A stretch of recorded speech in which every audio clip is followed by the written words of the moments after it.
It's the Worldwide Sports Radio Network. Brian Daboll praises Travis Hunter and Russell Wilson. Are the 49ers ready to give Brock Purdy a big money deal? And Trey Hendrickson takes shots at the Bengals front office. And much, much more on a new show of Jabba and the Mouth. Mets are going to give him a significant. They're going to have a ton of money to spend. Why not put it in one of the top 3 offensive players in the league?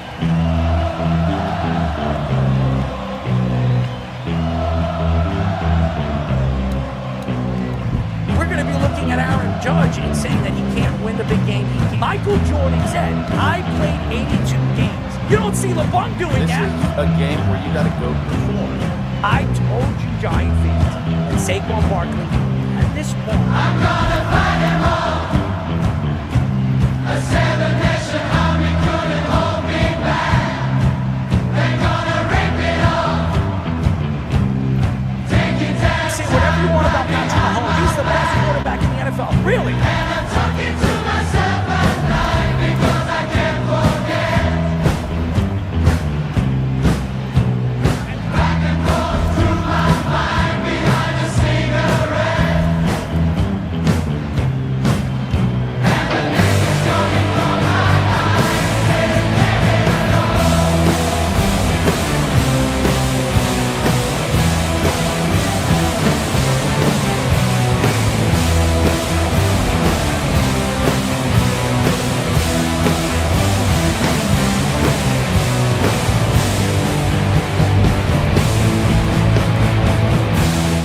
Questions? What is this? This is the Jabba and the Mouth Show.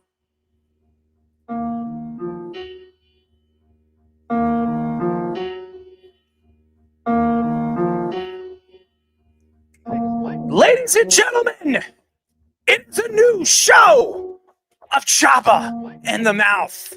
I'm your host, Errol Marks, my co-host, Jabba Chamberlain, and the speedster, Speedy Petey. Go to our website at www.worldwidesportsradio.com and check out all our shows throughout the week, including Jabba in the Mouth, every single Mondays and Thursdays at 7:30 p.m. All you have to do to tune in and check out our local listings for all our shows is go to our website at www.worldwidesportsradio.com. Holy crap. Did you like that Drake drop, Speedy? I know you did. I told you to play it. How are you, Speedy? I've been busy cramming a bunch of things. Oh, there he is, Mr. Complainer himself. I might as well ask Jabba how you're doing because all you do is complain every single time I ask you how you're doing. Jabba, what's up, man?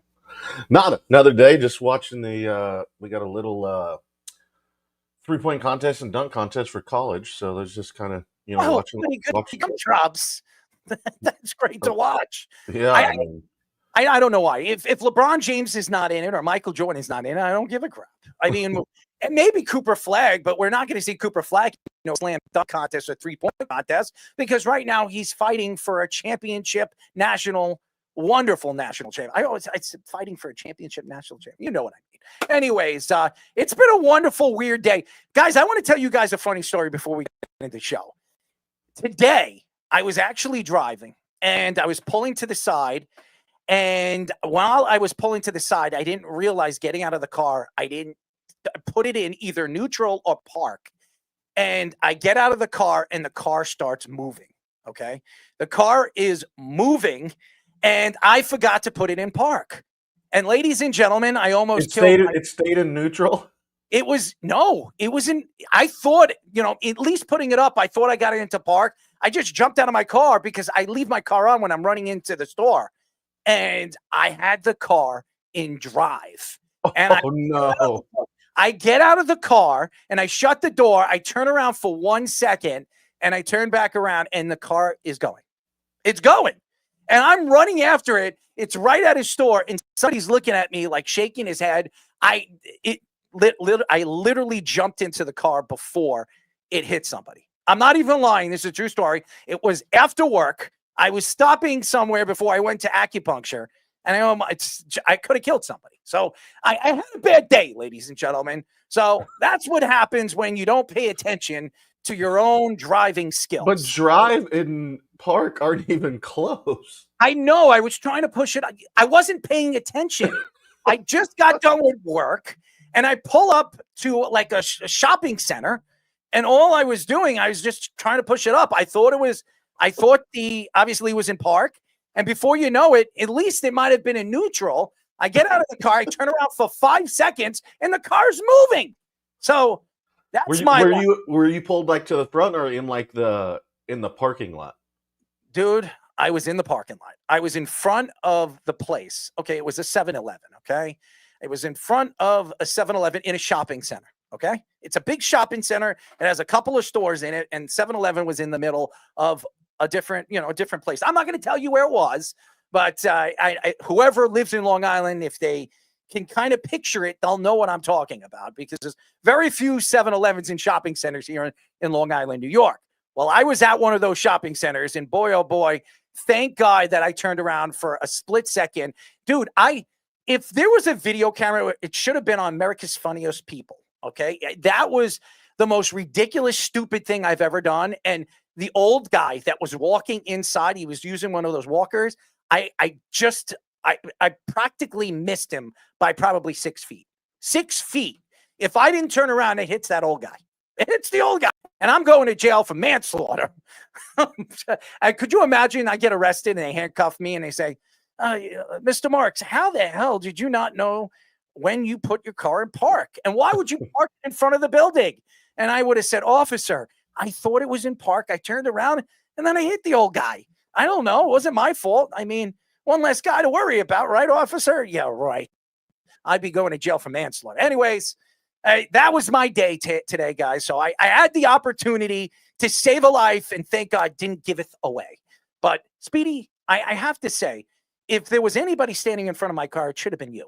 What do you think about that? We have somebody else that might want to make a quick comment on that. Keith is on the phone. Keith, you have 3 minutes to rebuttal Errol's story. Keith, what's up, man? Okay. Errol, I'll tell you what's up. Okay, let's get back. We can talk about what you should call after the first segment. If we're going to talk sports. Keith, I thought you were going to rebuttal the story. A quick minute. Fuck the story. Listen, let's do the original bet. No weaseling out of it. You said OKC would go, LA would go further than OKC. So let's just do it. What's the wager? If LeBron James is playing. No, there was no if. If LeBron James is playing. No, that wasn't the if. Yes, it is. Why would I make a bet if LeBron James isn't playing? Why would I make a bet if LeBron James isn't playing? He's going to be playing in the playoffs, so don't be ridiculous. Don't be ridiculous. I don't know. Jabba, Speedy, and Fish. Did we make that bet? Yes or no? We will make the bet, but did we make? We already made it. All right, weeks ago. Keith, whatever. 1 minute to resolve everything. Keith, we got to go into the show. Call up a little while, okay?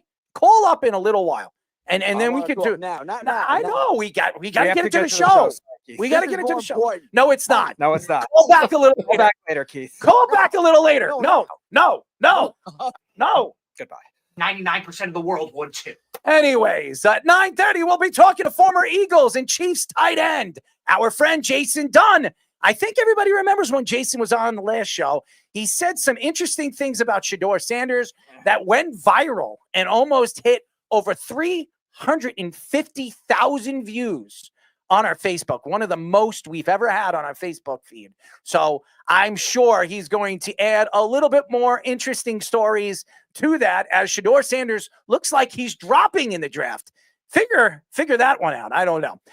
But speaking of the draft, ESPN's Jordan Raanan reports that Brian Daboll says that Travis Hunter is likely an option for the Giants as the third pick overall. Daboll said that he will be evaluated at both positions, but loves the idea of being able to play him both at receiver and quarterback at a high level. Raanan adds that many league executives see Hunter more as a cornerback than a wide receiver at the NFL level.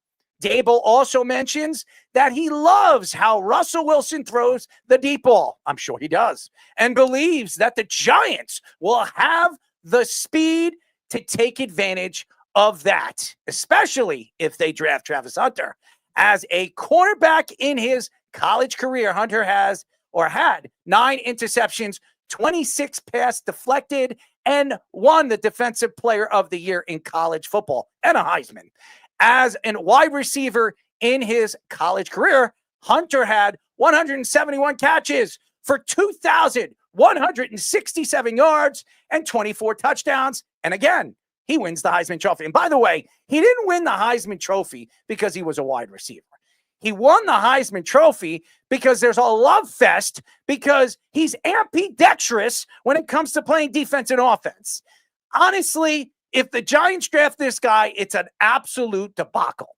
It is a debacle because either way they use him, if they use him as a wide receiver, he's not going to be their number 1 wide receiver because Neighbors is going to be. And if they bring him as a cornerback, all you're going to be dealing with in the first year is him yapping and pissing people off on the defensive side of the ball, where teams are going to be throwing at him and he becomes a non-factor on the defensive side of the ball. This guy speaks and it just makes your ears absolutely hurt.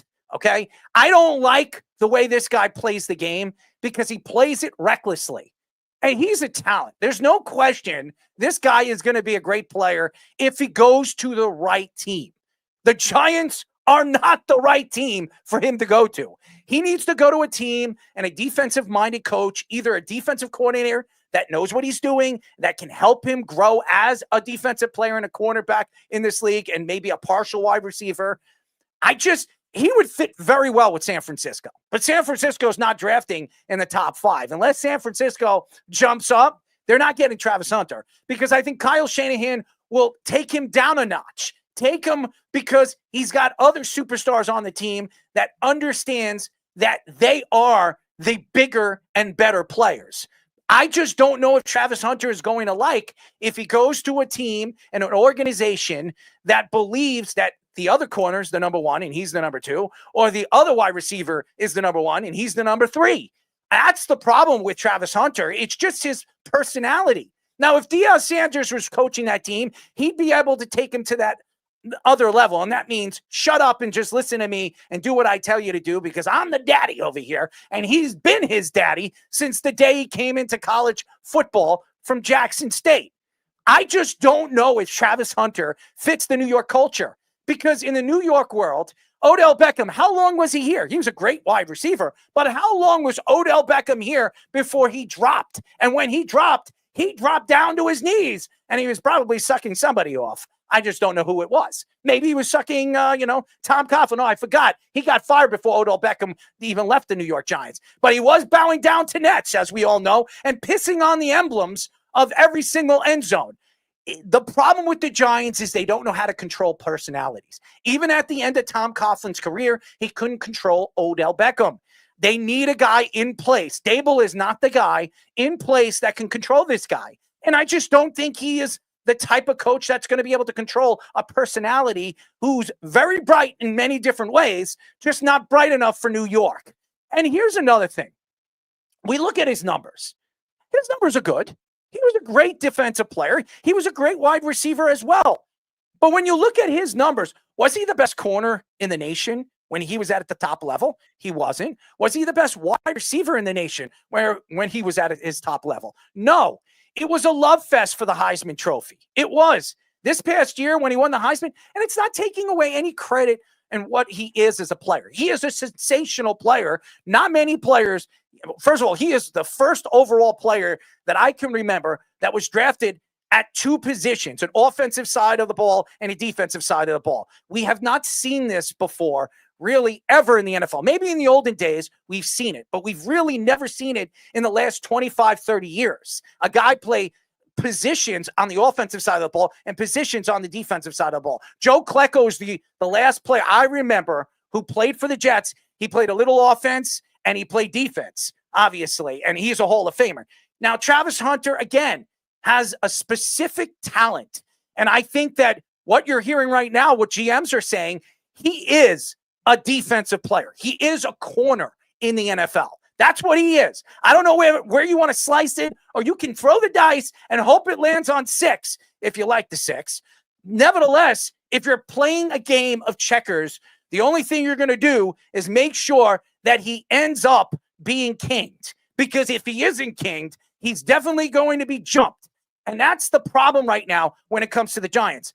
I don't know if Daboll's going to be the guy, because we see that Joe Shane really doesn't know what he's doing. And I don't know if, obviously, the fact that where this organization is going, it's the perfect fit for a Travis Hunter personality. So when you're hearing different stories come out that the Giants are interested in him, that just tells me they're just trying to make it seem like they are. I really don't believe the Giants are really interested in Travis Hunter. I think they're trying to make the Browns draft him so they can get the kid from Penn State. That's what I think. That would be the smart move. You have to play chess, not checkers, because if the Giants play checkers, this game will be over a lot faster than you think. So I think it's a slam dunk by doing this and selling this to media, and throw it out to the gauntlet, and hopefully it sticks. This is perfect, Speedy, for the New York Giants to land the guy that they really want. Yeah, we talk about pre-draft rumors, teams falling for them all the time. Even just to trade up one pick, we've seen it. You saw the Vikings do that with the Jets last year. The Jets got an extra, I think, 5th-round pick out of it. Obviously, the infamous one with the 49ers. They're not trading out of this spot. They're not. But that's what they're going to try to. That's what they're trying to dupe a team like the Browns. That's a dumb organization. A team like Jacksonville. That's a dumb organization. Who knows what they're going to do? I mean, why would they dupe the Browns when the Browns are drafting in front of them? They may think that, all right, we're gonna take Travis Hunter, or we're gonna take Abdul Carter. Either way. Abdul Carter is what the Giants want. Anybody that's a Giant fan right now and knows this draft, Abdul Carter is by far the best player in this class. So what you're doing is you're trying to sell something that doesn't really exist. And that's why Daboll's speaking. That's why the organization is speaking, because I know for damn sure the Giants do not want Travis Hunter over there in their locker room, opening his mouth and causing trouble. We've seen this before. As a New York Jet fan, do we remember what happened with Geno Smith? Geno Smith was an interesting personality. He came where he was at one point a Heisman Trophy candidate. This guy won the Heisman. He goes to the Jets. He eventually becomes the starter. And then during the offseason, he just couldn't get along. He made a bet with somebody on the defensive side of the ball. And then what happens? He gets slugged. He gets slugged in the locker room. And then his season was over for the New York Jets. And then Ryan Fitzpatrick took over and actually played well. And then who was the start of the year next year after they brought Brendan Marshall in and Eric Decker? Who was it, Speedy? Yeah, Ryan Fitzpatrick. Ryan Fitzpatrick, with all the drama he caused the next year, too, with the holdout situation as well in 2016, the year after he had that great 2015 season. If only they could just beat Rex Ryan, they would have been a whole lot different. But going back to the trade scenarios, the only reason I say that, I think the Titans are taking Cam Ward number one, but I think the Giants are still going to operate where they could still try to say, all right, we're still convince them to trade up, to trade the pick, whatever, and still end up doing that. So I think there's still going to be mind games that are going to be played before the draft in order to do this. Now, I agree with you. I don't see Travis Hunter as their type of player. It is a team need for, obviously, a receiver, because we said how all offseason how bad the receivers are. Oh, yeah, let's go bring back Darius Slayton for $12 million a year. The same thing the Eagles paid Saquon. Great. Until this year. But obviously, you got that. And then, like Fish was talking about a couple weeks ago, they badly need a corner because the Giants, Deonte Banks fell off badly. Cordell Flott. But you can get a corner in the second and third round. There's quite a few good ones right now. I know a lot of people think the Michigan kid's going to be the number one corner in this class. I don't know if you reach here. I think the Giants need to be smart here. And the best player right now in this class is that Penn State kid. And if that's what I'm trying to perceive, to think that everybody thinks I'm going after Travis Hunter, I would absolutely try to maneuver something in one way or another to get to that second pick to absolutely slam dunk him and not give up much, because the Browns might draft him just to use him as a trade piece in later in the draft, because they can move him and really solidify. The Browns are not going to be good this year. They gave Myles Garrett $40 million. As good as Myles Garrett is, they have a lot of deficiencies. They don't have a quarterback. They're still trying to figure out what this offensive line is going to be next year, because they're not. This past year, they weren't any good. They have so many weaknesses, and they have a coach that's going to be on the hot seat this year. So I just think that they need more, but Abdul Carter is the best player in this class. So if the Giants were smart, if they could jump from number 2 and not give up much, I would do it, because I think Abdul Carter is a slam dunk type of player. Yeah, no, he absolutely is. He's an ideal pass rushing prospect that you want. Freak athleticism. I know you were talking about the versatility as well, comparing it with a lot of the Giants 2007 players as well. He has even better athleticism than that. And then the He's other long like Kiwanuka, Mhm. and he could get to a quarterback like Justin Tuck and Michael Strahan. Yep. And you don't have that kinds of premier pass rushers in every draft either. We think they're coming in spurts a lot. It's hard to find that level of just franchise caliber player. Like probably the last one in terms of a pass rusher might have been Nick Bosa that came out of the draft. Like to that extent. I think he might be better than Nick Bosa. Mhm. Yeah, no, he definitely could be. And that kind of player does not turns the defense around, and that could help a secondary as well. That the Giants secondary was all very young all at once last year. It could save Joe Shane's job. And they had a bunch of free agents they brought in this year. Two guys I like, Deebo and Javon Holland, but they're all still very young all at once. And I think an elite pass rusher like that definitely helps them out. And it also gives him flexibility to potentially make a decision with Thibodeau too. Thibodeau's up to year 4. He's had good pass rush win rate stats and advanced metrics, but he's very inconsistent and he's not good in run defense. So if they can go off of him in year 4, decline the 5th-year contract, then they could definitely make a difference there. Having him and Burns, Carter and Burns, you imagine that tandem together, and then Dexter Lawrence. And Dexter Lawrence. So that gives you either leeway to just use Thibodeau in pass rush situations. How or old is Dexter? Dexter's 27 years 27, old. I believe. Yeah, He's 27, and then Burns is what, 29, going to be 30, and then you have this kid who's 22 years old.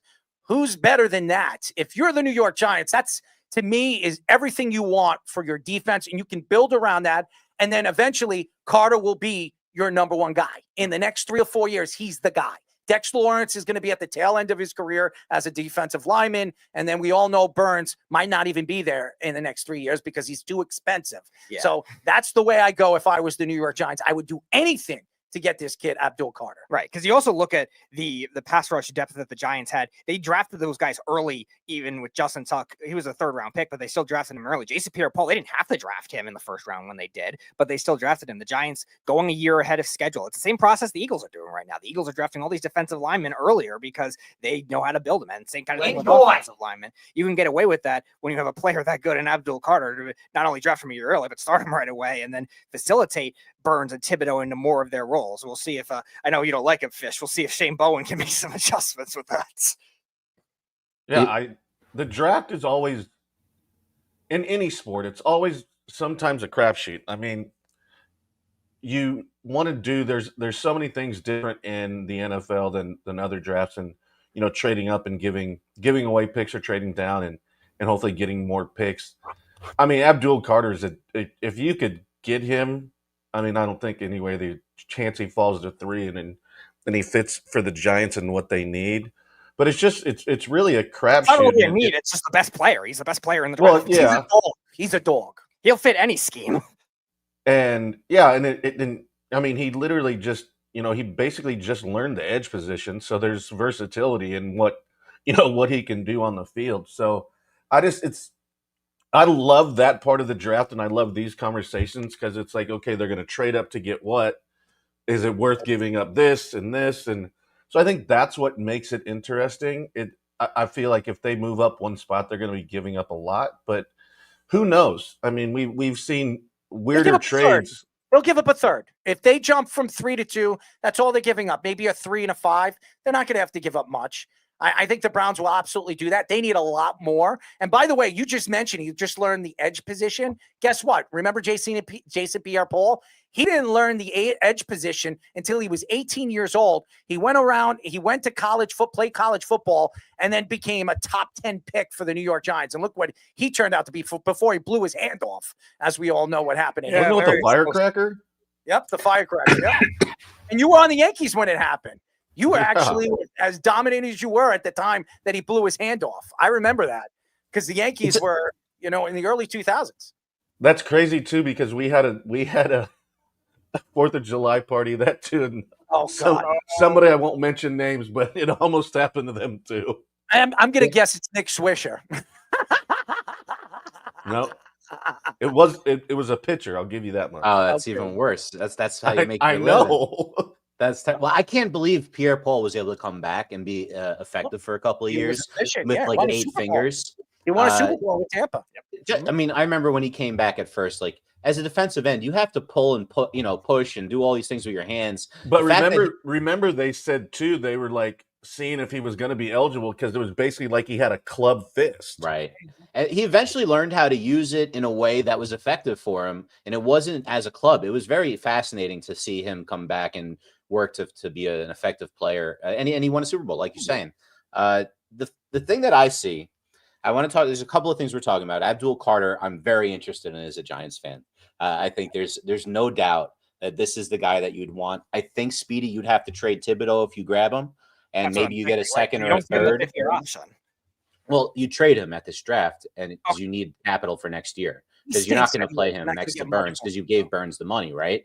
So now you have the rookie on this contract. You don't want to have to give Thibodeau $20 million on a qualifying deal. So that's probably the move that they're hoping falls into their laps, and see if someone will overpay for Thibodeau.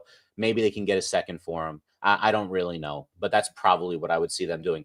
Except Travis Hunter makes a lot of sense for the needs of the team.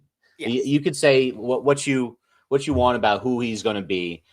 He may end up being like a Tavon Austin type of receiver that was drafted high, but was just a gadget guy and was like really great at it, but the play had to be perfect for him to work. I think he's better than that as a receiver.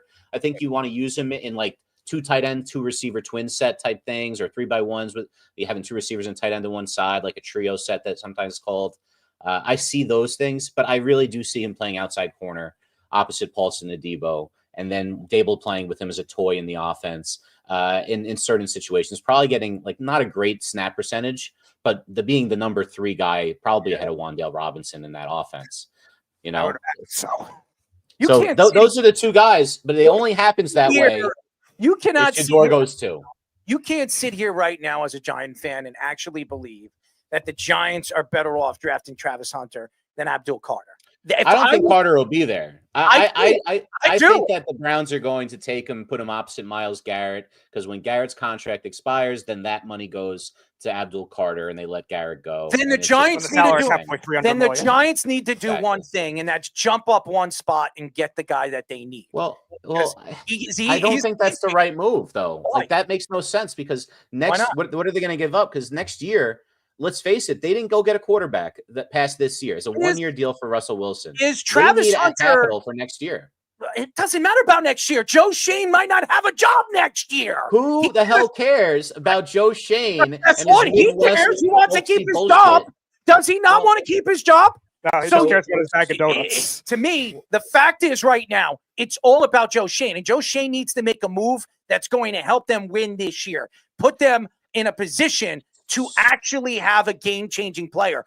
And I do not believe Travis Hunter is a game-changing player. And if he is, it's going to take him a couple of years to be that. The Giants need to go after Abdul Carter. He is a game-changing player. He changes everything for the Giants. I bet you if the Giants get Abdul Carter, they can win 8 or 9 games this year. And they could be a borderline playoff team. That will keep Joe Shane's job.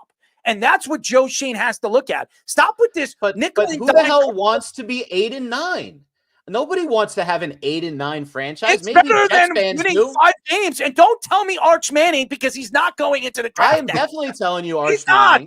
He's not going into the the draft. Number 1 quarterback in the league. He is not going into the class Giants next year. He's not. He already said that he wants to play out his college education. He already said that. Whatever. They can go back to school whenever they want to take online classes. He's making $5 or $6 million off that Red Bull deal. Why would he go and play that NFL family? It's not about money. Obviously, they're not wanting for money. That family. No, so that's not the worry. He doesn't need the money. So he doesn't need the college money. He doesn't need the NFL money. I'm just going to put it this way: if this kid is what we think he is, and he's going to lead Texas to almost a national championship and be a Heisman Trophy winner in his first full year as a starter, and then come out and be the number 1 overall pick and demand to go to the Giants. The Giants need to have a first round pick next year to pull this off. Stop the Giants, whoever it is. Doesn't have to be Arch Manning. He's going to go to the doesn't have to be well, look, they can have him. Whoever the number 1 guy is next year, say it's not Arch Manning. The Giants need to get him. And the way to do it, if they have a season that is 8-9, maybe they get someone good. I would say the Michigan corner, I'm looking on a lot of mock drafts right now. He's going in the early teens in the draft. He's the second or third corner, if you consider Travis Hunter corner, coming off the board after the Texas kid Barron and obviously Travis Hunter.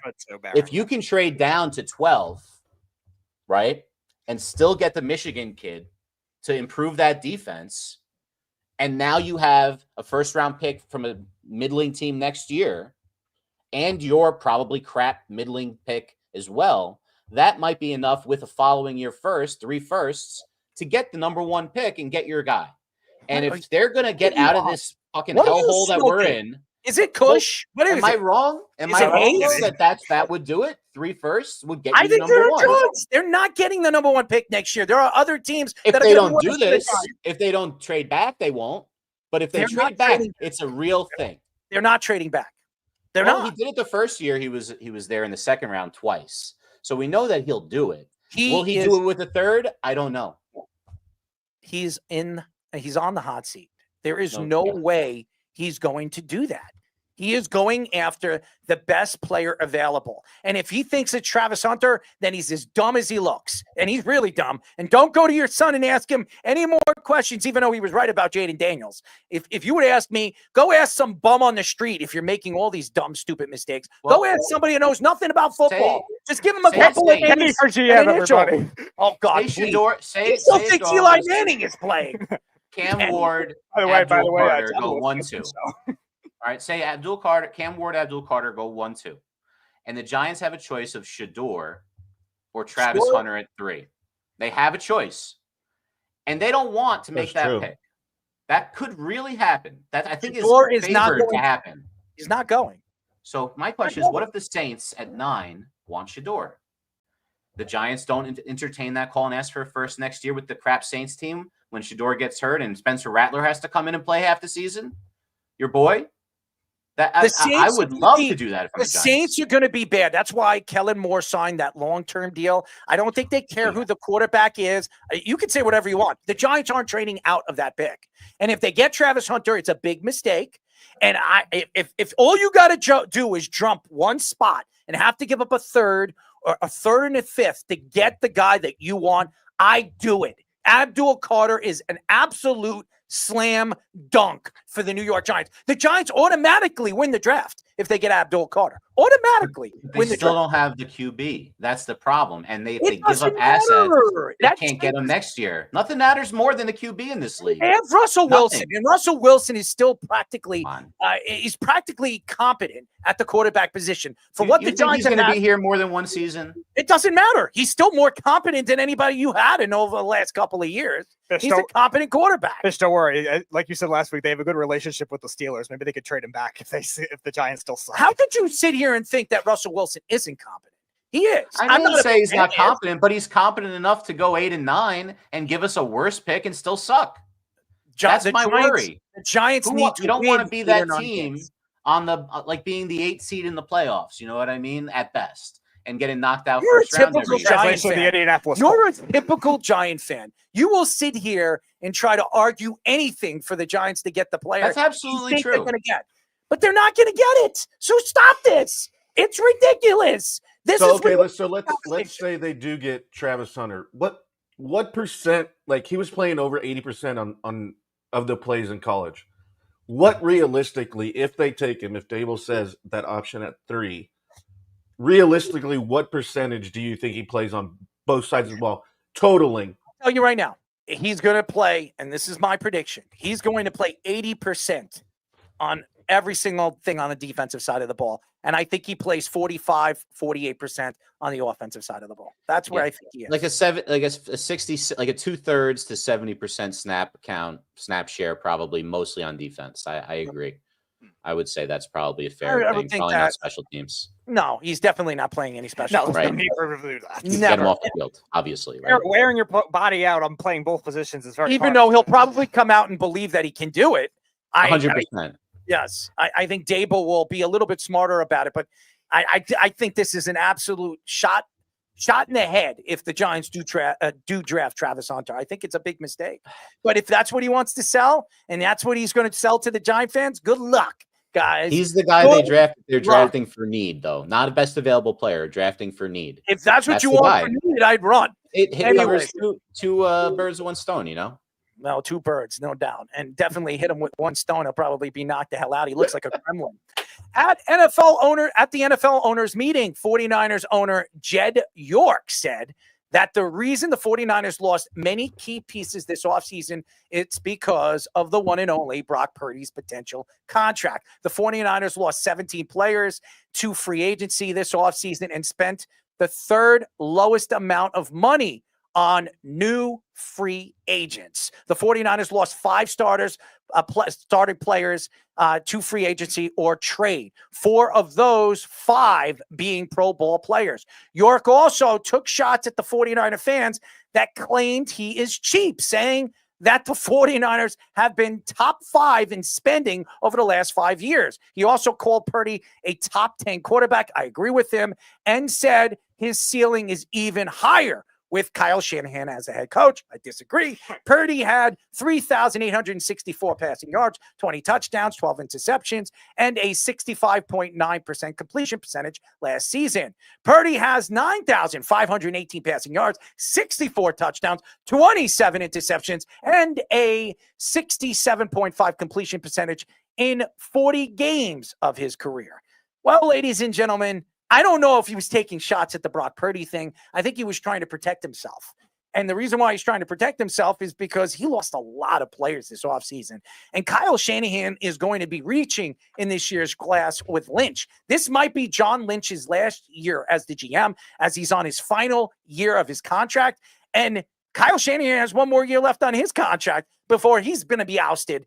I don't know if Kyle Shanahan's going to last that contract if this team doesn't make the playoffs. They absolutely have to make the playoffs. And as we were arguing last show about Brandon Ayuk, I think the secret to their success this year is Brandon Ayuk's health. If Brandon Ayuk is healthy and he gets 1,300 yards, which I predict, and 10 to 9 touchdowns, they're going to make the playoffs because they still have a great running back in McCaffrey. And George Kittle, even though he's getting older, he's one of the best blocking tight ends in all of the NFL. Their defense is going to be up there. We have Bambi back over there with the 49ers. So their defense will be competent as they were competent over there in New York. Redemption season.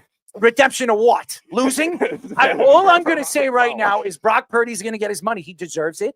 And I don't know where your buddy is and Mr. Owen the Tick, but I was just waiting for it. He's preparing like 10 mock trade proposals for Brock Purdy. He's crazy. I don't know why he's complaining about this kid. This kid has been competent, and everybody likes to take shots at Dak Prescott just as much as they take shots at this kid. This guy was a 7th round draft pick. He was Mr. Irrelevant. Yeah, Mr. Irrelevant. Mr. Irrelevant that's taking this team to a Super Bowl. Mr. Irrelevant I'm just saying, I'm calling it what it is. I'm not saying that's what he is now, but he went from that. It's hard to argue that he isn't good enough coming from did he have great pieces around him 100%, but he's still got to execute the scheme. He's still got to make the passes. So I was just saying he went from that to that. It's tough to say that he doesn't deserve it. He absolutely deserves it. He's going to get at least $50 million this coming offseason. And for anybody to deny it or think that he isn't worth it, they're just idiots. And anybody that wants to call the show and challenge me on that, I will stick it so far where the sun doesn't shine. I'm not going to sit here and complain and say bullcrap. Here's the numbers. The numbers speak for themselves. When you have a completion percentage of your career at 67.5%, that is, I repeat myself, Aaron Rodgers-esque. Did you hear what I said? Aaron Rodgers-esque. He has a better completion percentage than Tom Brady and Peyton Manning. What does that tell you? And this guy was a 7th round draft pick. What is wrong with you people? Why does all the 49er fans want to blame it on the quarterback? Here's how I'm going to blame it, and this is the way I'm going to push it, and I'm going to shove it. Here's how I'm going to sell it.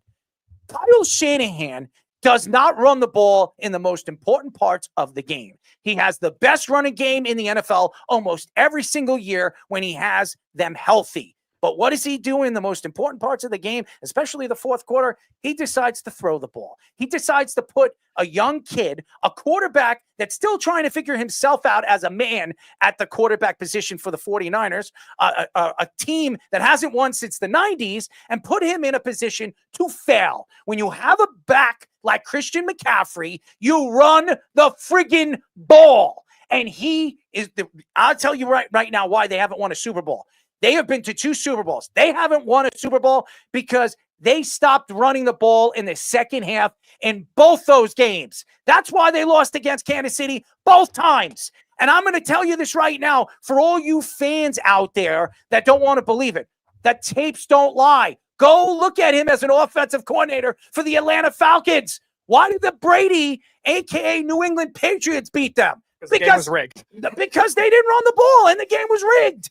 That's the facts, Jack. And if you want to sell it, you want to plop it up, or you want to send it in and put it in a nice box for Christmas, I'll send it to Kyle Shanahan with a big F-U back to him because he doesn't know what he's doing. I don't care what Coach Fish says. I don't care what anybody says. Owen, I don't want to hear it. The reason why your team has not won a Super Bowl in the 2 times they've been to a Super Bowl in the last 8 years is because of your goddamn coach who doesn't know what he's doing. Kyle Shanahan stinks. He's horrible. He's a great regular season coach. And then when it gets down to the nitty and the gritty, he stinks. That's it. Yeah. Sell that.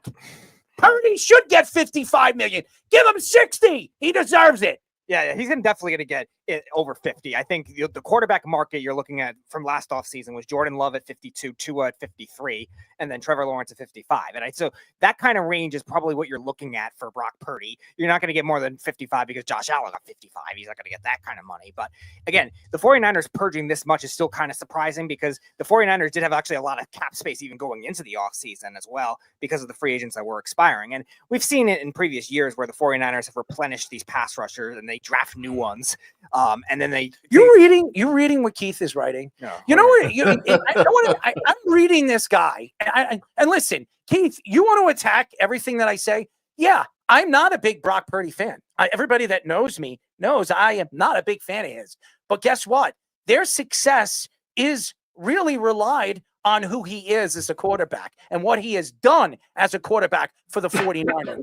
To come out and try to attack what I say because I don't like him, I have admitted everything that I've said. And you know what, Keith? I'm going to tell you something because you like to attack me in any kind of way. You are Jeff-esque. So here's what I'm going to sell to you, okay? I'm going to sell it to you. I'm actually going to get a nice piece of bread, okay? I'm going to get some peanut butter. I'm going to get some jelly, and I'm going to cut it in 4 different ways. You know why I'm going to cut it in 4 different ways? Because by the time you get to the third piece, you're going to be choking on it. Because everything that you say half the time is bogus. And you want to call the show, kiss this ass. That's all I'm going to say. All right, I'm going to respond. Keith, I never said look at the tapes. I also never said Purdy was overrated. I just didn't think he was a top 5 quarterback when everybody thought he did. I think he's like a fringe top 10 depending on the year. And I think the way that his stats were in his best year was a top 10 quarterback year. And that's what he's going to be paid as. And that's why I think the 49ers 99% are of the doing world it. would too. I agree with you with what you said on Monday. They don't have to do it by trading Ayuk. It doesn't make any sense. Like you're going to leave him with and a not as developed Ricky Pearsall, who I think will be good in the future. I think he's a talented player. But you're leaving with him with that George Kittle that is wearing down, and he got an extension, good for him. But You just again, made my nipples hard. he is not consistently healthy. Christian McCaffrey, we'll see if he can stay healthy as well. And then you lost a couple. You know that's not going to happen. He'll be out for at least 3 or 4 games a year. Now the 49ers. I think he stays healthy this year. I really do. I think Christian McCaffrey is healthy almost the whole season. I really do. Now, Jabba, the 49ers do well at replacing random running backs compared to other positions like wide receiver. They've had up and down with wide receiver, offensive line. Forget it. They've had bad offensive lines besides Trent Williams and Banks, who they just let go of. And I think he went to Kevin, Denver. thank you. I love you. Thank you, Kevin. They replenished that well, and same kind of thing I was saying with pass rush. But 17 players is pretty hard to do just to make Brock Purdy the contract that he wants. I think they could have done that without it. He's got to stop eating ass. I think everybody does, but maybe not Jabba. It must be pretty good over there. But As long as she's using Dude Watch and taking care of my 2-hole, I'm good. the interesting thing, though, with the 49ers, I think, though, is they never purged this many things in a year where they were down all at once. Like, we saw the 49ers have that injury-riddled year in 2020, and then they still kept most of their pieces after that. It's interesting to see now in a division that actually has a little more parity. It was always like one or two teams in that division that made the playoffs. It was never this many that were competitive all at once. When the Cardinals were bad, the Rams were good. When the Rams were bad, the Seahawks were good. So they never had it where it was that like this close like it was last year. Bag of donuts over there. So that's interesting to see how much they're going to replace that. They're going to get compensation picks. They draft well on day 3. That's why I was saying the Deebo Samuel trade. Only getting a 5th round pick wasn't a problem, even if they could have gotten a 4th, fine. But it's interesting to see like what they're going to do this offseason and the draft to replace all those, because I don't think they had to trade or get rid of that many pieces just to potentially pay Brock Purdy $52 million a year. I mean, they're going to have to pay him though, because they just let everyone go. So this is what Jed York is saying. They made sacrifices, as in letting good football players leave to pay the guy. Has many though. Well, look, they had a couple. Hargrave didn't work out; he got injured. So there were some contracts that were bust, and they're moving on from them. There's some of that too, right? Greenlaw made sense too. Their rookie linebacker played well this year. Winters. Right, and they have replacements for some of them. Greenlaw, as we know, unfortunately tore his Achilles, in the Super Bowl, just running onto the field. Probably affected them the rest of the way. If they won the Super Bowl over the Chiefs a couple of years ago, we might not be having the same discussion right now, because Brock Purdy would have looked really good coasting in that game at the end, except we know that's not what happened. He didn't set the protection right. Chris Jones comes scot-free through the line, and they can't close it down, and they end up losing the game because Patrick Mahomes doesn't let them get the ball back, right? Because Errol was saying it was more of like Kyle Shanahan not running the ball for the 49ers the last 2 Super Bowls. I actually think it's more of the protection thing. Like, why are you not putting Juszczyk or Kittle back there when you're running the ball? So look, there's a lot of gross actions that happen when Brock Purdy is setting protections in clutch moments. I think the criticism is he's good, not great at setting protections. He's good, not great at a lot of things. He's got good, not great arm strength. He's only 6'1", which is why he slid in the draft in the first place. He's a little on the smaller side, but we know he knows he's a real gamer. He plays real hard. He doesn't have the athleticism of Aaron Rodgers, but plays in the same kind of way. You're absolutely right, Errol. But look, you're now sacrificing. They had their window when they didn't have to pay him a lot. This is how the Seahawks did it years ago. Built their Legion of Boom defense, paying Russell Wilson under $1 million a year that for his rookie year with the 3rd round pick. Brock Purdy was on a similar deal as a 7th round pick, right? I think it's a slam dunk. I don't even know what you're clicking. No one can hear it. No one can hear what you're doing. All I see him is just like pressing the board. It's like a 3-year-old with like the circle, square, his first and toy. the wooden blocks. Ooh, this go boom. This one, bam. This evolution. Boom, By the way, bam. Jed York just did that to kind of just brush it under the rug for all the mistakes that he's made this offseason. Yeah. I think he's made a lot of mistakes. Pretty cowardly by the owner right there, I would say. And He's like, oh, well, we had to do this. And threw his quarterback under the bus because he made it seem like it's his quarterback's fault. And then he kind of corrects himself. Oh, he's a top 10 or maybe even a better quarterback now that Shanahan's still there. And we have a chance to be great, but because of him. The problem with him is he can't be straightforward on anything that he said in that whole press conference. Nothing he said was straightforward. It was fake and disoriented in every kind of way. He should have just read off. He should have had a PR guy that actually fed him like a bone. He said, listen, just say that. Or be like Stephen A. Smith and have somebody talking to him in the ear so he can say exactly what they're telling him into an ear. Or maybe a Biden, remember Biden sitting there on top over there getting some, information in his ear and probably doesn't even remember what he was saying. But anyways. But do you think he did it too to basically CYA? Because if they don't win again and they have to pick or they get rid of pieces, he's kind of already made the excuse so he doesn't have to cover himself on the back end of it. Depends on the salary cap, I think, mainly with that, because the quarterback contracts are going to go up higher anyway. How much the increase is going to be each year is going to be the big determining factor. It went up 25% each of the last 2 years, and that contract won't look as bad, even if they do lose the talent around them in 3 years if he still plays at that level. That's a good one. This By the wouldn't way, be the day in history to make fun of Biden's economic record or anything like that. well, Just throwing that out there. I'm not bringing. First of all, I'm not bringing up politics. I just thought it was funny, and now you're bringing up politics. You know Dow what? goes down 1,700 points. Fish, keep your Bad day. economics to yourself. Bad okay? day. Keep Bad day. Keep it to yourself, buddy. At the NFL's annual meetings, Trey Hendrickson took shots at the Bengals organization for poor communication with his contract situation. He also singled out Bengals executive Katie Blackburn, who said that he should be happy at the rates and market value they are offering him on his contract. He added that Blackburn falsely reported that to the team, allowed Hendrickson to seek a trade partner, and called it a poorly done April Fool's joke. He mentioned that he hoped that the rumors weren't true, and his agent, Harold Lewis, verified that report was not true. On the Pat McAfee show, Hendrickson also mentioned that the Bengals don't see his true value after recording 17.5 sacks each of the last 2 seasons. He added that the Bengals and Blackburn have not communicated with his agent directly about his contract negotiations. The most recent contract projection for Hendrickson would be between 32 and 35 million per year. I think Hendrickson is absolutely right. Why should he sit there and wait for his contract? Why should he sit there and watch Jamar Chase and T. Higgins make the money that they made when this guy has been 100% healthy back-to-back years and gone out there and was a dog? The only defensive player that showed up week and week and week by week by week. Here's what I'm going to say if I was Troy Hendrickson's agent.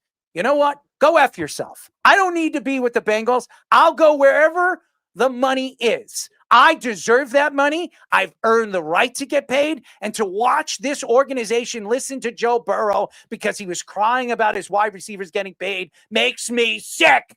And by the way, did Joe Burrow ever win a championship for my Bengals? I didn't say mine, but he's probably saying for, Hendrickson. I'm speaking for Hendrickson. But the fact is, Joe Burrow is a great quarterback. He put up great numbers. He came out as a sensational year last year, and I thought he was the MVP of the league, but his team didn't do what they were supposed to do, and that's all, make the playoffs. The fact is right now, this defense is one of the worst in football without a guy like Trey Hendrickson.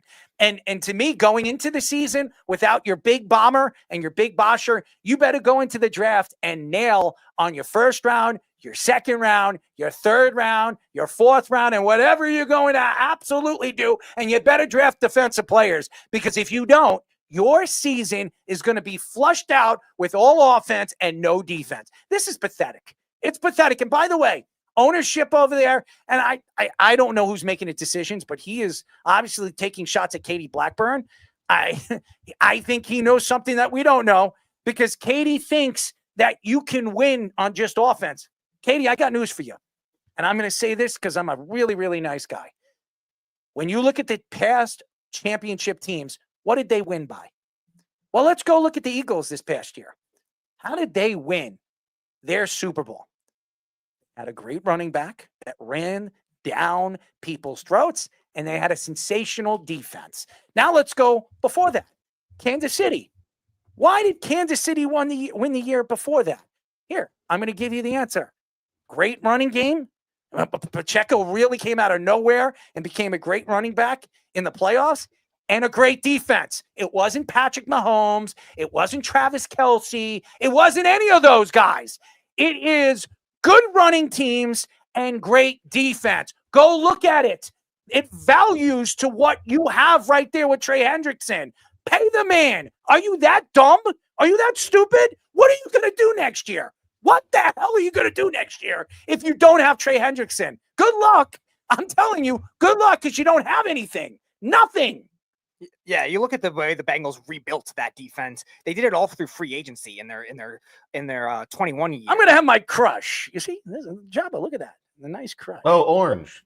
All right. It's way better than your grape choice. Well, I like grape too.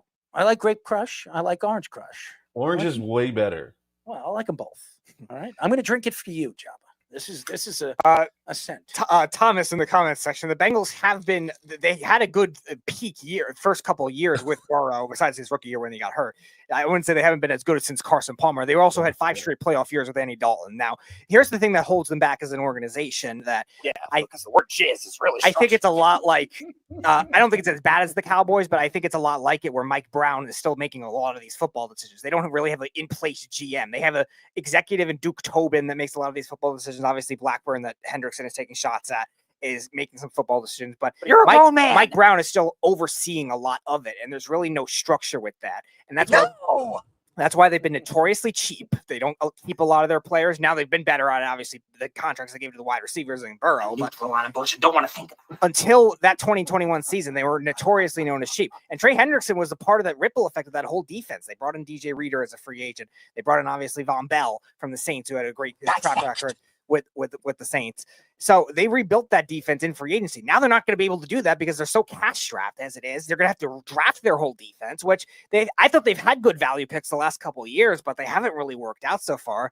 Fish, like you were saying a couple of weeks ago, Lou Anamoreau really fell off as a defensive coordinator. I don't know what happened to him. He was nearly the Arizona Cardinals head coach instead of Jonathan Gannon. And then all of a sudden, the last 2 years, I mean, the 23 year wasn't terrible, but it wasn't great. And then this year, oh my God, what happened to that? It doesn't matter what it is. That was so. I'm not saying they were an amazing talented team, but they're talented enough to still be league average. You can win with a league average defense if you have the offense that the Bengals do. Look at the 2023 Chiefs, not the Chiefs that beat the 49ers, the Chiefs that beat the Eagles the first time. They were probably a league average type defense. They just played well at the end of the season. Why can't Cincinnati have that type of team? The reason why is because they can't get the good balance of the veteran defensive players, and they have a good enough quarterback in Joe Burrow to make a good second receiver alongside Jamar Chase, where you could pay Trey Hendrickson $32 million instead of T. Higgins $30, and then try to figure out him after that. Duh. Do you think though, like with Trey Hendrickson and like do you think his age plays a part? Because he is 30. Do you think that plays a part? It shouldn't matter for a defense that needs so much, and they already lost DJ Reader, which hurt them badly in run defense this year. He went to Detroit. Their run defense went from like below average to like top 10 in the league, and the Bengals went in the other direction. And they are trading Jermaine Pratt. Okay, so why pay Higgins before Hendrickson?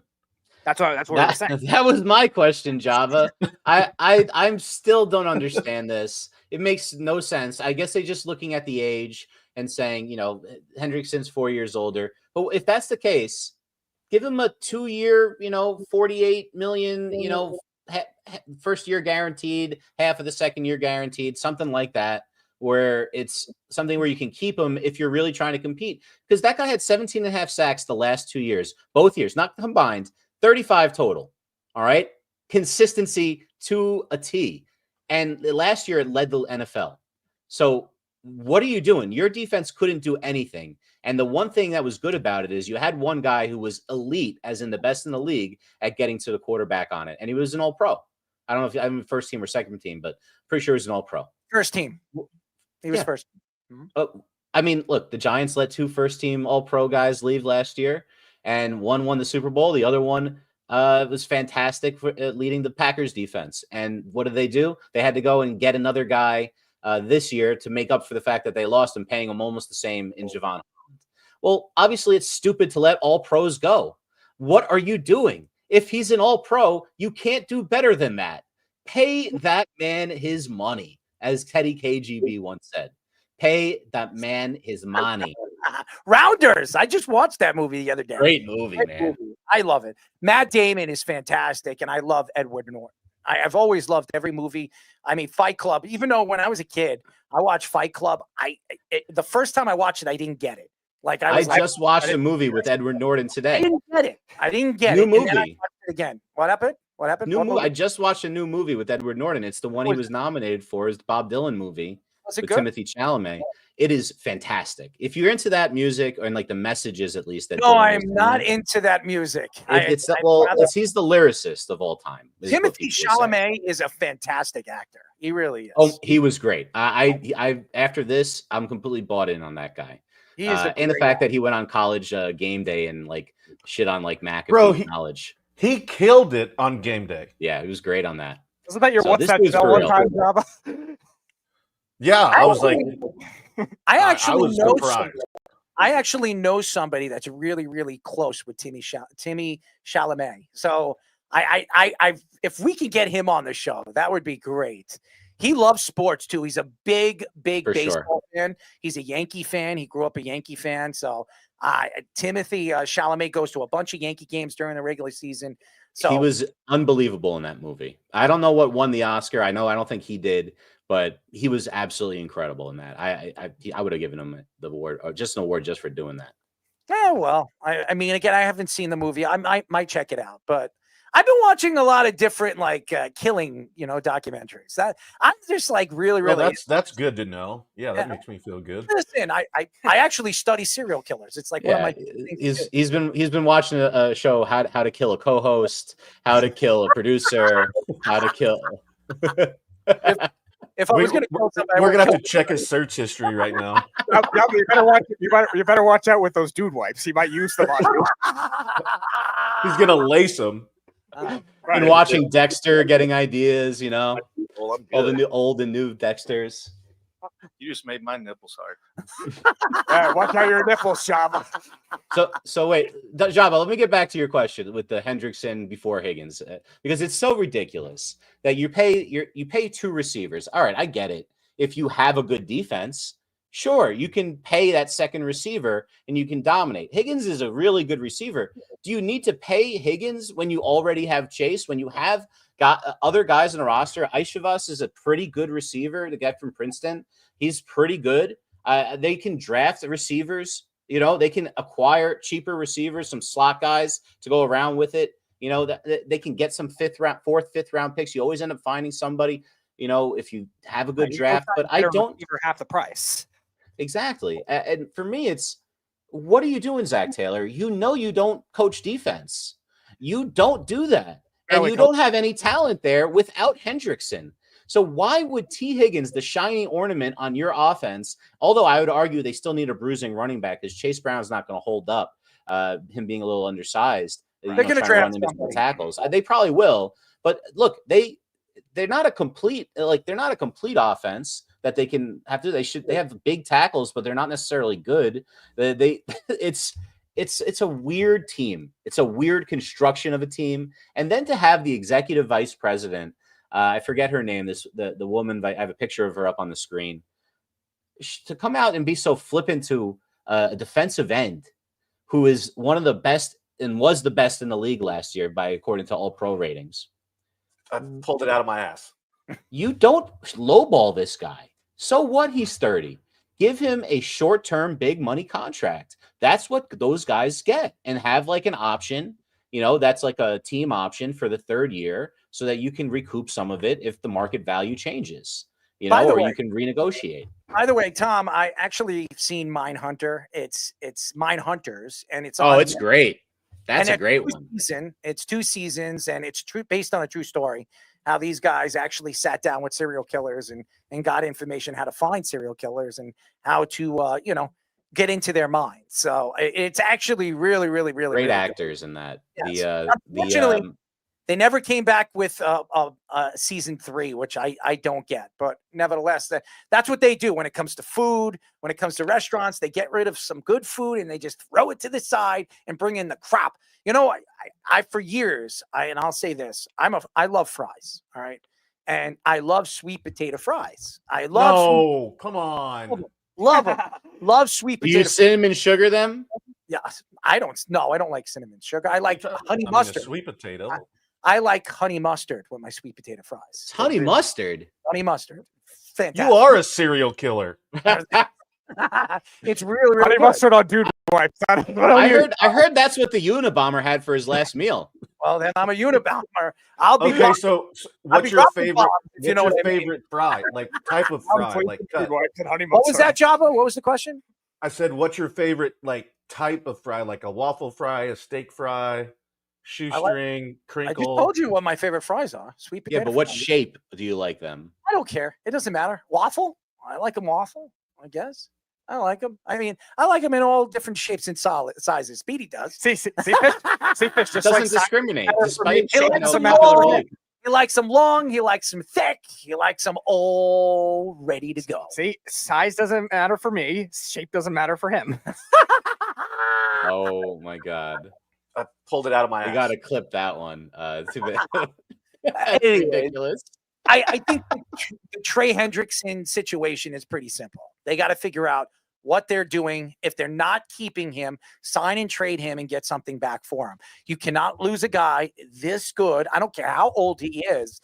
He is still going to put up numbers. Even if he doesn't have a 17.5 sack season, he's still going to give you in a full season. If he plays 16 games, not even full 18 or 17 games, he's still going to give you guys, as the Bengals, at least 12 sacks, 13 sacks, probably on a bad year. So I don't know why they wouldn't be thinking to bring this guy back. And he's a leader of your defense. He was one of your top 2 captains on the defensive side of the ball. You're going to just lose him? You're just going to let him go? Plus, Sam Doesn't Hubbard make retired sense. too, so That's another you thing. lost your second one as well. And there's no good. There's really nothing out there if you lose Trey Hendrickson where you could bring in a veteran guy and believe that he's going to fill in that spot. No, they're going to trust their homegrown guys at that point. Homegrown what? What do All they right, have? let me bring it all on home to where we started. Say Abdul Carter is there at number 3 and the Giants are sitting there and the Bengals are like, we No. have not a single person on defense. No. We will give whatever it takes The Bengals to are not get one Abdul defensive Carter. player away, though. No. Do you make that move? Because I may have to say yes. No. What pick do the Bengals have? They're gonna they just missed the playoffs, so they're gonna be in the late teens probably, right? No. Late No. teens, you got a shot at one of the corners, maybe not the first guy. You're but out you of your may mind. be able to Are get we- the are we- Texans corner. Are we going to get the Texans haul for the Watson trade? That's what it Well, it would have to be not pretty a big, bad but if idea. you're Shane, do you consider it? Because James- again, it's about next year's draft. James is not far-fetched on that. The Patriots making a move and bringing in Hendrickson over there to that defense with Vrabel over there, and they've done some pretty nice things over there with that organization. In an offseason that a lot of people thought bringing in Vrabel, they're going to sit still and they're going to see how they're going to draft and how Vrabel's going to put this team together in the offseason. Well, they've made some decent moves. They added a wide receiver in Stephon Diggs, and you bring in Hendrickson. They had a good, probably the best offseason out of any of these teams. I think that's a slam dunk. I agree with you. The Patriots, I think, agree spent with the you. most. I hate the in Patriots. any free, as any everybody team in knows. free agency. It was the first time they did that since the year that Brady left. They When want to keep up with teams like, obviously, the Buffalo Bills, the Jets, even Miami this offseason. They have done nothing. That's why I think Miami could be on the bottom side. And that's why I think, as much as I like, my little head coach over there, he could be looking. McDaniel might be looking for a new job in the offseason. He'll replace Kyle Shanahan when he gets fired. Any team that has money should be looking at Hendrickson. Like That's not even a question. if you have an ability to get him in a cap, something where the cap is only around 10 million and you can give him a bunch of money and delay it for the next year, void year thing it, you know what I mean? Like the way that they do these things, the way the Saints did it for years, that just robbing Peter to pay Paul. This guy is, if you're close to winning, but you need a little bit more of a pass rush, of course, this is the guy you want. Every team that wants to compete. Tennessee's been getting him. And it doesn't have to be a long-term deal, like you said, Fish. You give him a 2-year with maybe a year and a half guarantee. Like, it doesn't have to be crazy length and term. Short-term risk. The guarantee is probably a good way to do that. And I don't understand why the Bengals leadership doesn't. It's like they don't understand football. And they're one of the oldest They teams. have a in the team league. here in New York, or 2 teams in New York, the Jets and the Giants, that have And New one Jersey. And one in Dallas that wants to let the stop ownership this take New over. Jersey The Bengals crap. are the second-tier version. Keep of that. swallowing. Don't choke on that, Jabba. I'm sorry. I had to sneeze and cough. So, Errol, we actually have a bunch of time until our Let's Parlays guys get here. So, Yes. Speedy wasn't able to tell you, but we're going to go to a story we're going to have later to make up some of the time. And this one is real fascinating. It's a Pat McAfee related story about this girl who's 18-year-old freshman who is talking about filing legal action because there was a rumor spread that she was dating somebody and then sleeping with her dad. And they kind of put that out in the media, and it turned out not to be true. Hold on. You don't remember this? No. This was viral all over the place last week. Listen, I don't sit here and listen to the viral crap that comes out of people's mouths. What is Well, the you're story? supposed to. Let's hear it. Well, I don't. I don't need to. So- But what is the story? Tell me. So Her there was name's this Mary rumor. Kate Cornett. Okay. Yeah, so Jabba, you might actually know a little bit more about it too. I followed it some. It's not obviously I'm not the viral guy either, Errol, but I didn't miss this one.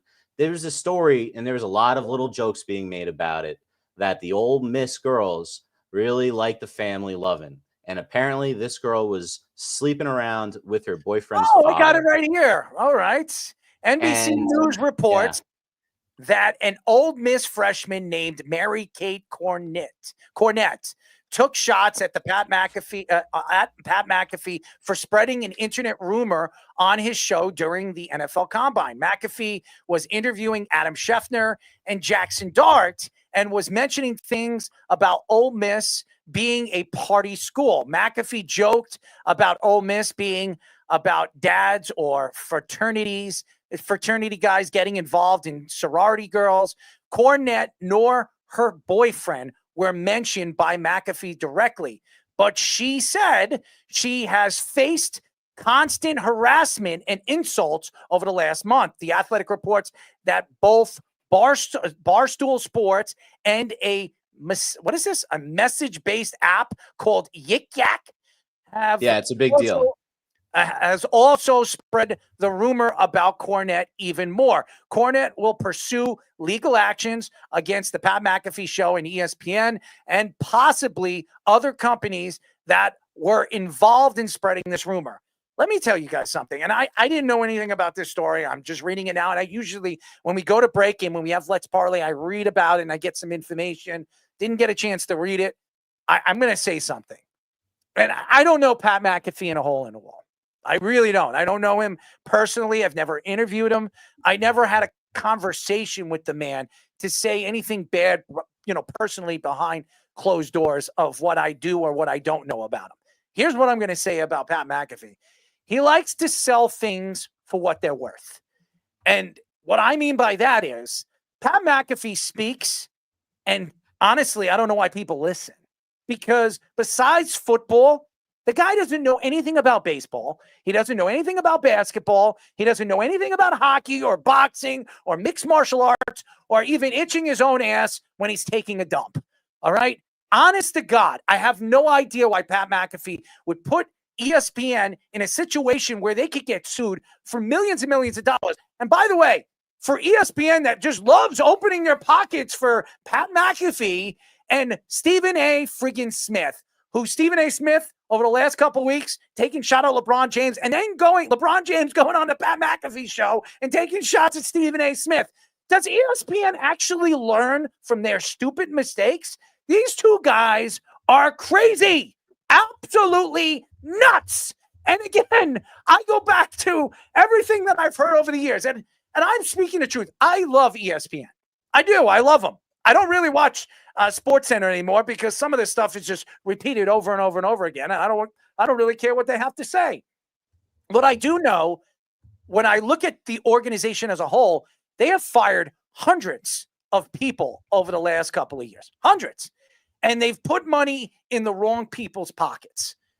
And I think that when you look at ESPN personally and you understand what they are as a profitable organization, that's why they banded together. That's why they let Disney buy them, because they weren't doing so well.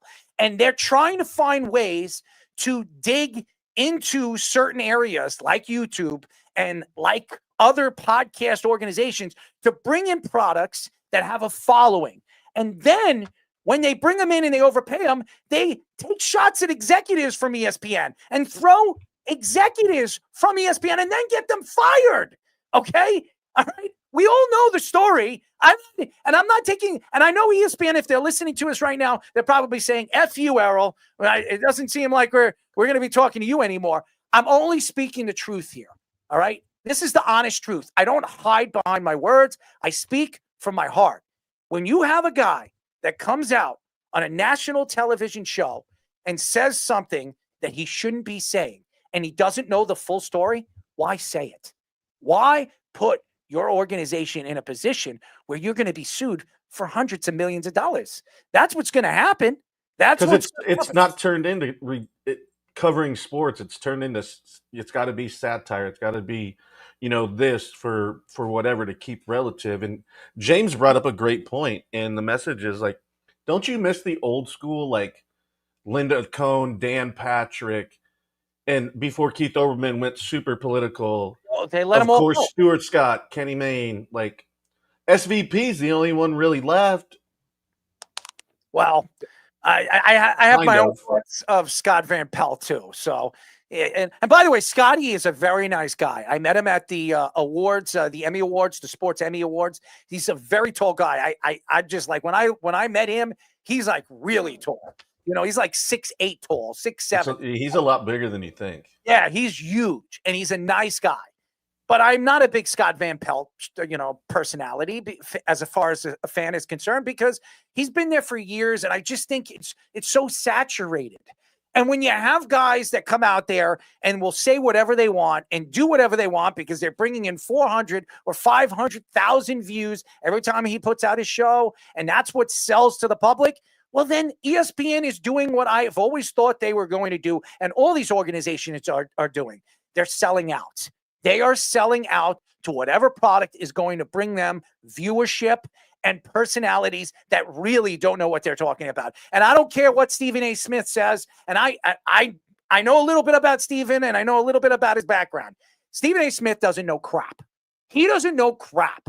All he knows is basketball. It really bothers me when organizations, not just ESPN, other organizations, and to me, I'm sorry I throw one organization on the bus and not the others, but I'm only speaking the truth here. When you sit here and you learn about this industry and you learn about sports in a different way, in a different view of a personality, you wonder, what are you trying to sell to the next kid or the 16-year-olds that are going to fall in love with sports in the future? You're going to sell them fantasy? You're going to sell them betting? Are you going to tell them, hey, Dad, Mom, I'm just going to throw your back end of your money that you're going to give me in the future after you retire, you die. I'm going to just take it all and throw it into sports betting. The problem right now is that you're putting people on that I understand are bringing in people, but are they really putting your product in the best position to absorb all the backlash you're going to get when they say something stupid? And honestly, I don't. And I don't think this is a good story. And I think ESPN's going to get they're going to get fined, and obviously going to spend a lot of money, because she's absolutely right. If you don't know the story and you think you know something, make sure you do your research, because when you say something and you attack something that you don't know nothing about, it makes you look as dumb as the organization that hired you. Yep. And who says she's the only I one? love this. I love it. Yeah. I thought you would. I got a toothpick in my mouth. I'm ready to shove it where Speedy's sun doesn't shine. I will not be attempting any pick actions by any means. Well, you're going to have to ask Jabba that, because he's the one with the pick in his mouth. Jabba can keep his toothpick in his own mouth, but nevertheless, I pulled it out of my ass.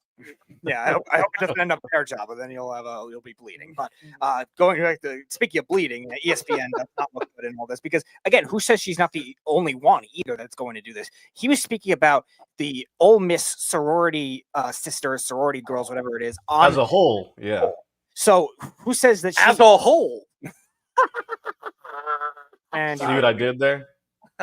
And you made it. You just made my nipples hard. Yeah, you made his nipples hard. It's not going to make anyone else's, because there's going to be plenty of them that come out for the same kind of thing. A lot of these. Errol, you're so responsible about talking about it, and then every time there's like a little dick joke that is to be made, you just can't resist, and you think it's the funniest thing. I never resist anything on this show. You let it come out. And in many different ways, if you know what I mean, Speedy. You know what I mean. I'm not going there, but there's going to be enough of it. I got an orange tongue, Speedy. Congratulations. Don't ever do that again, please. Hey, you better hope there's no red 3 in there, I heard. But there's going to be a lot of when am I going to drop on this show? I mean, I've heard a lot of crazy stories. Go ahead, Speedy. I'm sorry. Yeah, I was going to say, there's going to be a lot of these cases where sometimes these people just struggle to be able to testify this kind of thing, because Pat McAfee is such a big name. And also, again, you're now getting Barstool involved. You're getting all these other big companies. I remember 4 years ago or so, we did a story about Barstool with Tyler, I think, when he was on the show, and it made me very uncomfortable. Here he goes. Yeah, no. I mean, like, it made me very uncomfortable even covering that story. And like, they do a lot of crazy things. And Pat McAfee's doing it to another level, where he's looking very immature. He's looking very just unprofessional. Like, just these are human values that you're just trying to assume that just because they're college kids does not make them not hit human values. Yes, they make it true. Does he know it to be true? That's why was he hanging over there at the sorority? If he is, that's creepy in his own right because he's like double their age practically, and that's creepy in its own right. If that ends up being the case, I don't think he is. Guys, just so you know, I knew nothing about this story.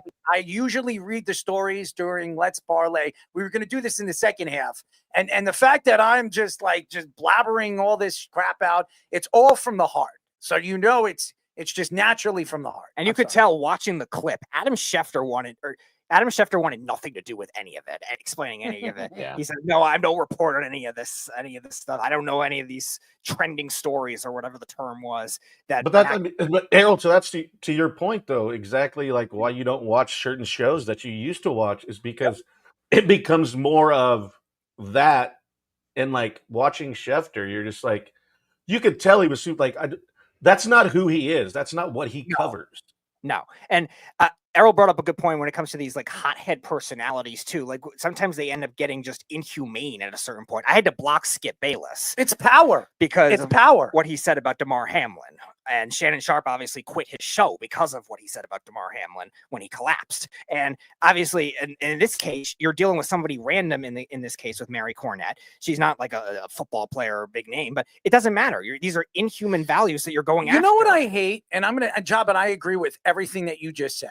You know what I hate more than anything is when we put out clips of our show on social media, and I'm speaking about Stephen A. Smith or Pat McAfee. How many people come to their rescue?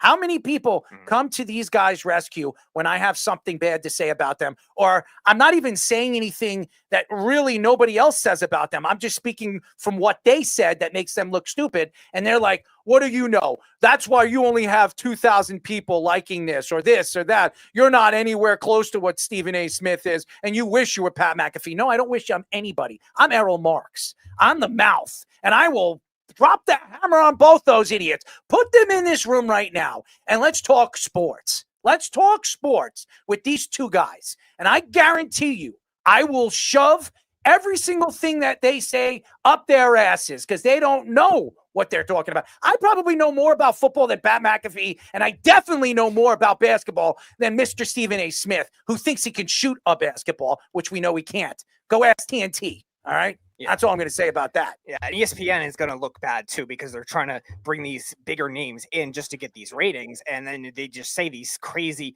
and just, again, disgusting things, like accusing a random person of just this behavior in reference to Jackson Dart makes absolutely no sense. Jackson Dart's not involved in any of this, as far as we know. Like, you're not even reporting anything that's truthful. If Jackson Dart had a girlfriend that was in that sorority, you don't think he's going to take offense to that? You don't think she's going to take offense to that? You're just making yourself really look bad on so many levels. And I would not be surprised if there are 10 more at least that come out and testify against this. First of all, why is it even a story anyways? It shouldn't even be a story. Who cares? It isn't. It isn't a story. Well, it's a story now that ESPN's got to fork over millions, you know? That's what makes it a story. And no, not ESPN. Not ESPN. Disney. I'm sorry. Is going to fork all millions. Whatever subsidiary of whoever super corporate billionaire, trillionaire that can afford How many people are going to get fired now for that to pay them off? Well, please. That's a whole nother story. I got a few things about this that really bothered me, and this is why I wanted to bring this one up, Errol. First off, when I was younger, you didn't hear about a story until it had two valid sources. Then it was allowed to be published. Those days are long gone, and it's a failure of education. As a social studies teacher, you're supposed to teach kids how to source things so that they actually get accurate information, so they can see what in each story is a lie compared to what is being embellished, so you can, run it off of other people's takes on things. That's how you're supposed to do it. Not just one take, many takes, and figure it out from looking at what everyone's saying and looking at different data collections. It's irresponsible for a major news network to be putting people on that are not sourcing things and saying things like this that are going to cost them money. And it bothers me as someone in this business now that, we're trying to follow in the footsteps in sort of a way as a guy like Pat McAfee, and to see him not really treat it with the seriousness that it needs to be treated. You don't talk about stuff like that. You don't know. It's slander. It's libel. It's all those things I don't know exactly which one. I'm not the legal term. Job, you probably know better than me, but I know it's something, and I know you can't do it. Sources. Carl, I got Right? a hat for you. Carl, I have a hat for you. We'll definitely send everybody some apparel. Bro, she's 18. 18 years old. I'm in high school all the time. The oldest kids are 18 years old. They're still babies, all of them. If they're college girls in a sorority, they literally just became women. You know what I mean? Like the other day, they just became women, and they're just learning how to do shit. This girl didn't deserve this. How is she supposed to handle She made this? a good point too, Fish. She was like, you don't know how this affects people's lives because, like you said, Errol, they come to their defense. Like, if you don't know this girl, it's like, oh, I saw her on this show and they talked about her. And she could, she could be one of the sweetest girls ever. She's still a teenager. Let's put it that way. She's my son's age. Mm-hmm. You don't know how somebody of the magnitude, and like you said, Fish, it's like, as we want to not follow in their footsteps, but be in the same realm, like, you don't know how that affects somebody's life. And we know how, your mental health is so important. And for a girl just going into college and being attacked on a gigantic platform and show, who knows that's how it's going to affect her. And it should never be an issue. And it was for a cheap laugh, like a cheap throwaway line. It's not like the crux of the episode. He's just trying to get a little cheap pop out of the crowd. It's ridiculous to do that. Fish, I want to say something. We were at the Super Bowl. We were at Radio Row, and everybody was praising Pat McAfee. He had the biggest platform. He had the biggest area. Everybody wanted to see what Pat was doing. Everybody. And I listen, I respect Pat for all the things that he's done for this industry and has made the industry actually look at those guys that you wouldn't think would be there, and has exploded right off the paper, right off the television screen. Here's the problem. When you look at a product and you understand what a product is, you have to understand why the product got there. And I think Pat McAfee forgot why he got there. He got there because he did the one thing that other people don't do. He comes to it. He comes to the truth. He always says the truth. When you come up with false information and you come out with something that could cause problems, not only for a young girl's life, but her family's life, and then see it for what it is. And what it is false information, and then come out and not even apologize for it. It only tells me one thing. It shows me the incompetence of who he is as a man. And unfortunately, if Pat McAfee came on the show, I wouldn't say I would never bring up this story because I don't want to hurt our relationship. But come on, Pat. You know the truth here. You're wrong. You were absolutely her family wrong. got swatted. You know what that is, right? When they call in a raid, with guys with freaking machine guns. Usually you get fired. Usually you get fired when you do something like that. How many times have we seen broadcasters come out and say something they shouldn't have said? I'm going to say this. Aaron Hernandez was a bad man. He was a bad man. And when Aaron Hernandez was in jail, these two radio show hosts, and I'm not going to mention their names, they know who they are, and this female went on their radio station in Boston and said things that they don't know it to be true, but they said it because somebody said this and somebody said that about that he has some kind of, sex trait background when it comes to him liking men. All right. You don't know something. Why would you even try to make something up if you're not doing your research and you're just listening to other people and trying to hear them out for what it was? First of all, who cares? You do you. Whatever makes you happy. Who cares? Exactly. So what the guy already did enough. He dealt with enough, and he went to jail and he killed himself. But it only put him in even a bad situation, because not only did they do that, they brought up his daughter. And that's one thing. You know this, Jabba. You do not bring up somebody's family.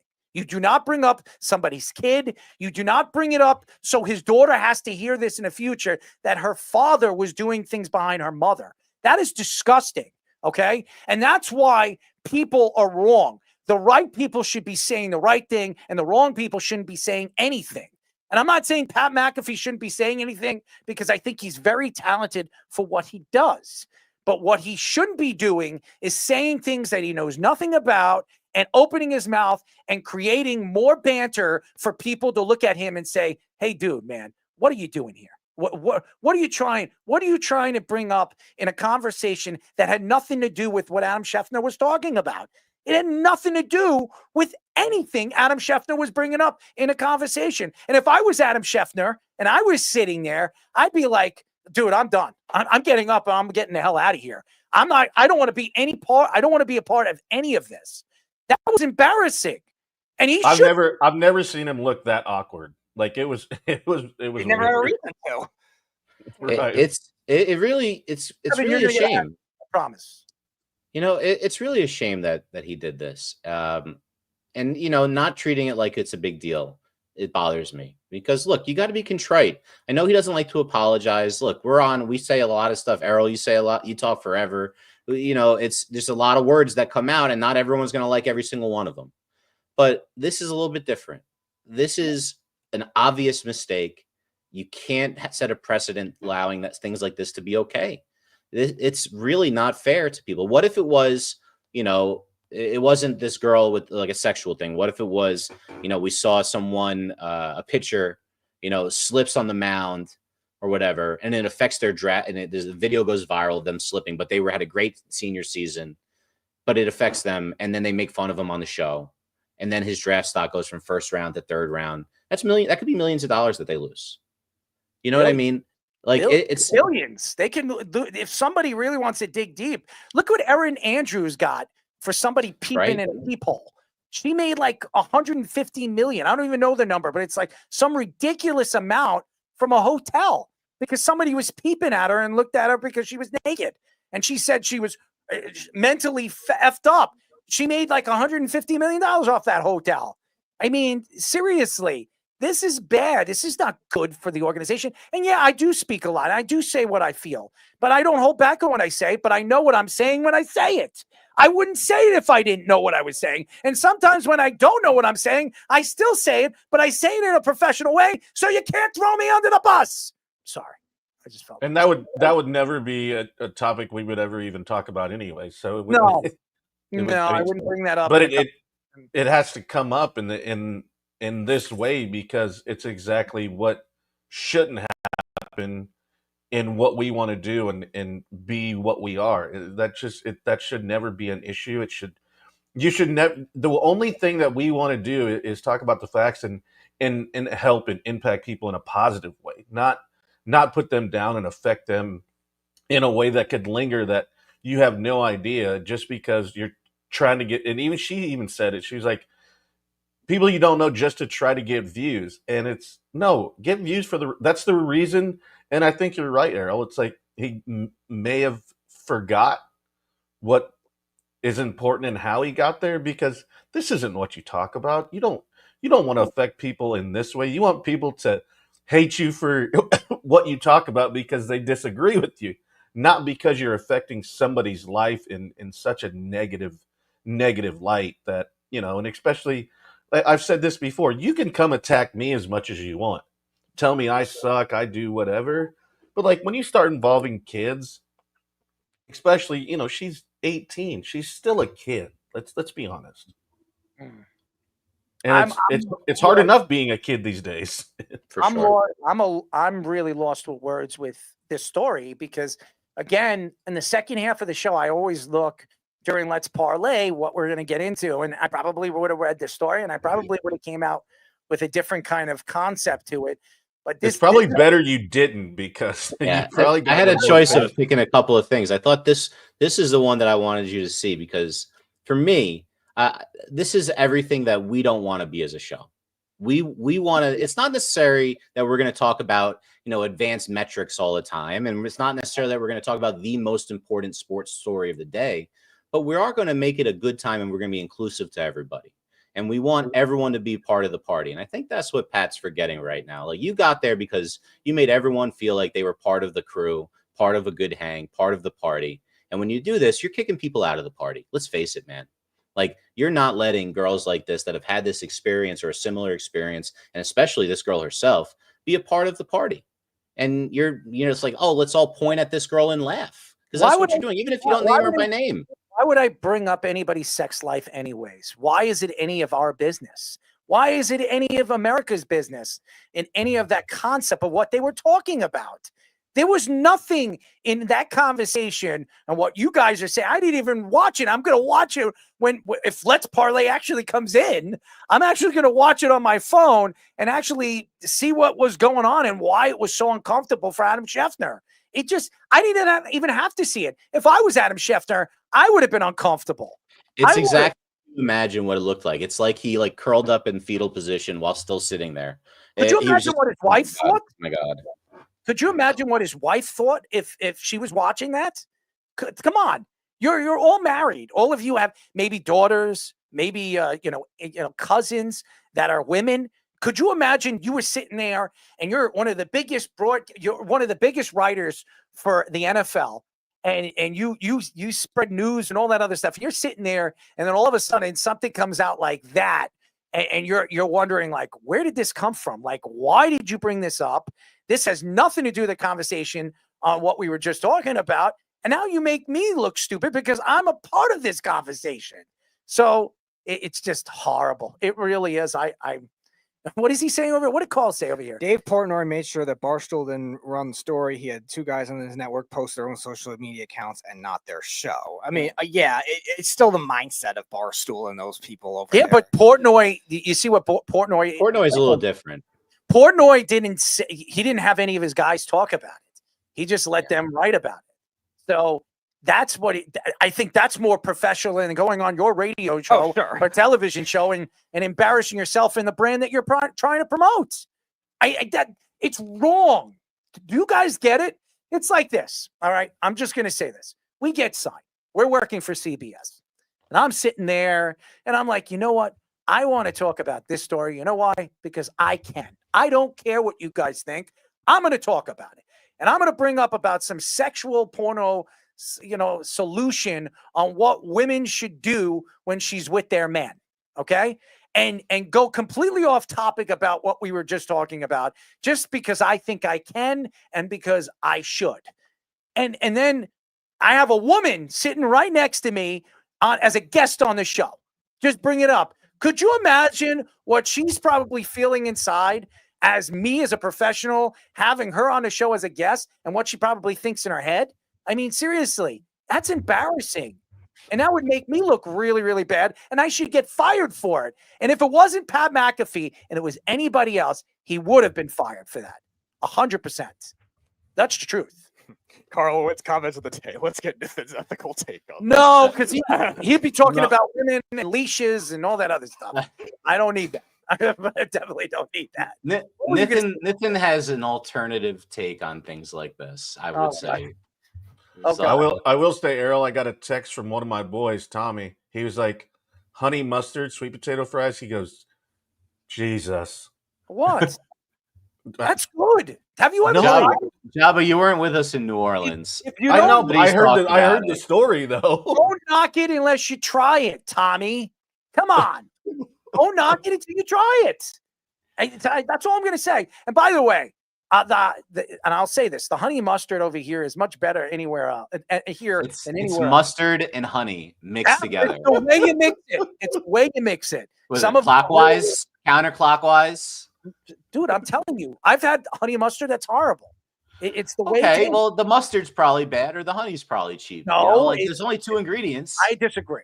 I completely disagree. I was probably powdered mustard, actually, that they put water powdered in. mustard. All right, I'm not going to sit here and argue my points. Mustard, right? Listen, I like honey mustard with my chicken fingers too. I love them. Well, I know you like honey mustard with your chicken fingers. Everyone who eats chicken fingers likes honey mustard. If they don't like mustard. People like barbecue and they like sweet potato. What is it? Sweet and sour. They like that sauce and all the other stuff that they use in dipping sauce. Speedy, what's your favorite sauce? Depends on my mood, but I'm generally a Buffalo guy. Yeah, he's a Buffalo guy. He likes the hot stuff, right, Speedy? That's right. Yes, you like. I'm a big Chipotle aioli guy. Ready to rock. Oh, Chipotle. Chipotle. Chipotle. It's a strong move.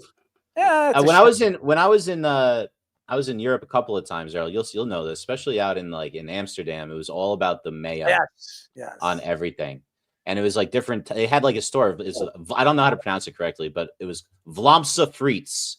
And it was just like a corner store selling French fries. And they're like, here's 27 different mayos. Which ones do you want to dip your fries in and walk around with a bunch of mayo in your hand? And that's just how it was. My brother went to Amsterdam last year, and he actually was saying they do similar things with shrimp too. Like they had like 12 different samplers with their versions. So that's I was bougier than I was. So I was in Amsterdam for almost a month, and Fish knows this story because I went on tour DJing, and as a matter of fact, Fish was at Amsterdam probably the same time I was DJing, so he probably I have pictures. I'm going to have to send them to you at some point. Yeah. So I was at there was a festival over there, a DJing festival for music and everything, and I was actually at the festival DJing, and I was in Amsterdam. I got a chance to see the whole kit and caboodle, the whole town, and all the different coffee shops and all the craziness over there. Did you see that district? What do you mean the district? The Amsterdam's not that big. So he's talking about the district that has red lights. No, I don't know if I went that way.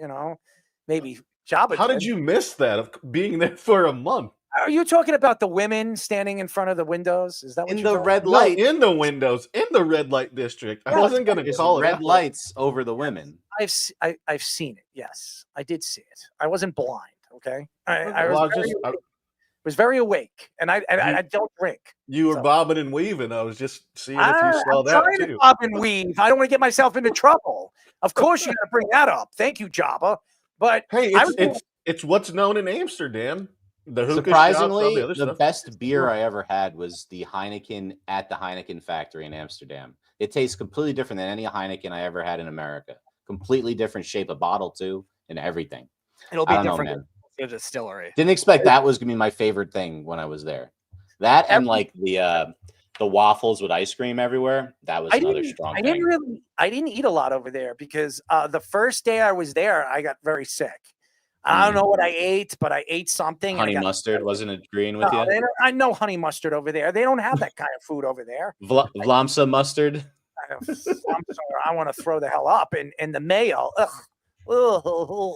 They love mayo over there, man. It is absolutely true. I mean, the only time Pulp Fiction, he starts off talking about it like Royale with cheese, and he's telling you they got mayo on all of it. He wasn't lying. They got mayo on everything over there, man. The only time I have mayo on like a sandwich, it's either a pastrami sandwich because I love mayo on a pastrami sandwich. Mayo on pastrami. Oh yeah, hot pastrami with mayo, delicious. Try it.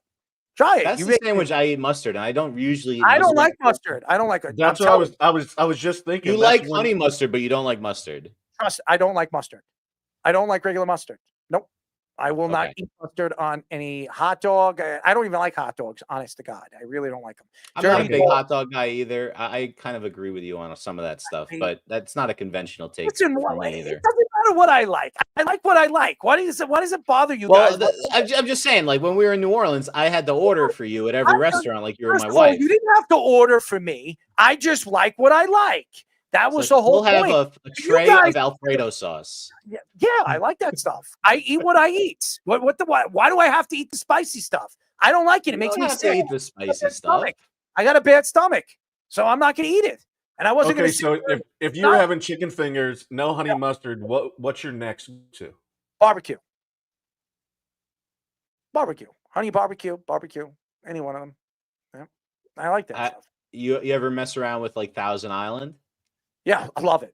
Love salad. You realize that's just mayo and ketchup mixed together, right? No, yes, I know. By the way, that was my dad's favorite. Have a hamburger with hamburger and cheese with Thousand Island. Delicious, so good, so Put a very little relish in it, and you have Russian dressing. I like that. I like Russian dressing on everything. I like that too. But I'm a Thousand Island guy. If I'm going to eat dressing, it's Thousand Island. My dad had it with every salad that I can remember for as long as I can remember. It's like Thousand Island. I'm like, Dad, that's gross. And he's like, I like what I like. But he's right. Why does everybody knock whatever anybody eats? Why? Because I don't. He also like brown schwager and liver and onions and. Liver. I'm not doing that. My mom likes liver. Oh, the old people like liver. If you're over 60 years old, you're eating liver. They love it. It's actually really healthy for you. Really, really healthy. Fava beans and a nice Chianti. Russian dressing on a chicken cutlet hero, cheese and bacon. He's not wrong. That's a correct sandwich right there. I would say the type of cheese should be mozzarella on that one, or some people go cheddar. I used to work in a deli. Chef or something? You're an economic- actually, pretty good at cooking. Pretty elite.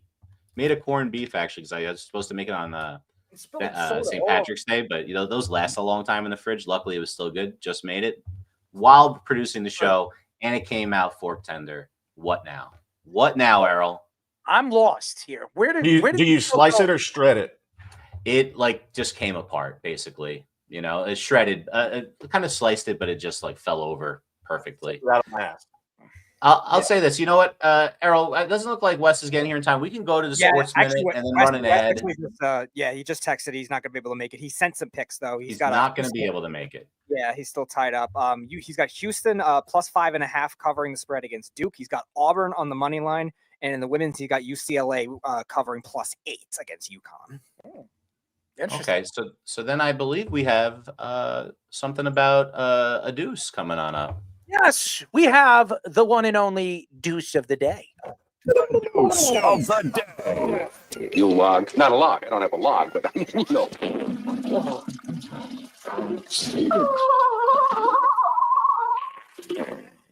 Well, ladies and gentlemen, there is a story, and there's a story that a lot of people have heard, and one of those stories was at the trade deadline that Kevin Durant was up for grabs. And the story came out pretty serious that there were serious contenders for Kevin Durant at the trade deadline. And one of those teams were the New York Knicks.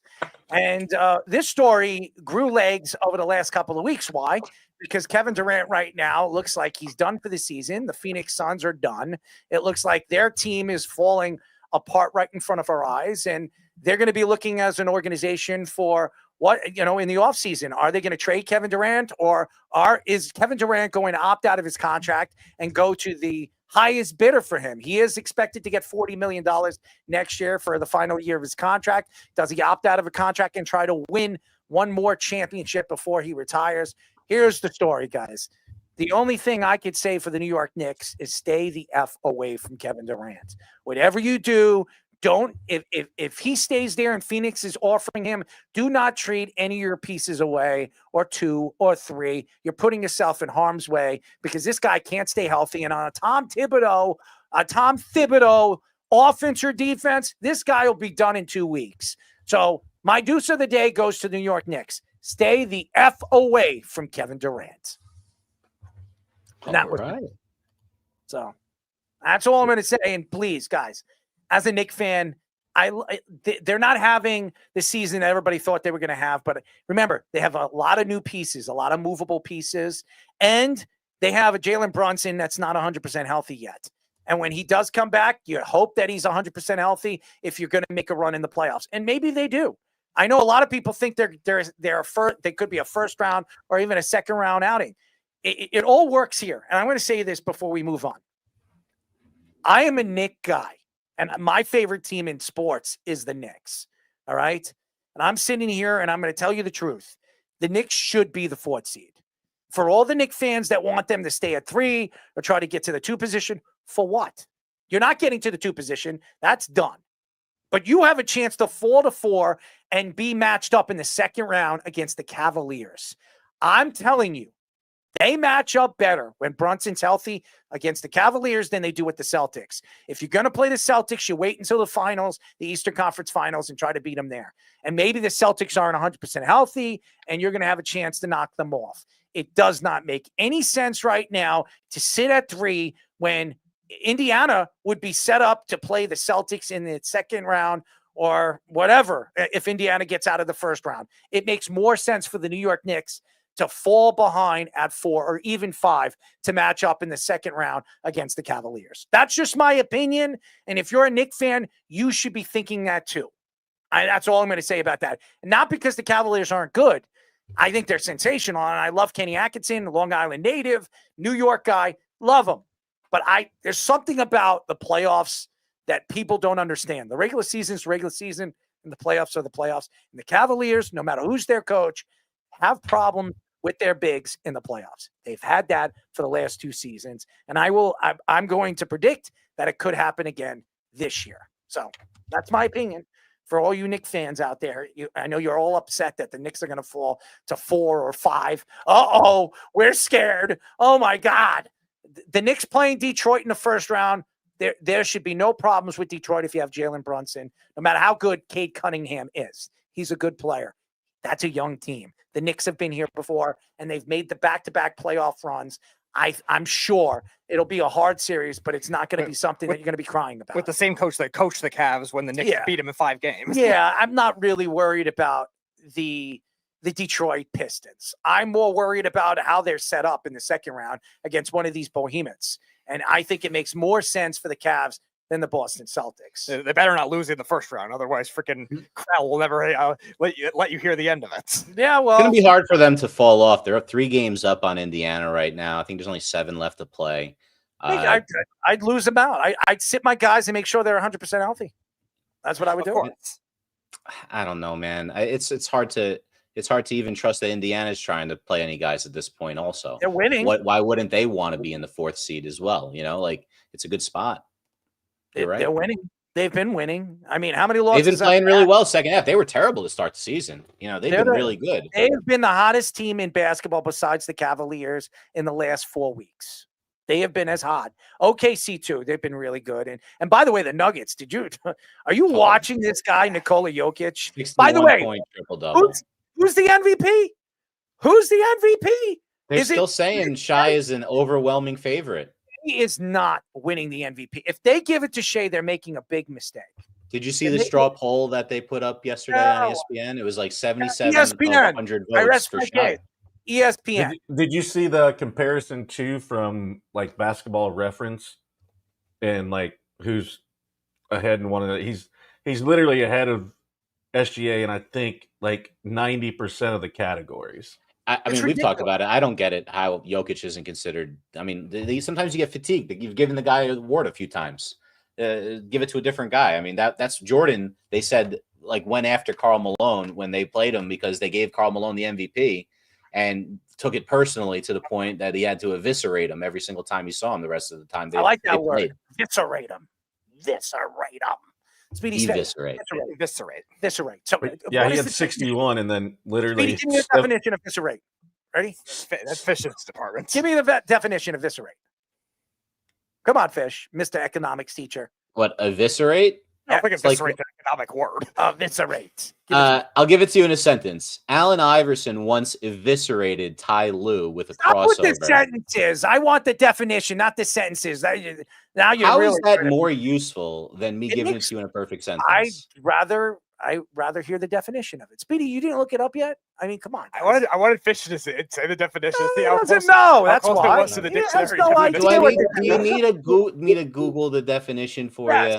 Yes, I do. I want you to Google it and give me the definition of eviscerate. Yes. It means to disembowel. There we go. You need that definition too? No. But what they did to when he takes a dump. Like a Braveheart. At the end of Braveheart, they disembowel him with the thing. That's definitely Tommy's department. Oh, God. I'm lost with that, man. Anybody that's seen Tommy go to the bathroom as much as he did when we were there, oh, my God. I was going to come in one of these days that he's out of the studio live from the toilet. And by the way, Nick Goody had the balls to tell me. But yes, he's got a lot of balls. We know he had the balls to tell me and blame me that I was the one that clogged the upstairs bathroom. Are you kidding me, Nick? I took a crap maybe twice the whole time. This guy was dump after dump after dump. They didn't charge us for it being clogged, so it was all good. It wasn't my fault. I'm not the one who did it. I was gonna point the finger at obviously Tommy Poops. It was him. It wasn't me. I didn't do it. What the hell?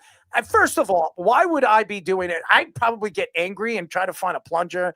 I would have been like Dumb and Dumber, trying to find the thing and the lever and try to take the stuff out of the toilet and try to unclog it. I mean, I wouldn't have sat there and left that. Come on. What was it? What is it Kevin saying over here? Eviscerated to come back again. Yes, Kevin. He eviscerated the toilet. He definitely love it. Absolutely. Yeah, that's what Tommy Poops does. Yeah, that's what he is. He's Tommy Poops. I told one of these shows, he's just gonna come in when he's not in the studio and just be live from the toilet, like you saw Mike Vrabel. You know how Hacksaw Jim Duggan carried around the 2x4? Oh! Well, Tommy needs the plunger. You know, he's gonna walk around with a plunger. Oh, what is that? His underworld calling instead of holding pitchforks, he's gonna hold plungers. Dude, I when I was a kid, I loved the American Dream, Dusty Rhodes. Besides Hulk Hogan, I loved him, and he came out.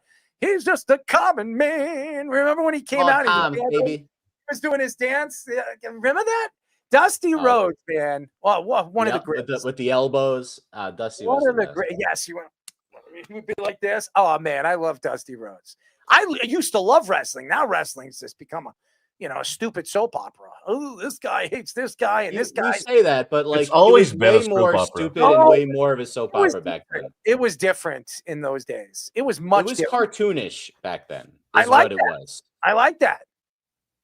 That's what I'm saying. It was like more like a shtick. Now they're trying to be more reality TV. Well, look at that. He used the Jewish word, a shtick. Well, if you listen to last week's Sports Minute, Errol, I used Michigas in there. I know. Was one of my favorites. I heard that. Yes, Michigas.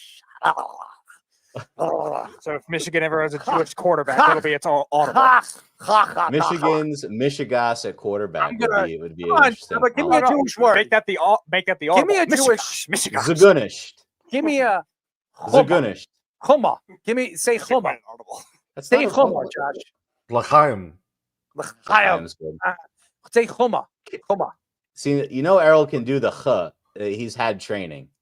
It's I've got a lot of training, especially when I do. You got to remember, I've lived in New York since I've been like 20. I knew a lot of Jewish people. Yeah. Did you get one of those hats? You know, those Ashkenazi hats? Ashkenazi, you know? Did you it's ever actually get one? Lubavitch, usually. Yeah, it's also Ashkenazi. I mean, they well, were Ashkenazi just means you're from Europe and you speak with like an awe. awe. Those hats too. Like an hot. Yeah, but well, Ashkenazi. they are the Hasidim are going to be Ashkenazi. You're right; they're not going to be Sephardic. But the hats are worth like tens of thousands of dollars. Yeah, they're super expensive. They're like sable and like chinchilla, like stuff like that. You know, it's like super expensive, and they wear them in 90-degree weather too. It's pretty crazy sometimes. Usually those are for the winter, but it's still a warm outfit for the summer. I'm reading. Yes. Is that the right spelling, Fish, for that? Is he talking about Schlemiel Schlemazel over here? Is that what Carl's trying to get me to do? I think that's what Carl's going for. Listen, I don't know all of the Jewish TV show references from the 60s and 70s. I'm not that old, but I appreciate it, Carl. You know, look. How did we get on this topic? I don't know how we got to this. I think it was something about Errol's cha. What? The hook. It's almost like you're hawking a loogie, yes. But then you're just pronouncing a name. I'm hacking. He's trying to give a new made up word for Carl to spell. By the way, Owen's he's in the feed. Owen, what are you doing over there, man? Hanging out? He's trying to research. He's trying to come up with 12 mock Brock Purdy trades. Listen, Brock Purdy needs to go. We need to get rid of him. Yeah, you missed it. We had a whole segment on Brock Purdy, dude. Yeah, let's do the Owen face. Shaking my head because you say outlandish shit. That's sacrifices were made for Brock Purdy to get paid, dude. Oh, stop! You need to stop. The GM doesn't come out and say he's a top 10 quarterback unless he's trying to trade him. Oh, stop! That would hurt his own negotiations. You're interested in number 3 overall? Just like Sanders is going to the Giants. Yeah. Okay. Sanders going to the Niners. You are Niners. They're not going. He's not going to the Niners. I think you didn't want him. Now you want him in the Niners. He throws 75% completion. You guys give me your first round pick next year. Your first round this year. I'll give you 3. I need a third. What are you, the GM? What is it? Yeah. I'll give you the I think I could do what he does. I'll ask my nieces and nephews who to draft. They'll do a better job than me.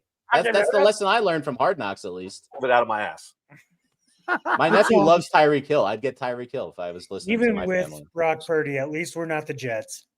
That's Why does the Jets get brought up in a conversation that has nothing to do with the Well, conversation? the owner is the worst owner in the league, according he to said the video games. That's what they He said voted. video games, and that's how they pick their. Is, Yeah, as long voting. as It's called a democracy. my It used to be all that was mattered in this country.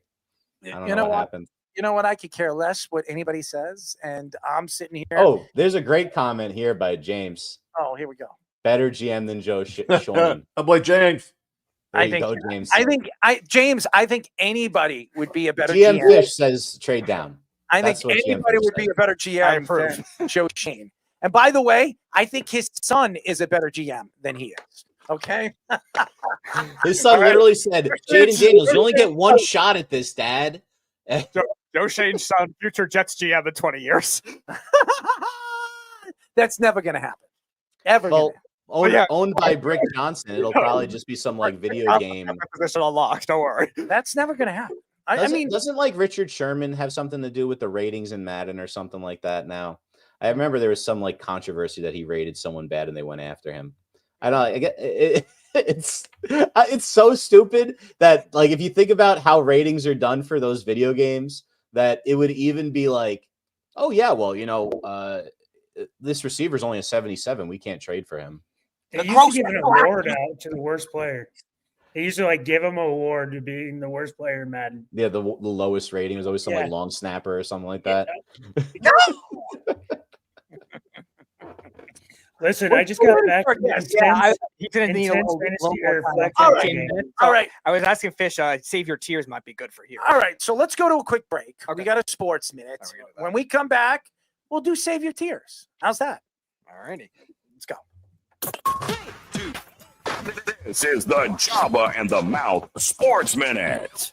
All right, everybody. Welcome to another Sports Minute. It's Aaron Fishman here with a few stories before we get into the scores this evening. First story up, A-Rod buys the Timberwolves. It's now official. A-Rod and Mark Lowry are the owners of the Minnesota Timberwolves. Former owner Glenn Taylor, who had a case of seller's remorse, was forced by judges to finalize the sale of the Timberwolves, which was made official today for $1.5 billion, which actually is a valuation that's super outdated. They're saying that the franchise is worth around $3.2 billion right now, so he's only getting less than half the value of it, according to today. Of course, they tried this sale, started in 2021. As he started learning the team was worth more, Taylor tried to claim that A-Rod and Lowry missed a payment and went to arbitration. The judges sided with A-Rod and Lowry. They now also acquire not only the Timberwolves, but the Minnesota Lynx, who lost in the WNBA Finals to the New York Liberty this past summer.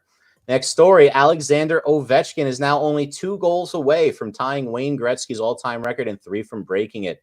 The Caps lost 5-1 to the Hurricanes, with the only goal being Ovechkin's the other night. Despite the loss, the Capitals have a 9-point lead over anyone else in the Eastern Conference and a presumptive 1 seed for the playoffs, 1 point behind in the President's Cup race. Ovechkin, who missed 16 games this season with a broken leg, is sitting at 39 goals on the year. His next goal will be his 40th, which will be his 14th 40-goal season, which is also a record. The Caps play tomorrow night at home against the lowly Blackhawks. And last story for this Sports Minute, Ja Morant and Buddy Hield were warned by the NBA for finger gun celebration in recent NBA play. Morant, who has been in hot water with the league multiple times over the past couple of seasons for brandishing firearms, seems to be ignoring previous warnings from the league about his conduct. Hield and Morant sent each other dueling finger gun celebrations back and forth between the Grizzly Warriors matchup Tuesday night. Ja Morant could easily fix this by professing his love for former wrestler Cactus Jack and explaining it was just a wrestling celebration, not a celebration of weapons. Bang, bang. Well, baseball scores tonight. The Yankees are trying to blow one to the Diamondbacks. They were winning 9-3. It is now 9-7 in the bottom of the 7th. Judge has a home run, his 5th on the year. And last I checked, 4 RBIs. In the top of the 8th, the Brewers are up 1-0 on the Reds. Final today, earlier, Red Sox beat the Orioles 8-4. The Phillies beat the Rockies 3-1. And the Astros beat the Twins in Minnesota 5-2. In the NBA, as we said, the season's winding down. Games that are already completed earlier today, Magic 109, the Tanking Wizards 97. and the Bucks 126 and the tanking 76ers 113. In action right now, the Timberwolves are beating up on the Nets 90-73, 6 minutes left in the fourth. 96-93, Memphis over the Heat right now, just under 8 minutes in the fourth, despite Tyler Hero putting up 27 points already. Trailblazers are up 105-90 on the Raptors with 13 seconds to go. Shaden Sharp, guy who's really breaking out this season for Portland, 36.6 rebounds. Still to come, Warriors at the Lakers. And finally, NHL scores, guys. The Canadiens are up 3-1 late in the third over the Bruins. We have the Senators just beat the Lightning 2-1. That's the final right now. Hagel, the only goal for the Lightning, 34th on the season. The Avalanche are up 5-3 on the Blue Jackets at the end of the second. A lot of action scoring here. McCarr, a defenseman, probably the best in the league, 30th goal on the season. Just near the end of the second in Dallas, it's 1-0 Predators. Stamkos with the goal there, and it's scoreless in Utah Hockey Club and the Kings. Still to come tonight, Ducks and Flames, Golden Knights and the Jets, Oilers and Sharks, and earlier today, final Senators beat. We already saw that just happened, Senators and the Lightning. Guys, we are live on TikTok, Twitter, and YouTube on our Jabba and the Mouth handle. And we're live on Instagram and Facebook under our Worldwide Sports Radio Network handle. You can now find us also in video on Apple Podcasts and Spotify. Make sure to like and subscribe all the shorts and videos you see throughout the week. Now back to Errol, Jabba, and Speedy for our guest on Jabba and the Mouth. Any questions? What is this? This is the Jabba and the Mouth Show. You're a grown man. Neutral on emotion. Don't want to think about it. Hey! No! Dissect. Beneficial. Yes, we are back, ladies and gentlemen. 631-672-3108 is the number to call. You're listening to Jabba and the Mouth. I'm your host, Errol Marks. My co-host, Mr. Jabba Jabba Chamberlain. I almost called him a speed bag. I don't know why. Did you say Jabba Speed? I was going to say speed bag. I don't know. Oh, And Speedy Petey. Go to our website at www.worldwidesportsradio.com. Check out all our shows throughout the week, including Jabba in the Mouth every single Mondays and Thursdays at 7:30 p.m. All you have to do to tune in and check out our local listings for all our shows is go to our website at www.worldwidesportsradio.com. By the way, Jabba, the Speedwagon. Oh, I like that. Speed, you like that? Speedwagon? I guess it'll be REO Speedwagon. Remember them? I did. I saw them in concert last year. I know. Yes. Speedy's like in love with them. He's infatuated with them. Anyways, they were just in Lincoln, I think, recently. Did you go and see them? Yeah, they were good. Oh, Nice. look at that. Jabba is going to see REO Speedwagon. Oh, I like them too. Anyways, ladies and gentlemen, we call this Speedy. Save your tears. Mom, what's one thing that you can't Beneficial. talk to me about? My sexual fantasy. Say sorry. It is not ideal, but if it's what you, it is not ideal, but if it is not ideal, but if it is what you can't triple stamp a double stamp. You can't triple stamp a double stamp, boy. You can't triple stamp a double stamp. Boy. It's time for Save Your Tears. Enjoy. Okay, guys, welcome back to Save Your Tears. Last time we played, Speedy Petey was the champion. Yeah, Manny, come on in. We're going to get you involved in this as well. Manny involved here. Why not? Manny, our intern. So we're going to the final four. I got the Heat jersey on, Arrow. I had to put it on. By the way, I wore this for Manny. Okay, I wore this tonight because he's a Miami Heat fan. I wear this, and he says, "What is that, Ray Allen?" I say, "No, it's DJ Rolo. That's what I'm talking about. Number 34, my sports number growing up. That's what I wear." Anyways, go ahead. I'm sorry. There you go. It's interesting. You played hockey. You were 34. It's like usually a goalie number. Yep. I played all different positions, but yes, I wore 34. Football, I wore 34. Baseball, I wore 34. Everything. Basketball, I wore 34. Every single sport. Yep. Very That was cool. my number. Water polo, lacrosse. I mean, you wore I it in didn't every play sport. lacrosse. I didn't play soccer. I didn't play any Skeet of those. shooting. Yeah.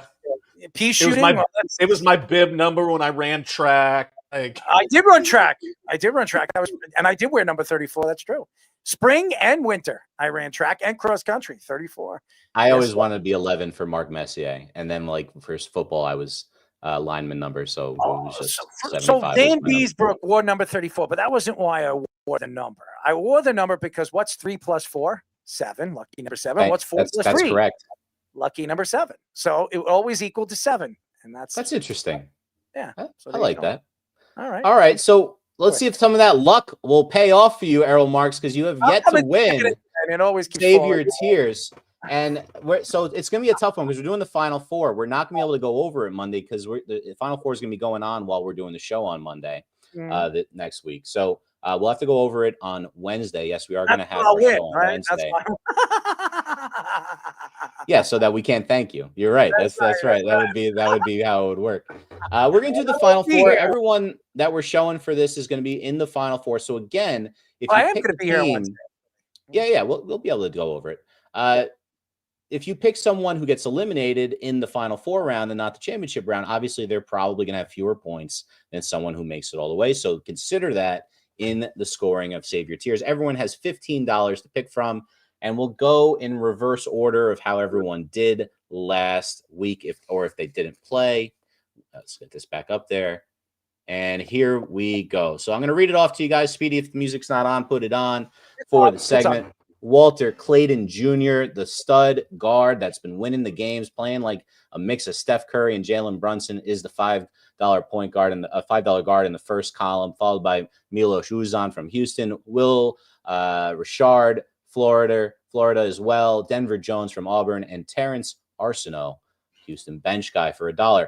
Next column, LJ Cryer from Houston, followed by Pettiford from Auburn, Emmanuel Sharp from Houston, Sion James from Duke, and Caleb Foster from Duke.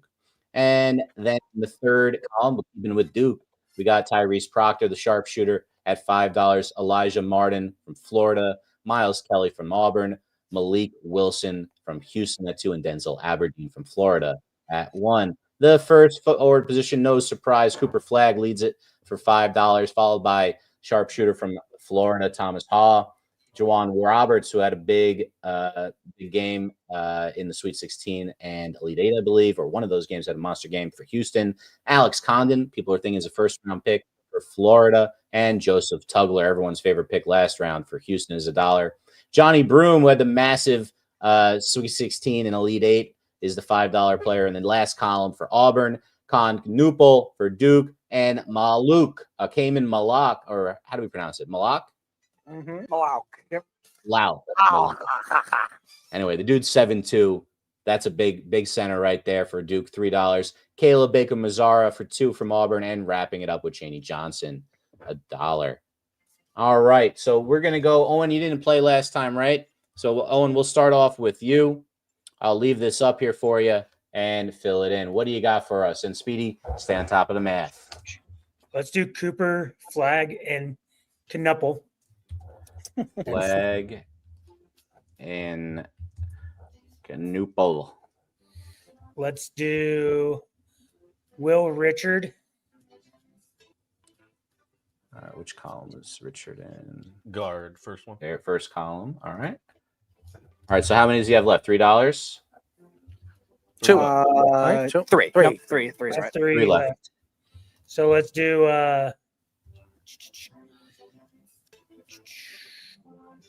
Caleb Foster, and then we'll go Malik Wilson.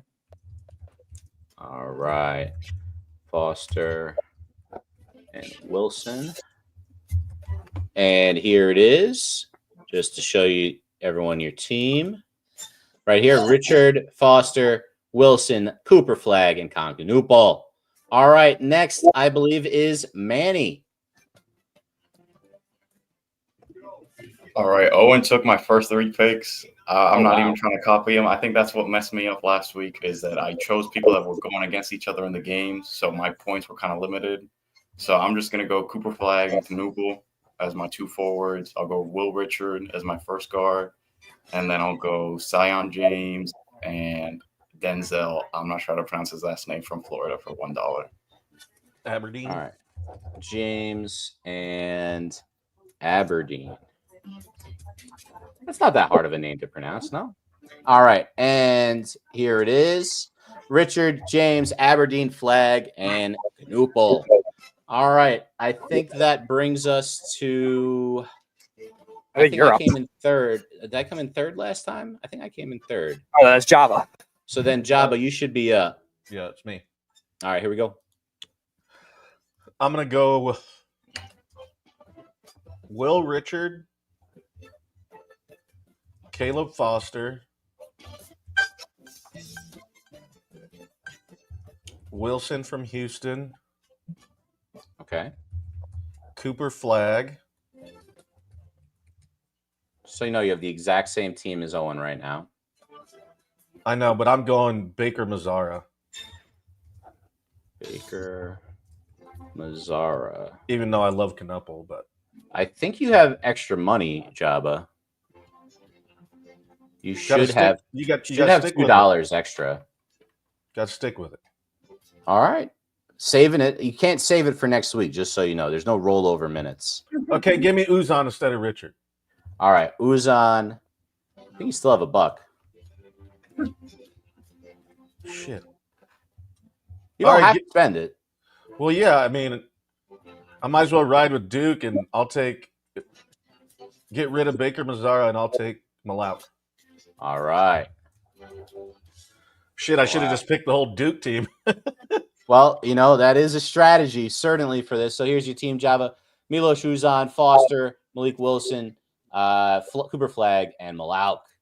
All right, I'm going to pick my team at this point. I think I'm going to buck the system a little bit, but not that much because you got to take Cooper Flag. I mean, let's face it, you got to take in. I'm going to go with Johnny Broom as well. I'm going to spend all my money at forward. That guy dominated, and it's the reason why Speedy won last time. So I'm going to stick with that, and I'm going to be cheap the rest of the way. They did say no limitations, too, for his elbow. Yeah, well, I mean, come on. The guy, he's a senior. He's going to play. Let's face it. I'm going to take Caleb Foster for $1 over there. That gives me $4 left. I like – everyone's taking Richard. It's a pretty good pick. So if I do that, then I need to take Aberdeen. I think that's what we're going to do. So I'm going to take Richard and Aberdeen as my other two guards. All right, and just to show everybody, here it is. All right, Richard, Foster, Aberdeen, Flag, and Broom. All right, we are up to our marks. All right, I'm going to go Knuppel, Flag,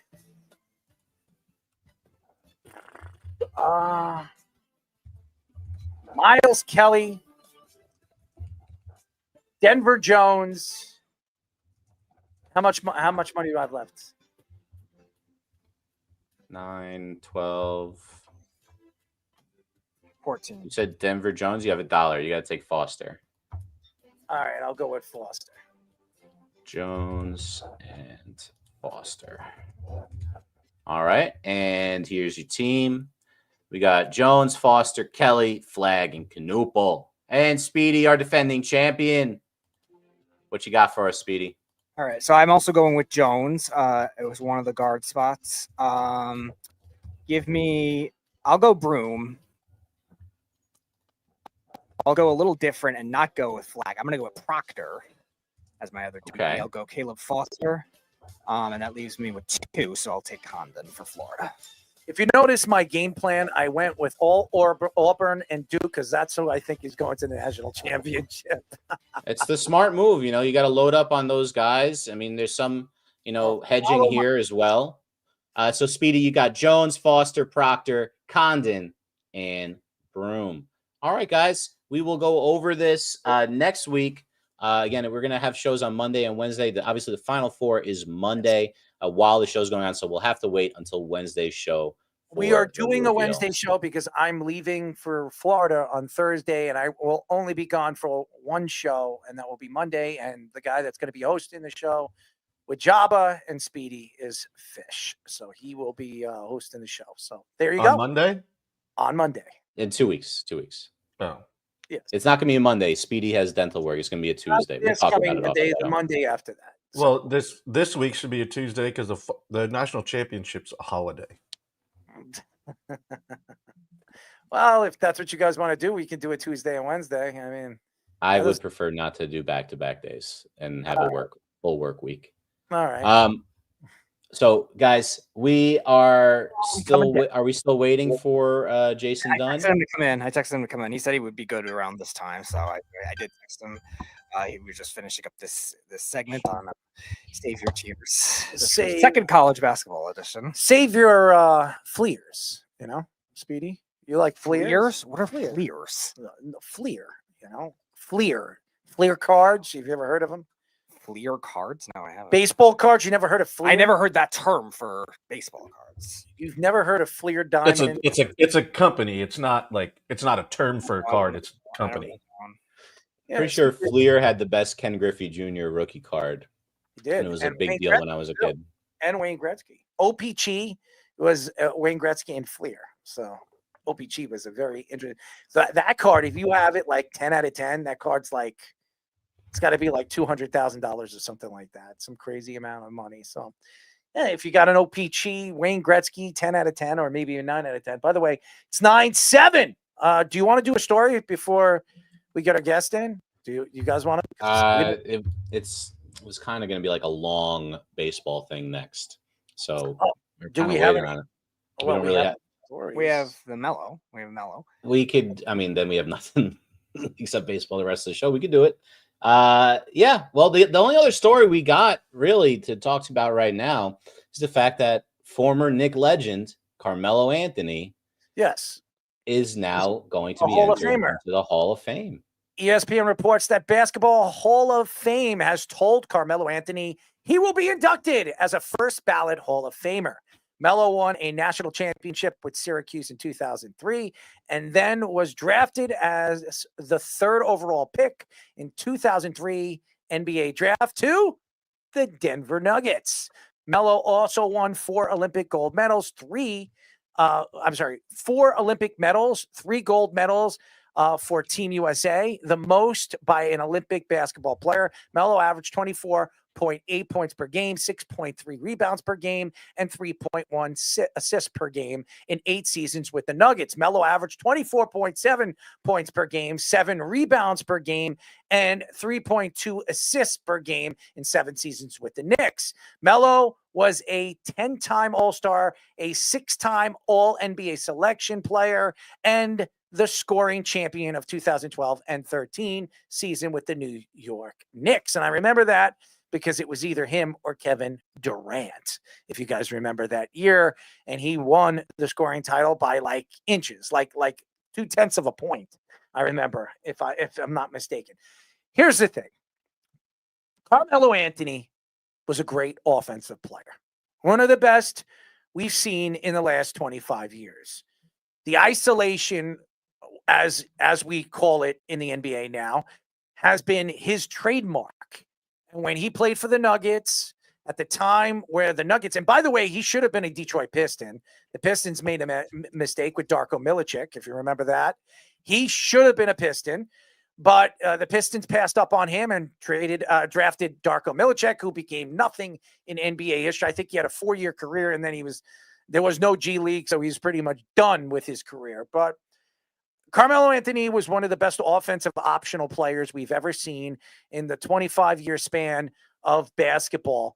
And I will say this. He really developed the three-point shot when he was drafted and he played college ball. He was more of a 16, 18-foot jump guy, a guy that loved his size and his ability to get to the hole was one of the unmatched, plays that we've seen, a power forward /3 in NBA history. I think his talent and his ability to do the things that he did over the years, not only with the Denver Nuggets, but the New York Knicks, was very impressive. And I remember when we talk about Bernard King was his favorite player growing up.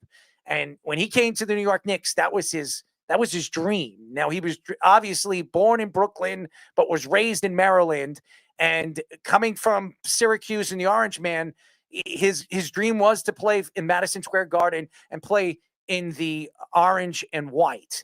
And he got his chance to do that. And he made a lot of money with the New York Knicks. As a matter of fact, he didn't get just one contract. He got 2 contracts. And when he was up for that first contract, a lot of people thought he might have went to Chicago. And a lot of thoughts were that the Chicago Bulls made the biggest pitch to him, but he wanted to stay in New York and he wanted to finish his career in New York, not only because of his family, but because he loved the fact that it was Madison Square Garden and he was playing in the world's most famous arena.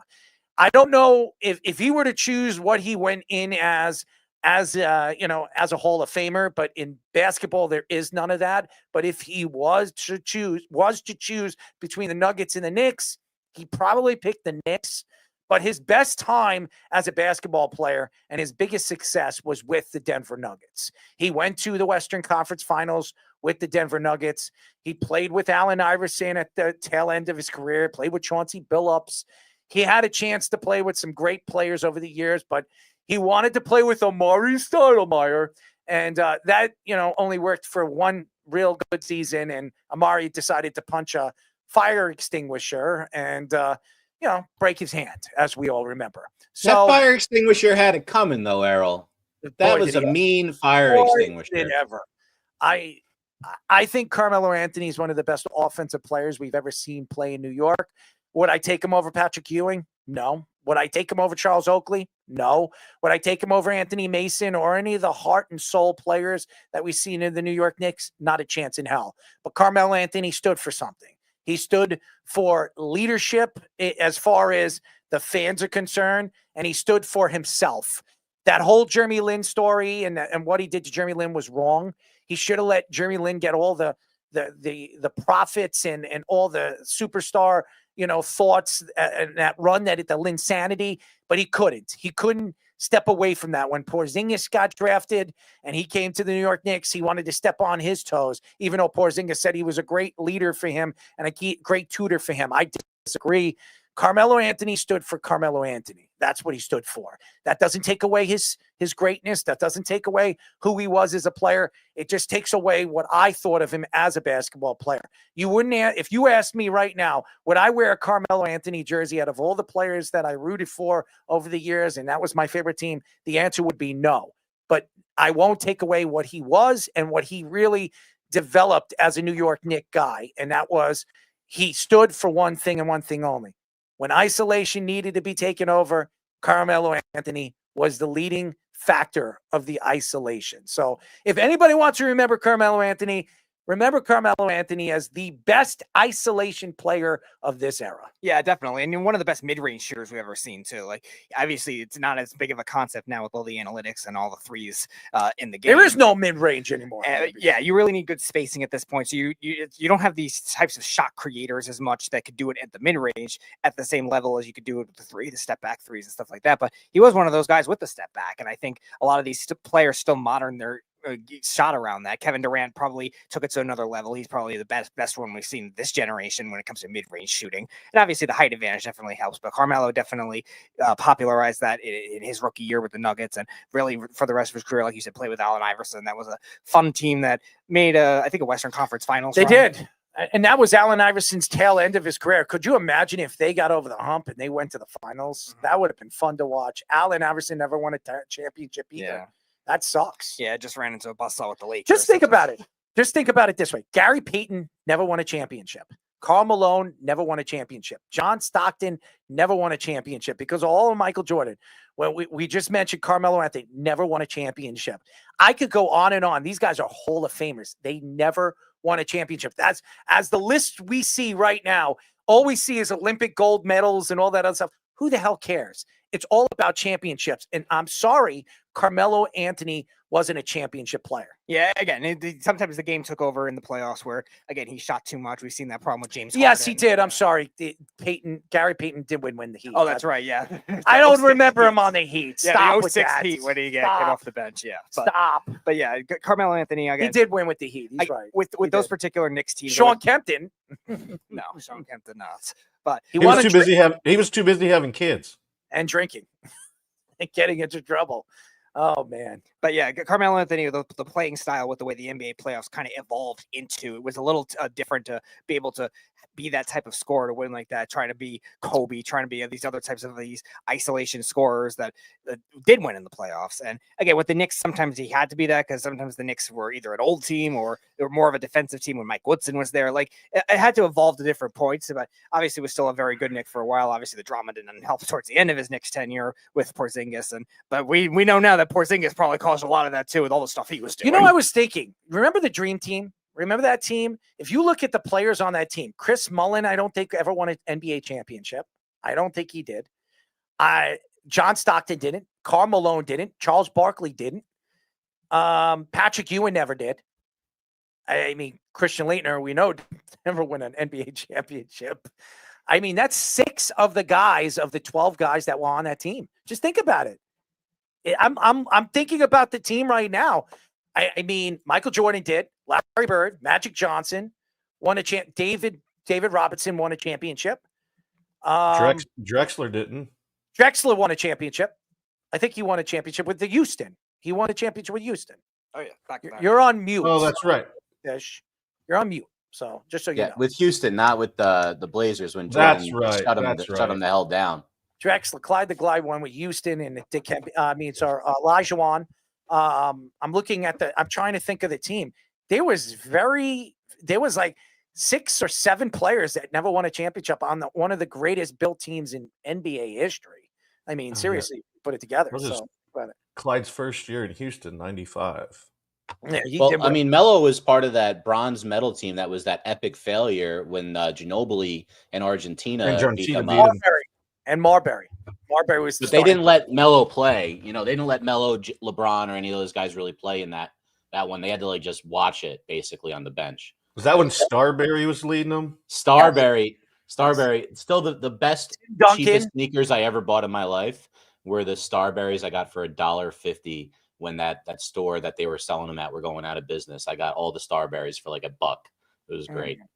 Then didn't he? But he went over to Woodson, though. He went over to China and balled out and became like a legend over there. That's true. He did. Yeah. He was a great Chinese Basketball Association player for a number of years. Won titles, won soaring championships over there. But before he left there, he was eating Vaseline on YouTube, sitting in the Knicks stands, making $24 million a year, not playing a single game because he was eating Vaseline online. That's what I remember. I remember a lot of things that he was doing. I just don't want to mention it on live radio because I don't want to get myself into trouble. You see, Pat, you should learn from me not to open my mouth at stupid reasons. You know. By the way, you said Darko Milicic. He played for 9 years. By the way, he did play for a while, but he never played, but he didn't play. He didn't play. I mean, Melo was coming off being winning the national championship, being the player of the year. Everyone knew he was great. I mean, obviously, everyone it was the LeBron draft, Carl, right? I agree with you. It's just like Speedy used one of the dumbest decisions ever. They still won the finals that year, with despite all of that. But if they had Carmelo on that team, I mean, can you even imagine how much longer that team would have been great? Didn't have. I mean, Tayshaun Prince became this defensive stopper. He would have been a 6th man if Carmelo was playing that spot. Just think about how dangerous that team could have been for a number of years, but they couldn't keep it together. They just didn't have enough. That was one of the greatest drafts in NBA history. Dwayne Wade was drafted. Chris Bosh was drafted in that draft. Paul was drafted the year before, I think, if I'm not mistaken. And one of the worst drafts for suits because those things were horrendous. Yeah, they were. LeBron James was drafted in that draft. That was. Here, I'll read it off to you. It was an incredible draft. Oh, it really was. A lot of. I think 03. It was 04. It was 04. It was 04. 04. I think it was 04. If I'm not mistaken. 03. What was all right? So it goes LeBron, Darko, Melo, Bosch, Wade. And then you get a bunch of guys that played in the league for a while. Chris Kaman, Kirk Heinrich. I think TJ Kansas. Ford from Texas had an injury, like messed up his neck. And the Knicks ended up with Mike Sweetney, who didn't make it in the league. Oh, please. Michael Petrus was a 3-and-D guy for a while. Nick Collison played forever. Luke Ridenour played for a long time. David West played forever. He came out in that draft. Boris Diaw played forever. Oh, God, Boris Diaw. What a Kendrick Perkins was the 27th pick, your favorite. GM with a French team, by the way, Boris Diaw. But go ahead. Leandro Barbosa was a great role player for a long time. Josh Howard was the last pick of the first round. Was a really good player for a number of years. Second round, Luke Walton. There's a name for you. It wasn't a really great player, but played. Steve Blake was the second round pick Errol's favorite coach. Steve Blake, I loved. Maryland, right? Maryland team with Juan Dixon that competed against Loved Juan Dixon. teams. What a great college basketball. Right. Kyle Korver was in that draft in the late second round. Yep. So that's Mo Williams was an all-star because of LeBron. You know, second round pick. Kyle Korver never dunked more than 10 times in his whole NBA career. I believe it. Some other names you've probably heard of: Zaza Pachulia, Keith Bogans, James Jones, who's a GM now, I believe, was in that draft. The one that rode LeBron teams to championships off the bench. He was in the NBA for like 20 years on the bench for Miami. And the Knicks took Maciek Lampy. Can we stop bringing up the Knicks? It was one of the worst Knicks drafts. No, it's not. I can tell you a lot worse than that. Let me tell you. There were worse. But when it's one of the most loaded drafts ever, and you come away with Mike Remember Sweetney the draft? had a weight problem. Remember the draft when the Knicks had 3 first-round draft picks? They had John Wallace. They had the kid from Kentucky that they drafted, and somebody else. It was 3 first-round draft picks, and every single one of them just absolutely bombed. And I like John Wallace. Played for Syracuse. I followed him. It's just absolute ridiculousness. Oh, horrible. I just watching the Knicks year in and year out, bringing GM after GM and coach after coach. After Pat Riley and Jeff Van Gundy left, that team was a debacle. Absolutely. Yeah, so the Knicks took back-to-back in that draft, 18th pick, 19th pick, John Wallace and Walter McCarty from Kentucky.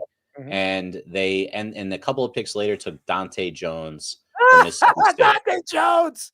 Remember him? He played for the Duke Blue Devils. Remember that? Right? I actually think this is an older Dante Jones. He wasn't a Duke guy. You're thinking of the one that actually was good. I wouldn't say good. He was okay. He was good enough to play. Let's put it that way.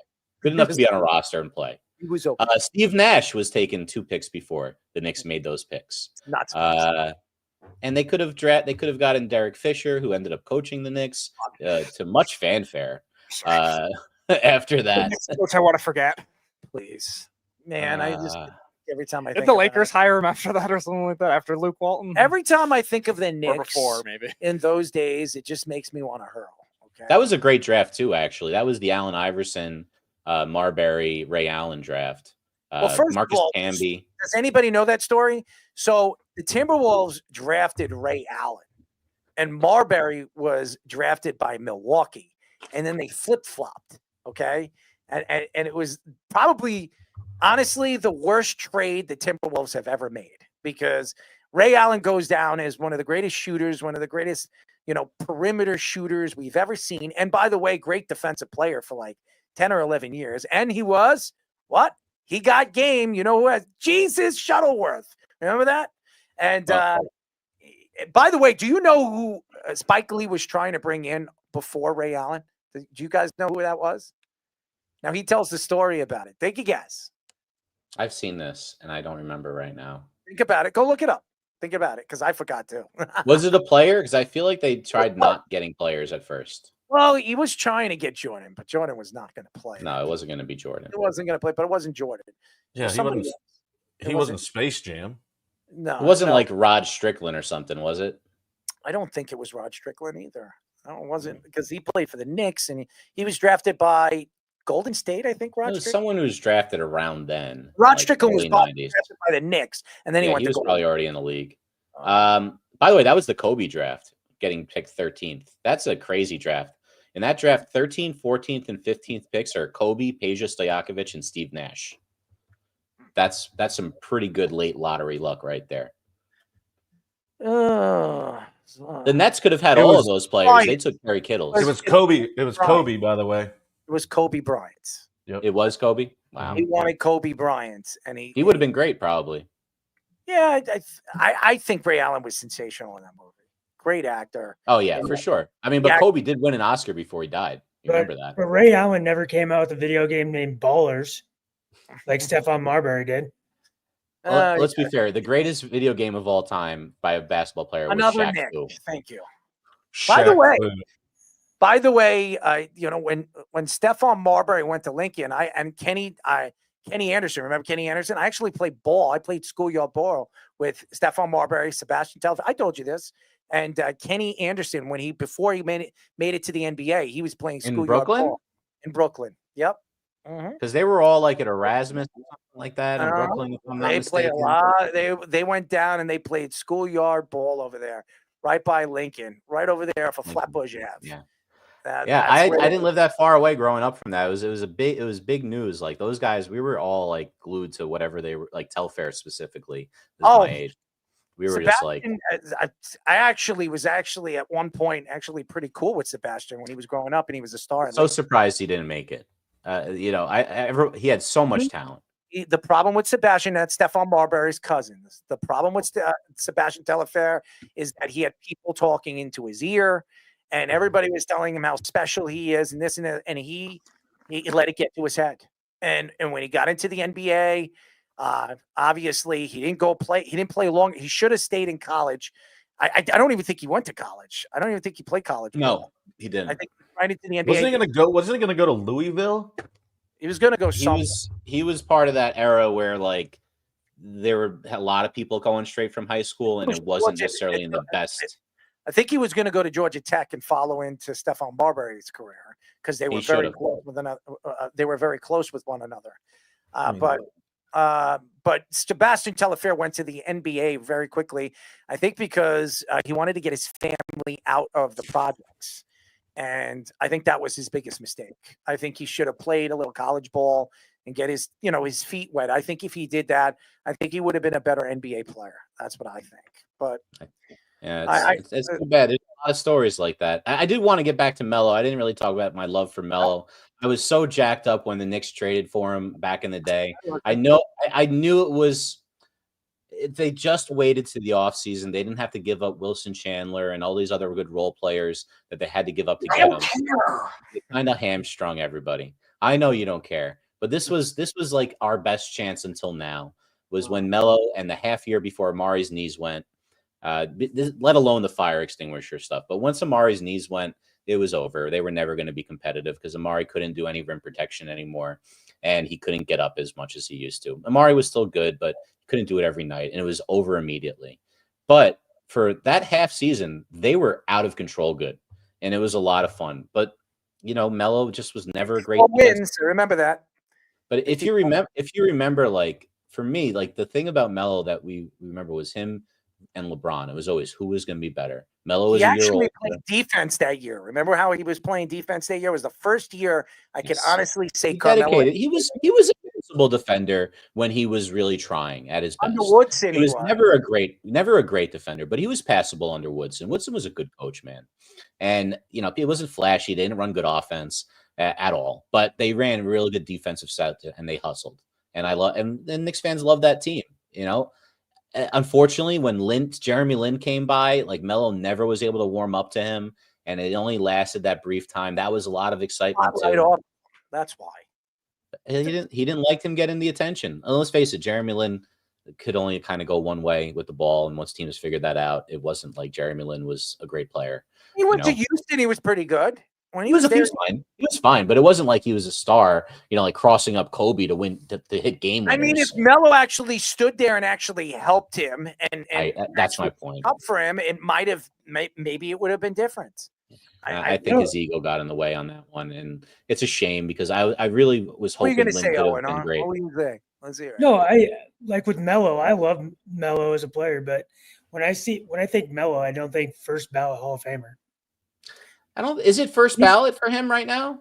Yes, first ballot. He's more famous for being hoodie Melo than he actually is by playing any actual basketball games. He never won. Every star is a first ballot Hall of Famer with the NBA. I wouldn't even consider him a star. He was like back half of the. It's not just NBA too. This is basketball counts for college as well. So you got to remember. Well, then that's if it was just NBA, then that's one thing. But college, you was damn good in. Well, college and the Olympics, right? You got to give him the 3 gold medals. He was a 6th man on those 08 Olympic team and was great. Man, he wasn't. He was a top. I disagree, Owen. You're going to tell me he was at one point for like 8 years. He wasn't a top 7 player in the NBA. You think of AI first. You'd think Kobe first. You'd think LeBron first. You'd think Steve Nash first. You'd think of Shaq first. You'd think of all these guys before you get. Hold on a second. Who did Carmelo Anthony play with in the time that he was in Denver? An old Allen Iverson and a Chauncey Billups. Let's go look at who Steve Nash played with. He played with Amari Stoudemire in the prime of his career. That's not my point. I'm just saying you think about those guys, you think of them as a back tier superstar. I disagree. He's comparable to James Harden. Like they have similar stats. Oh, he's better than James Harden was. James Harden. I think Carmelo also dominated like the minds of the fans a little bit. You know, like it was kind of like part of the culture in a way that Allen Iverson like had this cultural element to him. Obviously, he wasn't Allen Iverson, but despite the fact that Melo might not have had the greatest percentages shooting, he was only a 35.5% 3-point shooter, which back then was pretty good. But today, that's not great. Today, that's not really a good number. He shot a lot. He was a volume guy. He shot 40% from the field.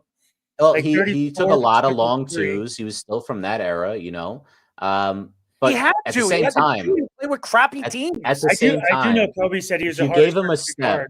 No one was better as a.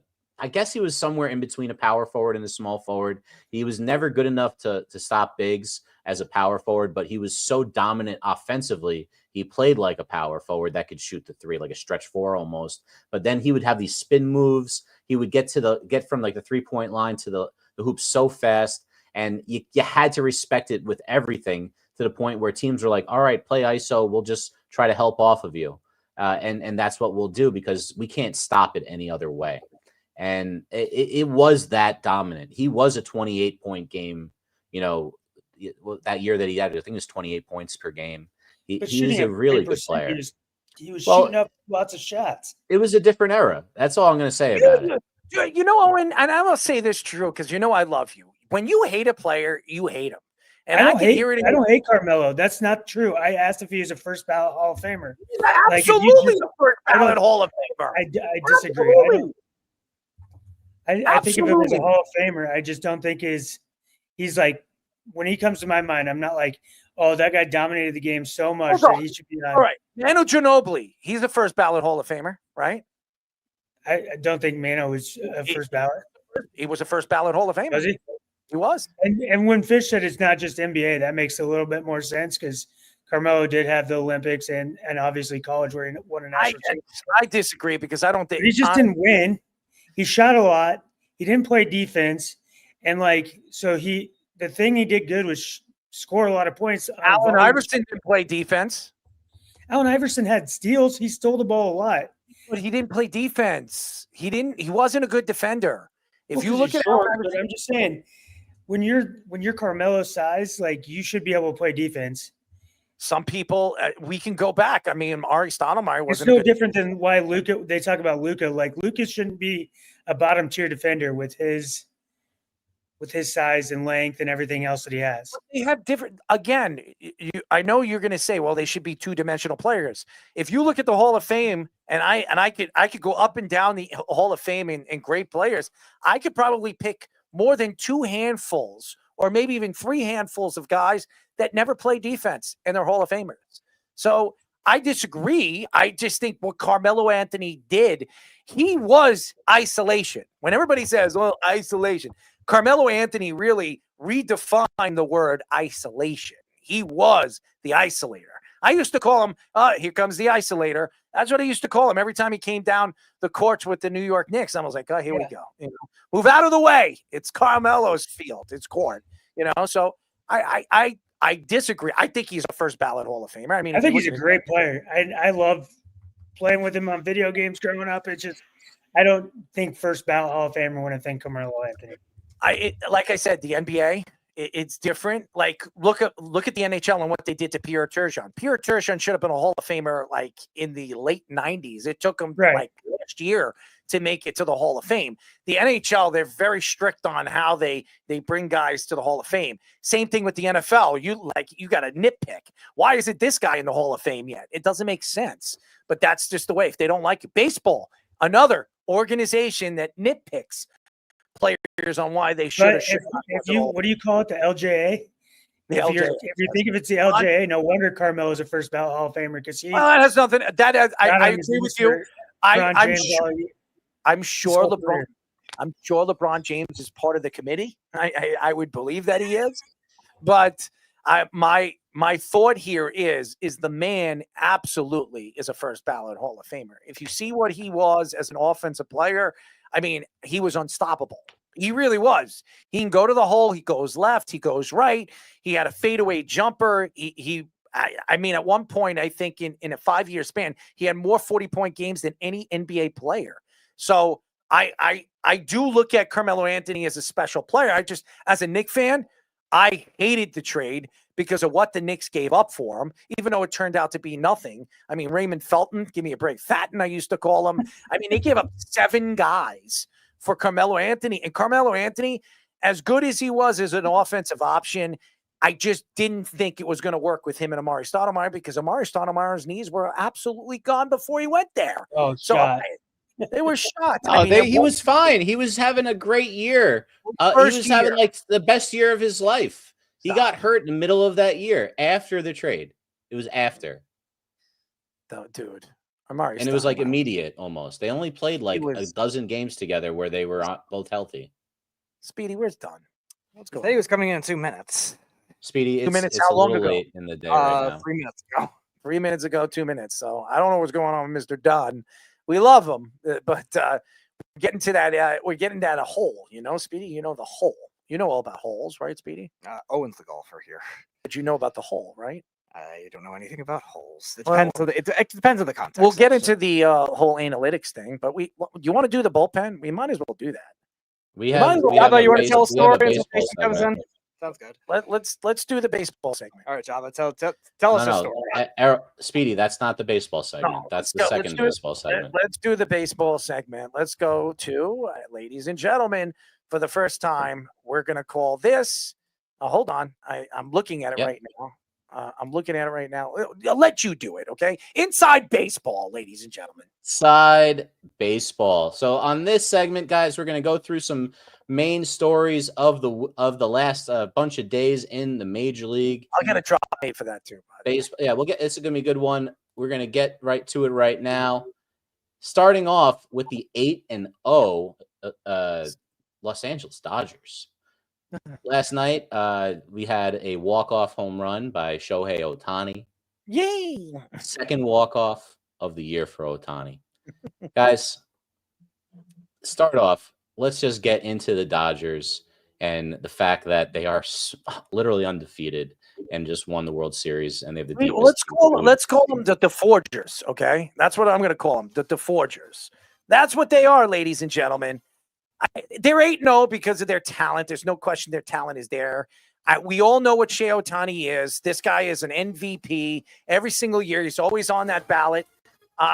Specifically, the Dodgers are expected to win in the National League. I don't think you can argue that if they stay healthy, they're almost unbeatable. You have Mookie Betts, who hasn't really has he played yet this year? I mean, he's playing. He's playing. So he wasn't healthy in the preseason. He barely played during off season because he was trying to get healthy. I haven't watched a lot of the Dodgers. I've heard stories about them. Their pitching looks really, really good. Their relief pitching is one of the best right now in the first 8 games of the season. They're 8-0 for a reason because of that. They're forgers. That's what they are. Their forgery and their stealing always works. And that's why they're going to be contenders all season long. Jabba, you're on mute, just so you know. I was just waiting for you to be done. I was done. Yeah, it's the stuff's crazy. I mean, obviously the way they've done it. you can call them whatever you want, but the game's not played on paper. Yes, they have talent, but that doesn't mean you always win. Obviously, with the start of what it is, it's kind of everybody, saying like, oh, they bought it again and so on and so forth. But let's have the conversation at the end of the year and see where they're at. And that's really all I'm going to say about that. It's been fun to see. Never thought the Braves would be 0-for on the other side, but talk about the Padres. The Padres are undefeated. They're in the same division. Told you about the Padres, by the way. I told you about them. Oh, they'll fall off. Don't worry. That's I don't know. You're going to be wrong on that one. I'll just book that. All right. Great start. Keep it in mind, guys. The last time a team has repeated is the Yankees in 98, 99, 2000. Yep. So it's been literally that long since there's been a repeat champ. It looks like odds-on favorites say the Dodgers should be doing it. They have a payroll that's with the deferred money, phony baloney. They have about 100 to 150 million on the next closest team in payroll. Right. That's kind of ridiculous. And it's not surprising that they're stacked. Well, there's some flaws. Not every team's perfect. Roki Sasaki can't find the plate. They're talking he's got about 9 walks and 2 starts and like 4 innings. I felt bad for him because you could tell how much he cared. Like when he got pulled after 5 walks and only like cup. Like that is a crappy feeling. Like I've been there before. Like it sucks. Thank God the Yankees didn't bring him in. Oh my God! Could you imagine that's the guy they brought in. Could you imagine the New York fans taking shots at him? Oh my God! And if you think about it, he's still a kid too. Remember Arabu? Remember Hideki? Was it Hideki Arabu or was it Arabu? Well, Steinbrenner hated him for whatever reason. He brought him in, and everybody was like, "This guy's the next big thing." Oh man, what a bust! So he couldn't handle New York. God rest his soul. Yeah. Hey, Speedy, what do you got on the Dodgers? You got any interesting stats or things that have been jumping out at you about how they've played so far this year? Well, the Dodgers, they always get these random guys to break out, and I think you're now trying to see that they traded as well for Terry Ruiz from the A's. Maybe they're trying to get a second life out of him. The A's were the same team that Max Muncy came from and got him to a second level, and now add some speed to that team as well. But yeah, Sasaki, it's been shaky for him at the start. But again, still time. You saw that with Yamamoto last year. His first month, he was really bad. Then was great for the rest of the season. Yeah, Snell hasn't looked good yet either. And you forget, like, Blake Snell's like their third starter. That's ridiculous. The guy has 2 Cy Youngs. And he's, 30? You know what I mean? Like, it's not like he's anywhere close to done. And that's not even the number 1 guy. Is Glasnow their 4th starter? Like, is that what we're talking about right now? Like, think about Sasaki. If they can't get him to repeat his delivery all that much, Jabba, you know what happens to guys like that? They end up and he might end up becoming a fireball closer throwing 102. But those, like, Speedy, you bring up something too, where they bring in guys like Michael Conforto doing what he's doing because he doesn't have to be better. I mean, he's hitting 358, I believe, right now or something. I mean, he hasn't had a ton of at bats, but when he's played, he's been productive. So they just have these pieces that fall into place, and it's just it's weird how it always works with the superstars that they have. All right, so we got another story.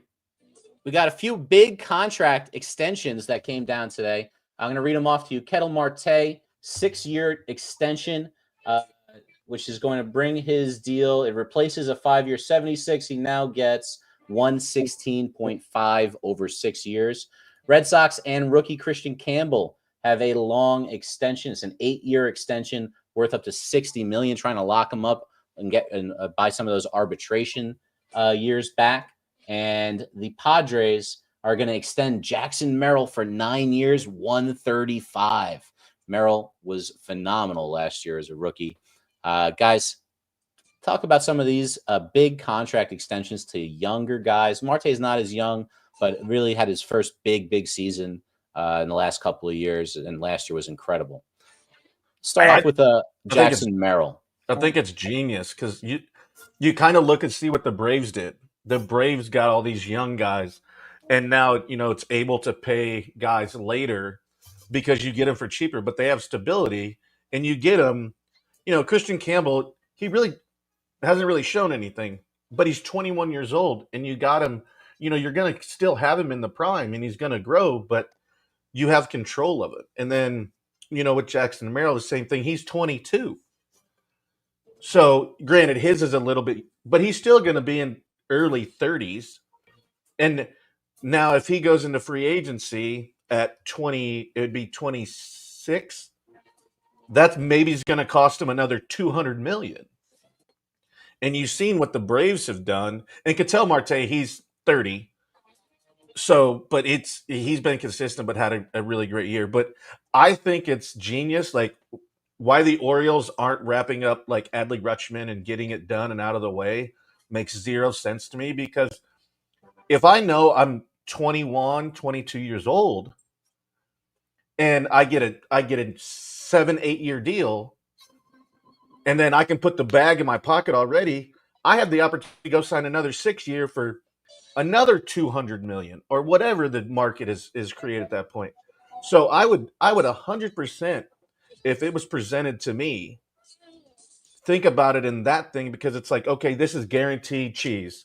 Like, this is in the bag. I'm going, and I'm going to have another opportunity to sign another big one, but I'm going to be financially stable and not have to worry about arbitration, free agency, and going through all that. So I love these signings. I love, like, obviously 2 of the 3 are very young kids, and happy for them. And, then you'll see how it affects a player's mentality, because it's like, now you don't have to worry about it. And I think Ketel Marte is a great player. So I think they're all great signs, but I love the early signs, even if obviously 2 aspects. Merrill obviously proved it last year. And then you got Christian Campbell, who's coming in. Why his contract obviously a lot lower than Merrill's was, because Merrill's proved it. But I'd take them both in a heartbeat, being 21 and 22 years old. I love it. I'll look at it a different way. I look at it as they're young kids and they have a chance to go to free agency at young ages. If Christian Campbell is sitting there at 22, at the age of 26, 27, he's probably a free agent, and he's going to get himself, just like a Juan Soto, if he proves himself, he's going to make himself $400 or $500 million. He's one of the best prospects the Red Sox have had in a very, very long time. Yes, he hasn't proved himself, but look, Soto bet on himself. So these guys, if they believe in their talent, bet on yourself. I agree with you, Jabba. You go for the sure thing, but you always sit there and you wonder what their agents are saying or what they're trying to do for their families instead of looking out at the big picture. Soto believed in his talent. Soto sat back and said, you know what? I'm going to buy into whatever when I go to arbitration, I'm going to make the most money because I'm the best player on the field. As he did last year, he made $30 million in arbitration for the New York Yankees, which was the highest arbitration deal in baseball history. If you believe in yourself, you sit back. Look at Acuna. I mean, now you're sitting here right now, and Acuna might never play baseball at the top of his game again. So maybe that was a good deal for Acuna, because he might never be at the top end of his game, because the guy can't stay healthy. How many knee injuries? But that's also the other aspect of it too, is like, I get my bag and I'm good, and God forbid something happens. Like, I don't wish that upon anybody, 2 ACLs, but it's very common. So once you do one, you do the other. And I mean, even my son's girlfriend, she did back-to-back years on both their ACLs. So it stinks, but that's the part of it too, where you think about it. He's already signed, his money's guaranteed. They were baseball injuries. He's getting paid no matter what. So if you think about it in terms, but I'm agreeing with you at that. And it could be, but then, like you said, for Acuna, that could be great if he could never, come back and be the Acuna that he is, because he already got the bag. I'm looking at it a different way. That's all. I've been calling for this. I'm with you, Jabba, that teams should be copying the Braves model. And this is the Braves model. Lock these guys up, buy out their arbitration years, give them the bag. And it's not the biggest bag. If you wait, you're going to pay them twice as much. I mean, Ozzie Albies has been making $5 million a year for the last 7 years or something like that from the Braves. And, that guy would have gotten triple easy, on that contract, despite his injuries that he's had. So, it's a great move by a franchise. It helps young players. It's good for the system they have it. And, besides that, Speedy, do you have anything on Campbell or Merrill? I know Merrill was an infielder until last year and was able to produce switching from infield to outfield as a rookie, Jabba. That's uncommon. I love that contract. The Padres, after overpaying for a bunch of veterans, kind of did the reverse, went for the right thing. I love the Crochet contract we talked about on Monday with the Red Sox and Christian Campbell. Again, they're banking on that same kind of philosophy with Albies too, which is kind of similar upside. All right, next story. Big G. Yes, Giancarlo Stanton. So before I'm sorry to cut you off. In just a few moments, we're going to get Jason Dunn in, and we're going to talk some football with him. I know everybody's been waiting. He's been, he's been taking care of his podcast and stuff that he's doing. But Jason will be joining us in just a few moments. Go ahead, Fish. So there's a story out that Giancarlo Stanton's bilateral elbow injury might be related to him swinging the torpedo bats. He was using them last year, actually. So that he refuses to blame the elbows on the torpedo bats, but it does raise the question. It's a different type of, center of gravity, center of mass that you're swinging. Can it lead to some injuries in weird ways that we've never seen before? This is horrible. This is horrible. I mean, I don't think it had anything to do with the torpedo bats, that his elbows are completely done. I mean, the guy can't stay healthy. I mean, stop working out as hard as you do. I mean, you're in the gym, you're bench pressing. I mean, I've heard he was benching like 320 or 325 last year when he's in the gym. That puts pressure on your elbows. That puts pressure on your shoulders. This is a guy that's a beast in the gym. He's in and out of the gym 2-3 times a day. It had nothing to do with the torpedo bats. This is ridiculous. And the fact that people are sitting here thinking that Giancarlo Stanton's injuries had something to do with that tells me how dumb you really are. It had nothing to do with the torpedo bats. Keep this out of the craziness of what's going on right now in baseball.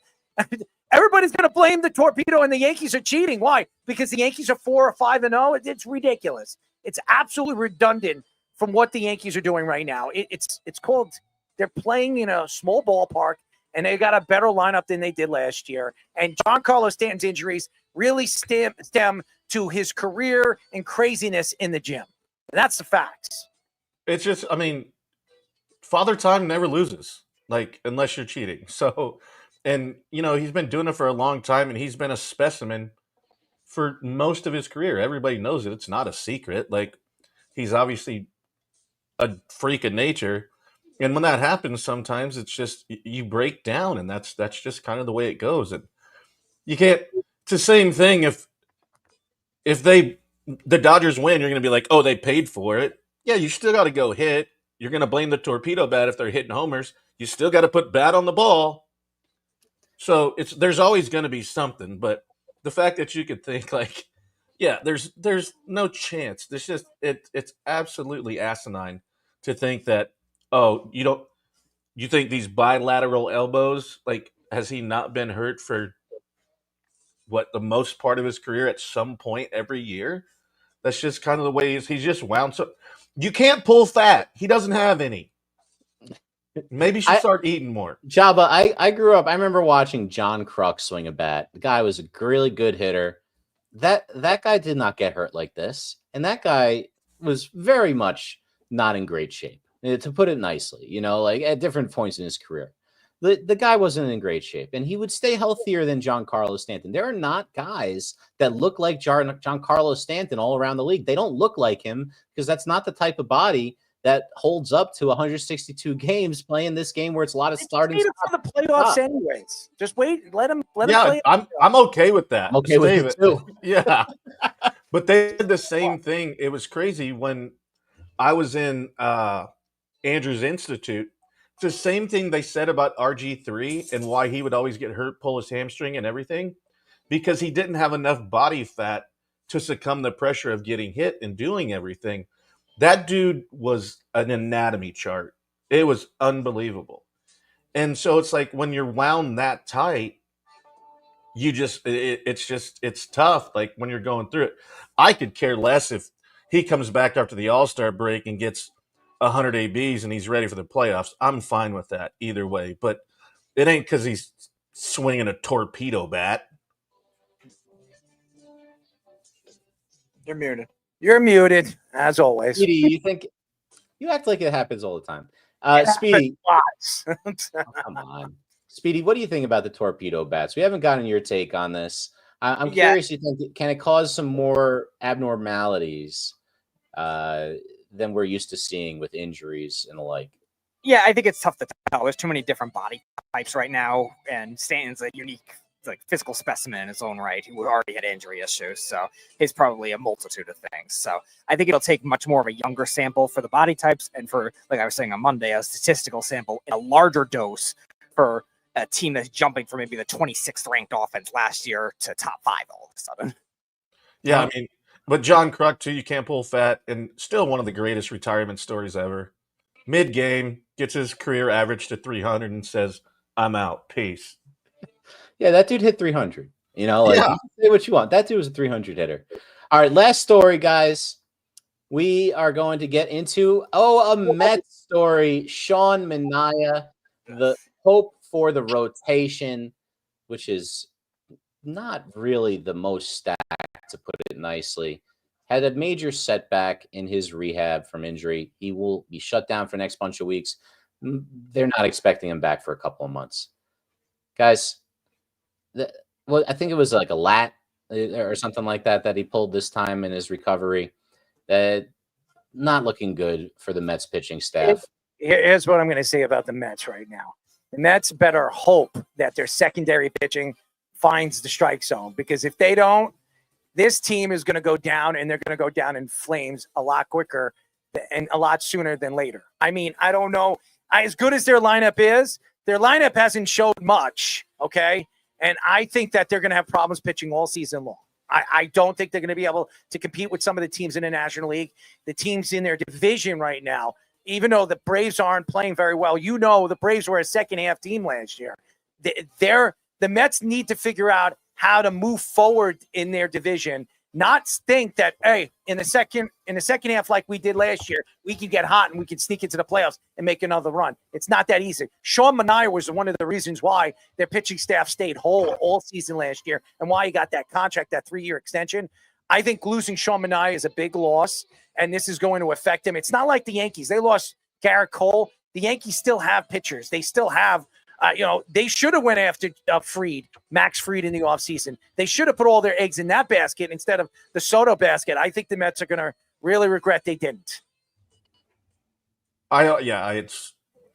It's weird too, because my son just got a PRP injection too. So like, I never had one. I'm learning about it too. So it'll be interesting to see, the bounce back, and obviously, with an 18-year-old kid compared to Sean Manaea and what he's going to be. But yeah, so I think they didn't. We talked about this. I don't think they spent enough on pitching.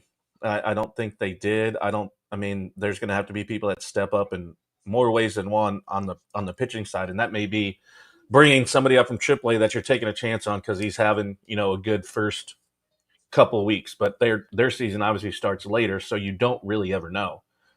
So I think it's going to hurt him a lot more than they think it is. And even, he's not the greatest pitcher. He's obviously very, very good, but I still think it's going to hurt them in the long run that they didn't spend more money on the pitching side to create some depth, or you go out and make a trade and see what happens. Like Senga's your ace, I guess, right? And you got this Tyler McGill, your number 2 pitcher. I like him though. That's fine. Peterson. I like Peterson. You got Peterson. You got Griffin Canning, who was like the 5th starter for the Angels on that terrible team last year. They're always terrible. And Montas is hurt too. We probably ain't seeing him. And Clay Holmes, like you said, Speedy, Clay Holmes was, lost a closer job for the Yankees last year. That's who Clay Holmes is, and they're turning him into a starter. That doesn't scream like a team that's going to compete with anyone in that division. David Stern not good enough. Looks like a genius. Let me tell you. The one saving grace for them is the Braves can't score runs. But besides that, well, look, the Braves have started horribly. They're not going to be this bad. Acuna will come back in a month. I had them barely out of the playoffs, but I never expected this bad. It's the first week of the season. We'll see what happens. Once they get Acuna and Strider back, that's a very different team. Very, very different team. So that's all our stories, guys. This has been our first edition of Inside Baseball. All right, ladies and gentlemen, he's been waiting carefully. But before we get him in, this show and this segment is brought to you by ladies and gentlemen, we've been waiting. Ice Shaker. Go to iceshaker.com and shop all their official licensed collections from Star Wars to Marvel and so much more. Enjoy free shipping when you spend $50 or more. Go to iceshaker.com to check out all their great products, including, if you're a March Madness fan, you can get an Alabama, a Purdue, a Duke Blue Devils. Hey, you can get some Auburn Ice Shakers, or you can get Florida. You can get any one of them, whatever one you want. You can go and get one.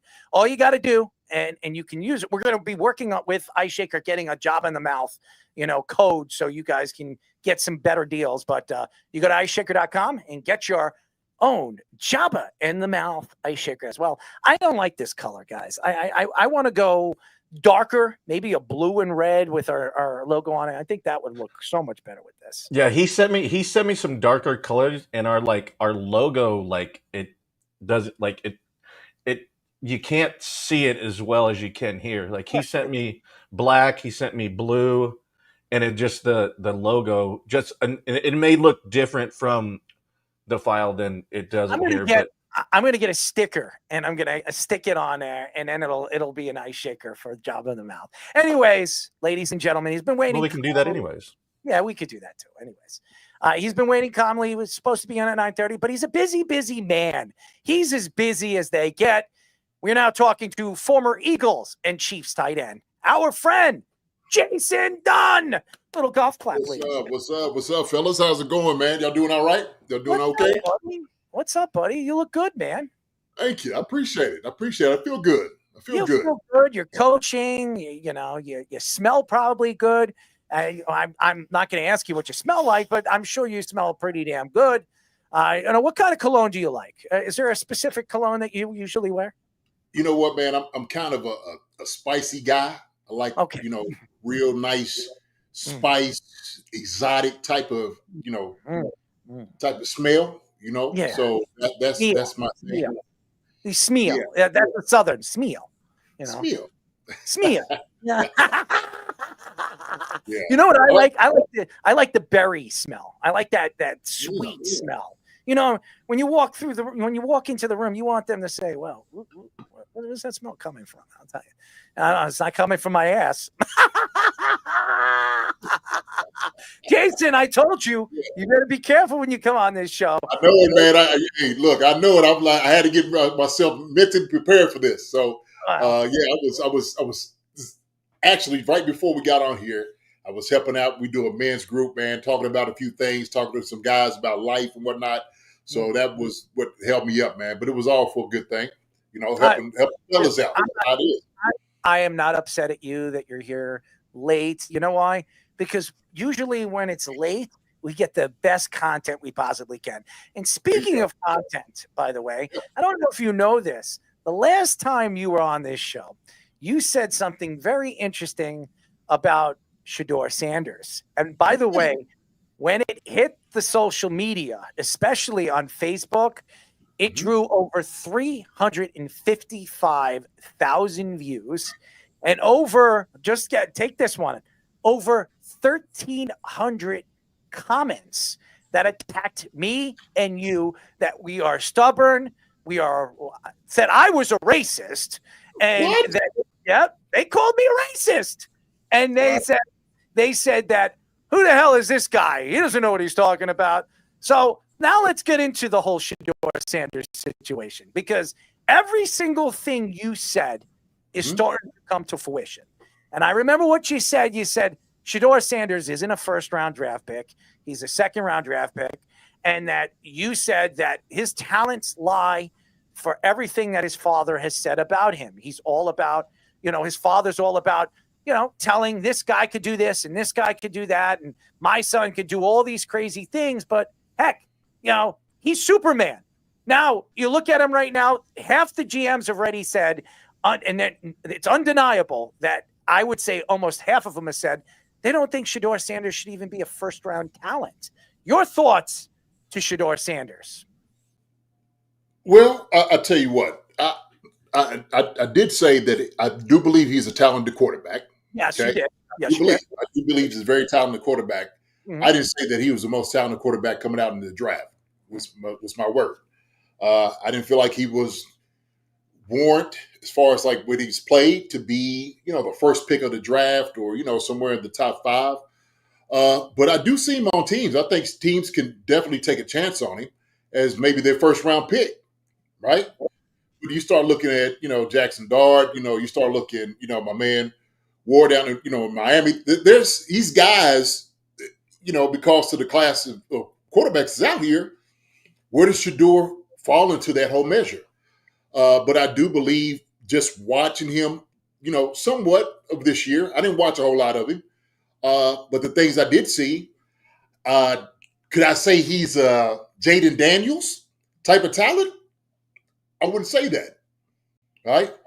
Would I say he's, some of these other guys that were first round picks, and obviously the guys that got picked, last year, jury's still out. The jury's still out. Look, when you here's the reality is this. Anytime you take a quarterback in the first round, it's going to be a crapshoot. You never understand how it's going to translate into the NFL. It's a good thing that he did play in Colorado with his dad, because his dad helped him at least get underneath and an understanding of a pro system, right? How's it going to look when you start playing out here and the DBs are actually breaking on balls, okay? And you lofting one up, and the guy's taking it the other way for 6. So, right? And so if you're not throwing some ball with a lot of velocity, in your technique, everything is not tight like it should be, then guess what? It's going to be a long, long season. By saying that, I hope he's successful. I hope he's everything that they've talked about. He's talked up everything he wants to be, right? I do. I don't root against anybody, and especially not him. So I just want to be, give you my piece, because as a guy that played in the NFL and a guy that has coached in college and high school and all those different areas, I've seen a lot of great quarterback play in my time. I have. I see some of the best that have ever done it. I've seen it. Seen it from the bench when they on there, because I play offense and I get to watch the game and actually watch these guys. I played with some greats. I played with some dudes that actually can sling the ball around the field. And when I start looking at what Shador is touted to do, or what some of his ability, I just don't see him as being like that exact number one guy. Like, oh, there's no doubt in my mind we are taking Shador Sanders as number one. Now, obviously, there's been some things that have come out that some GMs and some coaches have talked about, was maybe some of the arrogance, maybe the way he carries himself, right? That turns some of those GMs and some of the coaches off.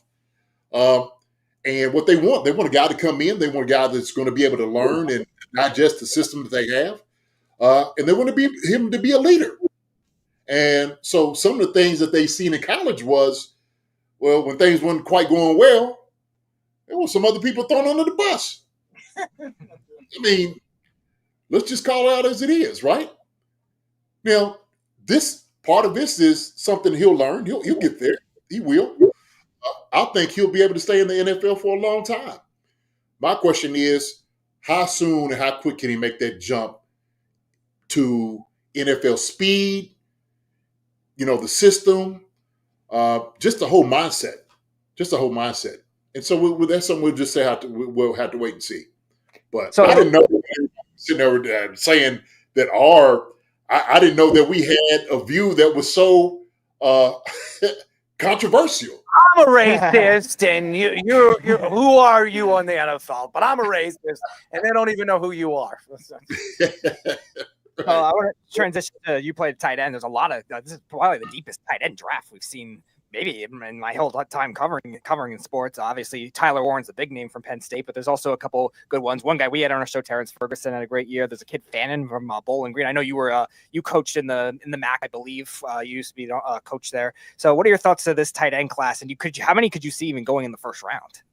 Oh man, so the NFL is all about need, right? I could possibly see Warren, Colston, probably the two guys going in the first round. Mm-hmm. After that, you might see Arroyo possibly, coming in somewhere with a team. Because you start looking at seeking out what teams need tight ends. Who's the one that need tight ends bad, right? A lot of Denver middle need, round. There's a lot of middle first round, like Seahawks, Colts. We've heard the Jets could trade back. Yeah, I'll say this, okay?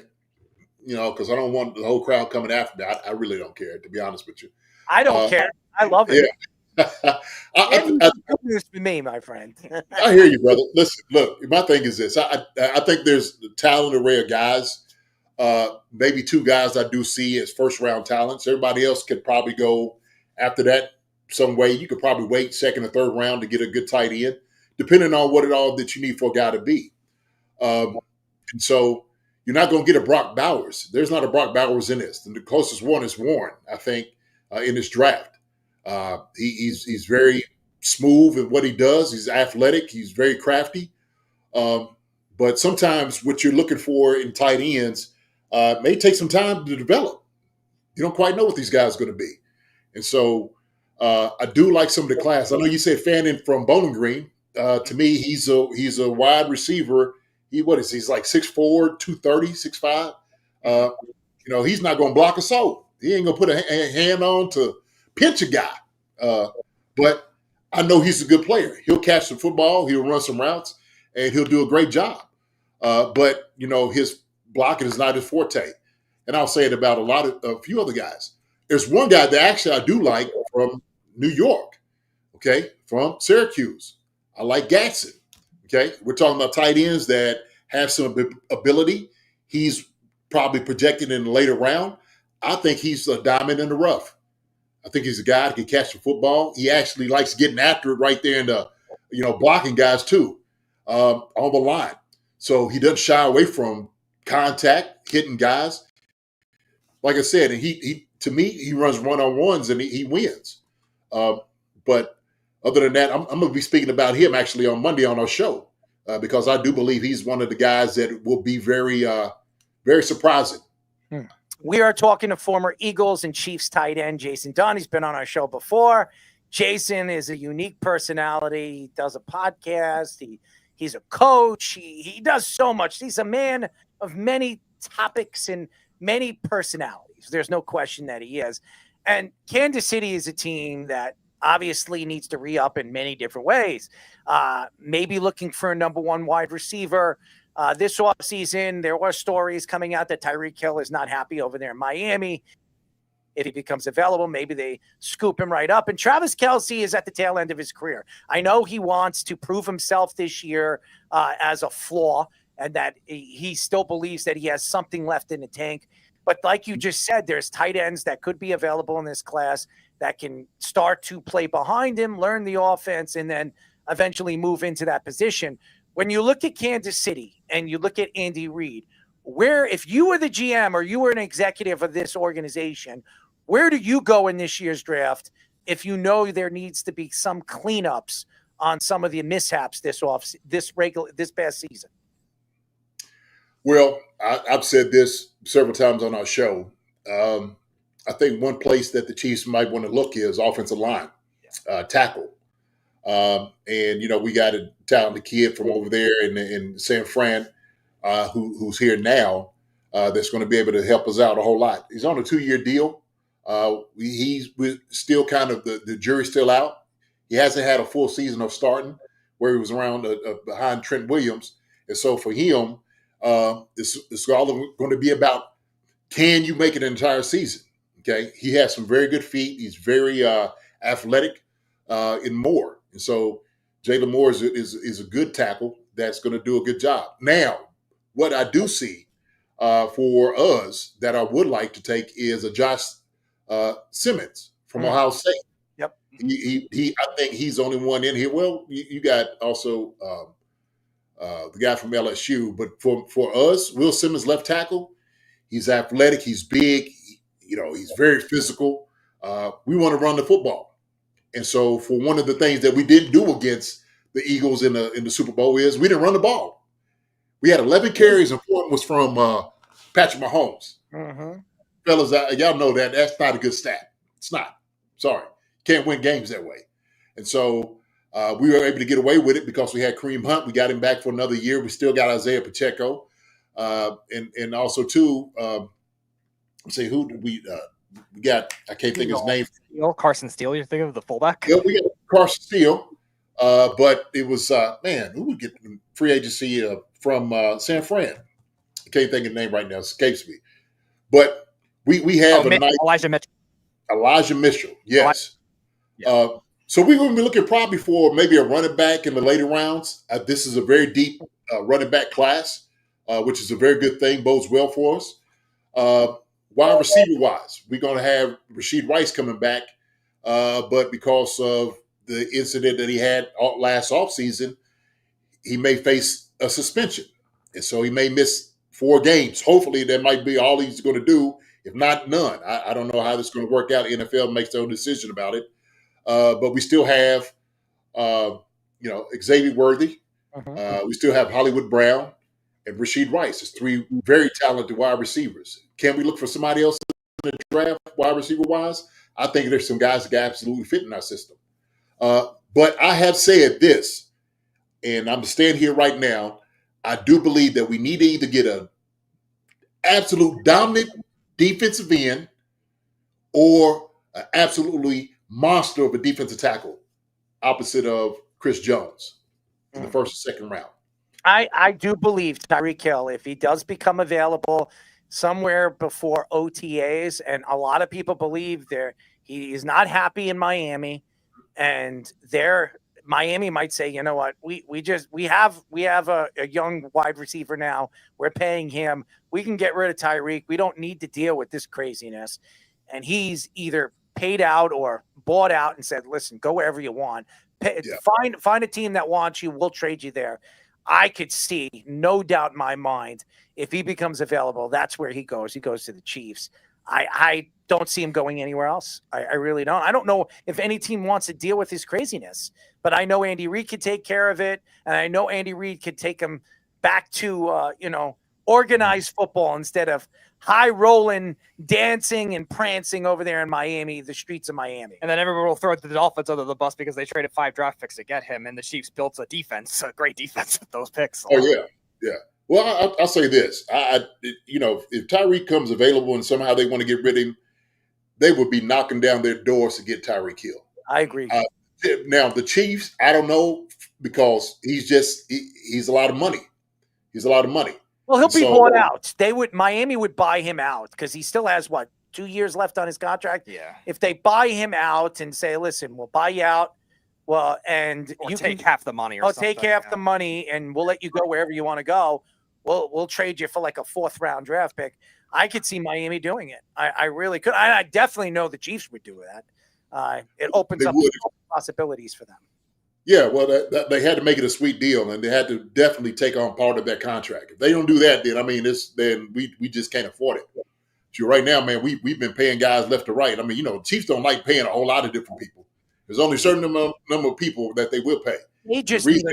They need another weapon, Jason. They don't. I don't care when anybody says Travis Kelce is not the same person. Are you going to trust Xavier Worthy? The only time we saw Xavier Worthy wake up in the playoffs was at the tail end of the Super Bowl. That's when we saw him. He was the leading receiver. Yeah. Called the garbage. Hopkins, that was never going to work. He's an old man. No offense, and I think Hopkins is a Hall of Famer.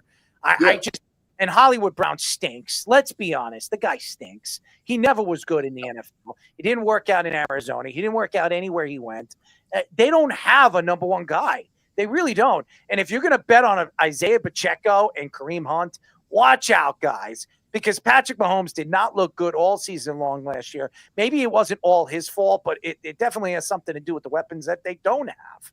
They need a weapon. They need somebody that knows the game and knows the offense. I think Tyreek Hill, if I was the Chiefs, I would reach out to Miami right now and figure out how we can pull the trigger here and make something work here, because that's what they need. Well, like I said before, Rashid Rice is coming back. Okay. So he's going to give us, those 70, 80 balls. And on top of that, Hollywood Brown, absolutely. Well, he stretches the defense. That's the reason we kept Hollywood Brown around. Now, he didn't get to play last year because of his shoulder. He had that little the dislocation of his clavicle. But the thing is, he's a very talented wide receiver. We got nothing but speed on the team, and I think that's one thing that Patrick needed was speed.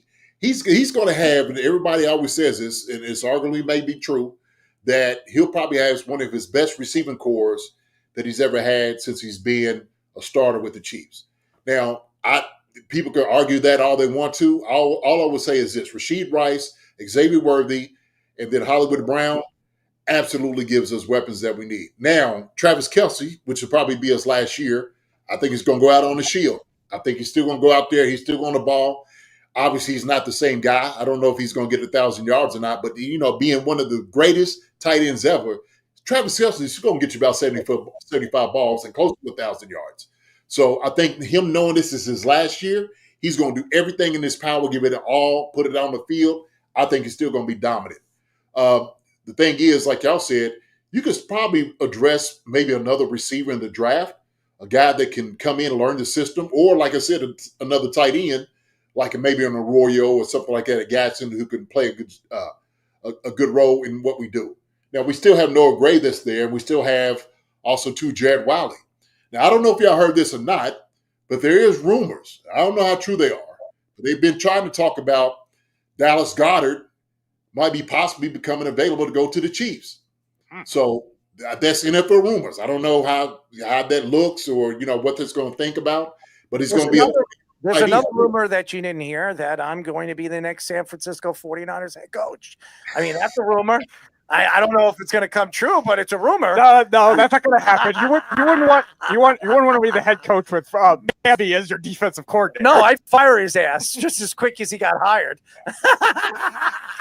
I tell him, go into the woods, go meet your mom, go meet your dad, go meet your end over there. So no, I'm just kidding. But honest to God, I do believe. Look, I do believe though that that Travis is going to have a breakout year. I think, with those three guys around him, we're going to be pretty good. And then, of course, we're talking about the running backs. If we address a running back in the draft, we should have a pretty solid, cast around Patrick Mahomes this year. No question about it. So I'm looking for this cast of guys to come in and play to ascend us back up there to where we were before as having one of the greatest, offenses in the league. So do you believe in the tooth fairy, or do you believe in the Easter bunny? Both. I'm sure. But I also believe these guys because they've shown they can do it. They've shown it. So the proof is in the pudding. The proof is in the pudding that Andy Reid eats. That's for sure. He enjoys a meal. That's sure. No doubt about it. I gotta go. I want to go to a burger place, a burger patch, and eat some burgers with Andy Reid. How quick do you think he could gobble down a burger? Oh man, he'll make that joker disappear real quick. I'm sure. What's up? My money will be on him all day long, baby. Yeah. Sorry, man. Look, the man been to several Super Bowls. He deserves to have a meal. I say, Andy, enjoy to your heart's content. What type of burger you like? I cook it myself. I have it for you. For sure. Oh God. So staying on the topic of Andy Reid, obviously the team that beat the Chiefs at the Super Bowl was the Eagles, and they've had some interesting offseason drama. A.J. Brown was nearly traded to the Patriots. Apparently they were offering a bunch of draft picks for them. Now Errol's just saying Dallas Goedert, they might be shopping as well. The Eagles winning the Super Bowl. That wasn't me. That was Jason. Yeah, but like the Eagles now winning the Super Bowl, obviously paying a lot of their guys, but letting some of their guys go. Do you think the trajectory that they did, paying Saquon Barkley the way they did, extending him, could change the market for running backs? And what do you think their future looks like with their offense? I think Saquon Barkley, man, he's just a phenomenal guy. He's an anomaly. And I do believe watching him and then, of course, Derrick Henry do what they've been doing, without a doubt, has made a market probably just amongst themselves. There's obviously some really good running backs for sure. Bijan being one, and of course you got the guys up here, man, with the Jets. I mean, you got some really good running backs in the league. The thing is, anytime teams know that there's young guys coming in and can run the football, they always going to look to try to get a deal. They don't want to pay running backs money. They just don't. And I actually hate it for them. My loyalty is on the side of the running backs because I block for them. And I know what these guys go through. They take the most hits after on the team. They run the ball as hard as they can. But what Saquon was able to do last year, man, was just absolutely phenomenal. I mean, it really was. But, you know, for the offense for them, I think it was good. I think it was a good fit. I'm going to tell you something before you finish up. I'm going to tell you something. It was one of my favorite things to see the New York Giants on Hard Knocks and Joe Shane sit there and make excuses on not signing Saquon Barkley. That was the funniest thing. And to watch Saquon Barkley do what he did and then win the Super Bowl, the icing on the cake to tell the Giants, go F yourself. Worst case scenario. Go F yourself. I'm winning the championship. I'm getting my $20 million a year, and you can kiss this ass. And that's what he said. It was fun to watch. It was the best. I agree with you because I was about to make that point, man. And I was sitting there saying, here they sitting over here having this conversation about this man and his career and talking to him like it was a sack of potatoes. And it was crazy because they went all in on Daniel Jones and cut him a little bit later. You know, now Daniel Jones is out there in the Midwest trying to win a starting job.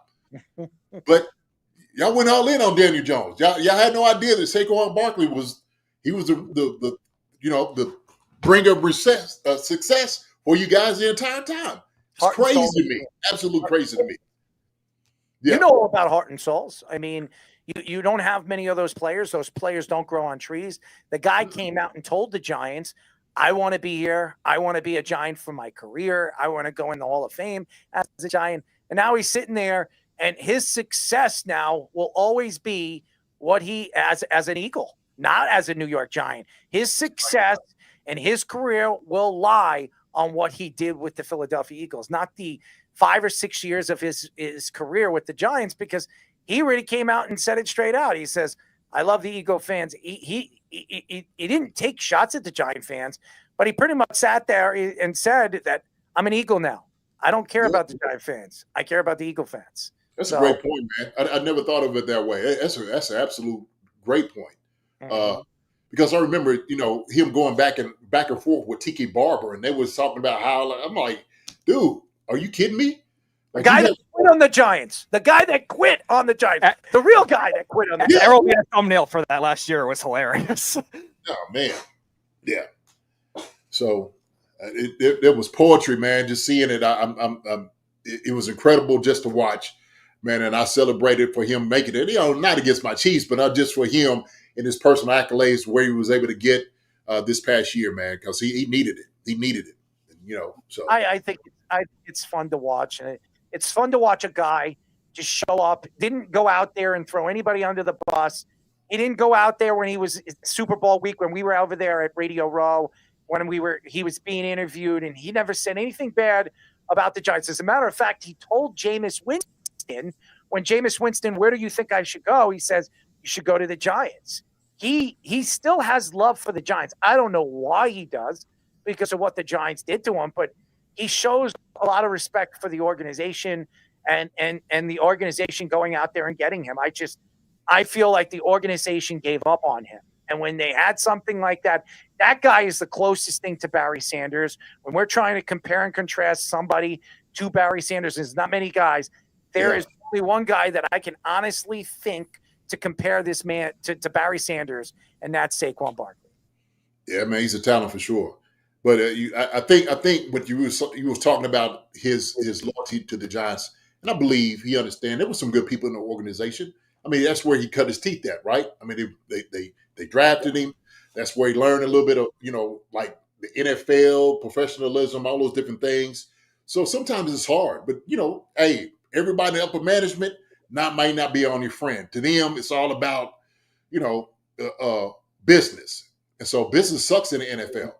But when you see these two jokers, man, the way they built, I mean, Barry Sanders, them thighs and them able to make, I watched that. Poetry in motion. Yeah, we had a fan that said Ezekiel Elliott was going to have similar numbers on the same offensive line. If you want to split it, if you want to try to be Moses, you want to split the sea, just watch Barry Sanders move. Yes, sir. Yes, sir. And it was a shame what they did to Barry, too. They didn't want to build around him, and he had to retire. It's crazy. So that's what I'm talking about. Sometimes in these upper management, these GMs and whatnot make these decisions for guys, and then all of a sudden, hey, they want out. They don't want to be there anymore. And so Barry still had a few years left. They could at least give him as a release, go to a team and win a Super Bowl, man. But Barry did the perfect thing. You know what? He sent the fax. Screw you, Lions. This is my way out. You know what? I'm not even going to tell you. I'm going to go to another country and send you a fax.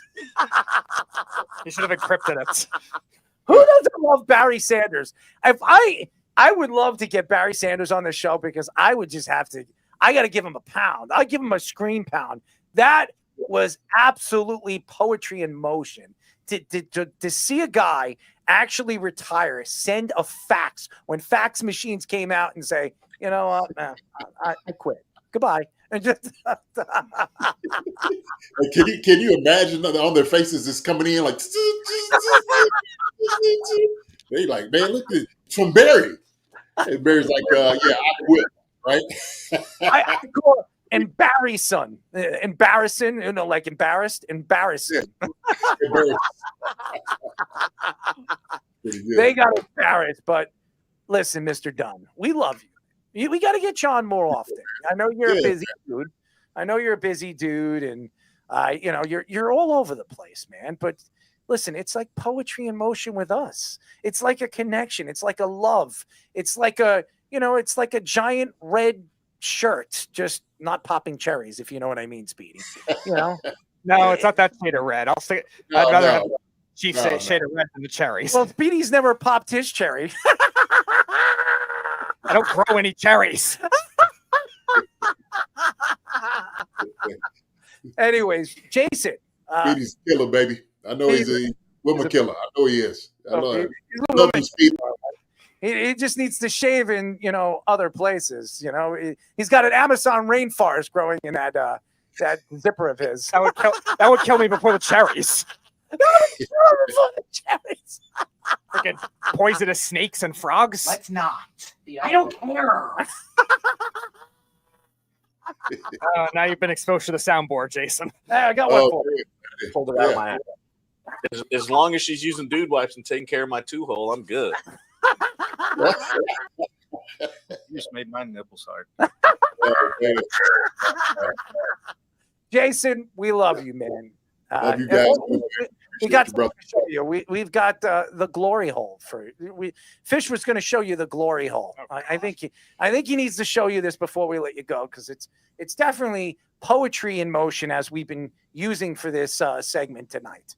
There it is.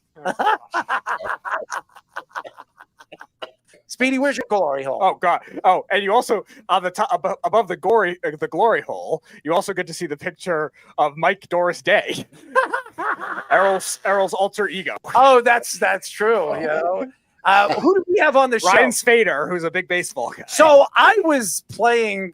Ryan didn't know what I was doing, and I just told him I was. He says, I introduced myself as. What did I call myself? Mike Doris Day. Mike Doris Day. And he was like, Mike Doris Day. I was like, I could have sworn you were a different name. There it is. Oh, man. Oh, my gosh. Oh, my God. Those eyes definitely don't fit. No. I'm definitely clear-eyed for the straight guy. That dude's wild, man. Y'all crazy dudes, man. I love it. Y'all have a good time. Y'all have a good time out here, man. Y'all really do. We do. But we love you, Jason. Keep up the good work. And we'll talk to you. We get you on a lot sooner. Man. Stop ducking and weaving us. Stop ducking and weaving us. For sure, brothers. I do that for sure. Okay?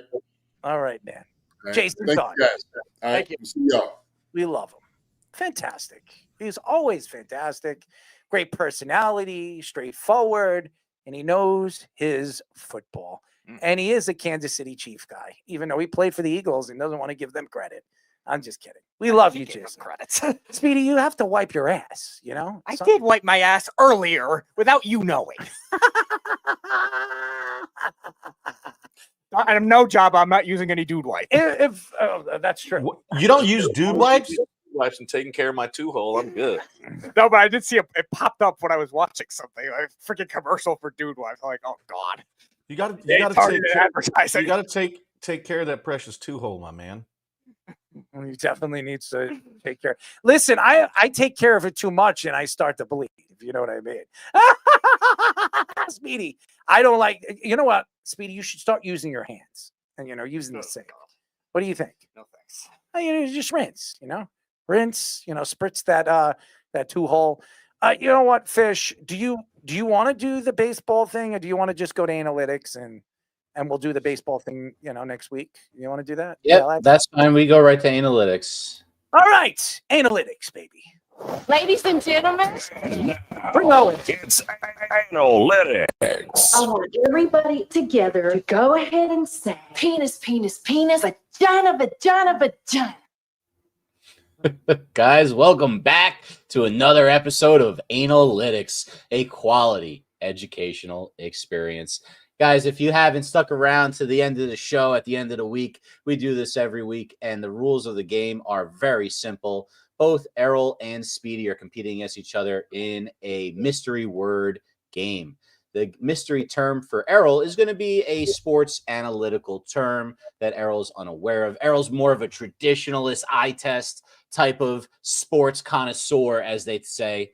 Not so much of this newfangled jargon that Speedy knows so well. So Speedy's got a term for him, and Errol has a term for Speedy. But Speedy's terms, you can't go sports analytics against Speedy. You're not going to win that battle. So the terms for Speedy are things that Speedy routinely calls on this show. Gross sexual crap. Yes, these are sexual innuendos.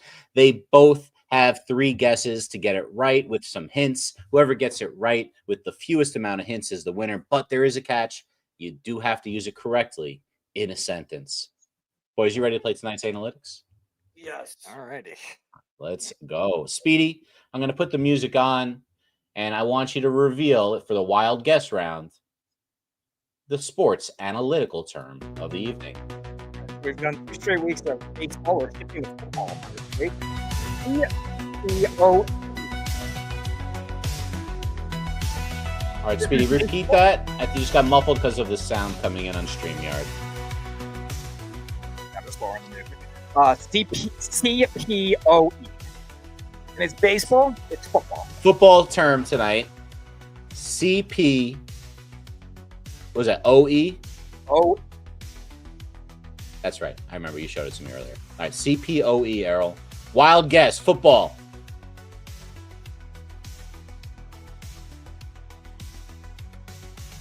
CPOE. CPOE.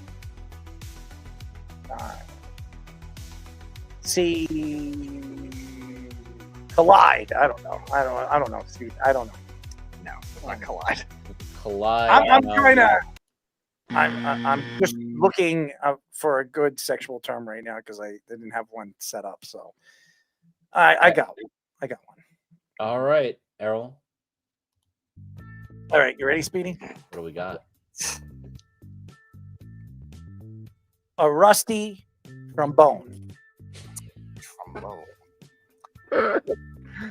So it is something that is long.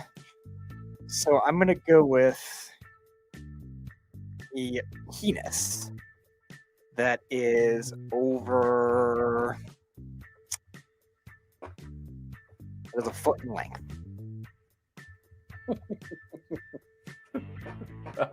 No, Speedy, that is incorrect. Interesting thought. But no, that is incorrect. We're going to move back. Now you have a clue, Speedy. First clue. All right, so CPOE. So it is a quarterback stat. You're reading it before when talking about Brock Purdy and the simple stat terminology. It is a quarterback stat. The word is in the first 2, and then the OE is just another type of percentage, obviously rating. Yeah, another type of rating-based metric. The percentage is right. CPOE, right? Mm-hmm. The percentage is right. Offense? No.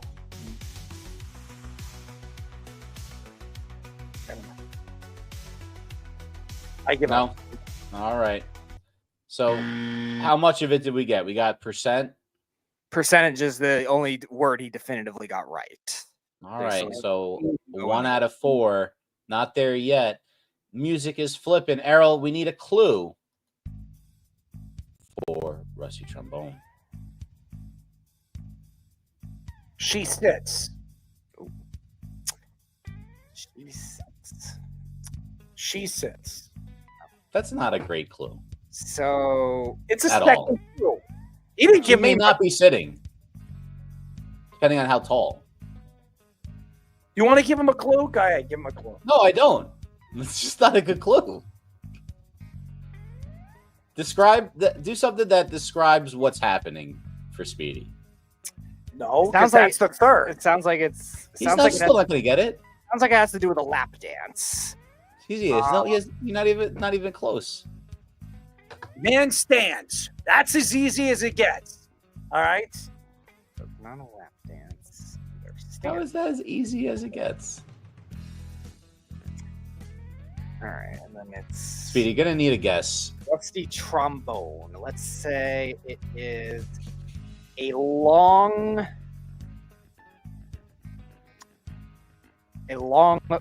crusty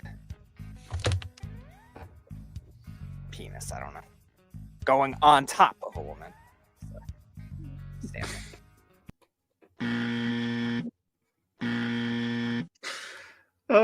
Speedy, you realize that was almost the exact same answer as your first guess, which you said was wrong.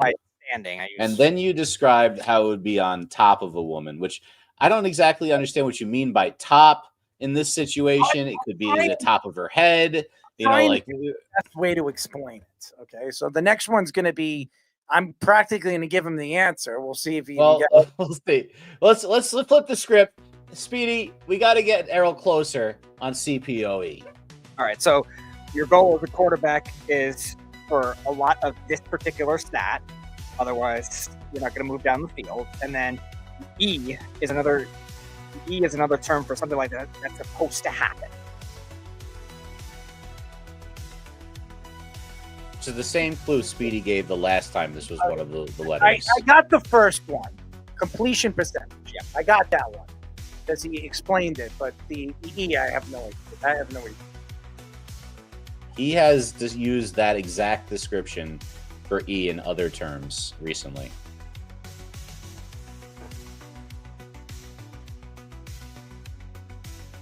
I don't know. All right, you're halfway there. Which Bon Jovi said was very important in one of his songs. Right. So, Speedy, we're flipping it back. Errol. All right. What do we got? She kneels, he stands. And then? Wow. She kneels, he stands. Speedy, think about a position where you're acting like you're playing the trombone. That is a good clue. That is a good clue. I'm actually kind of thinking that. Like that? Let's say, all right, so the penis woman's mouth, yeah, like, and then she's stroking it with the. Wait, were you gonna just demonstrate with your hands? Can you? Yeah, stroking. Back and forth, and like the hand gestures, like you're playing a trombone, like back and forth. Speedy, I gotta be honest with you. It's not right, but I do want to hear you attempt to explain this in a sentence.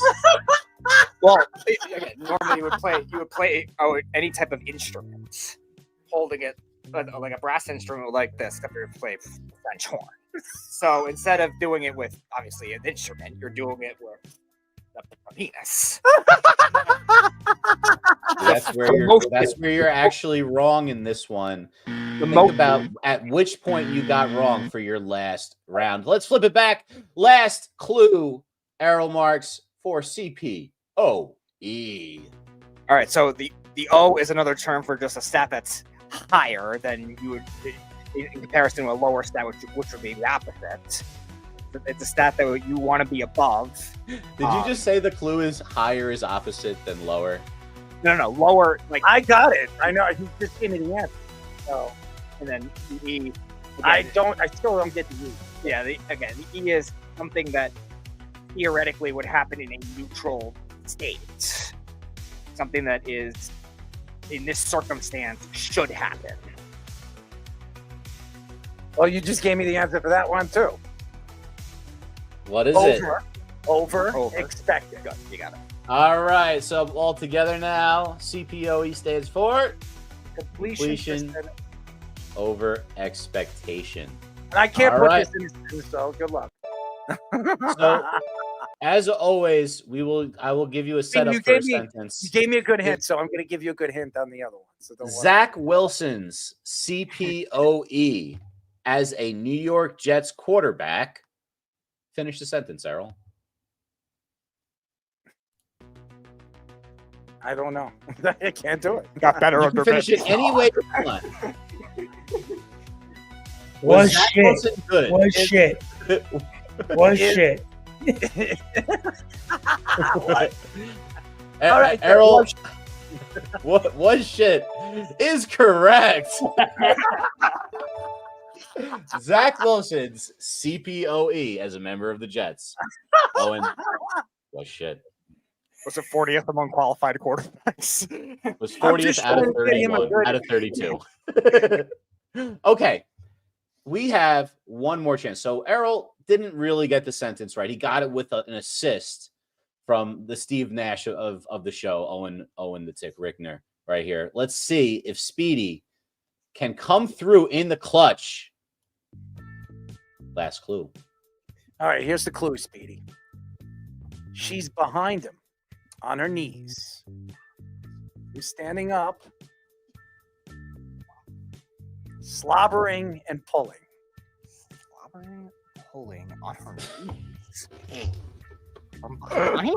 Licking more than slobbering, hopefully. Think about the trombone. You need to put your mouth on the hole. That is a clue. And then what do you do with the other one? So from behind, that would have to be the asshole. So I guess it's like a on your knees sucking of a dude's asshole. Okay. While the woman is blowing, like you would blow into an instrument.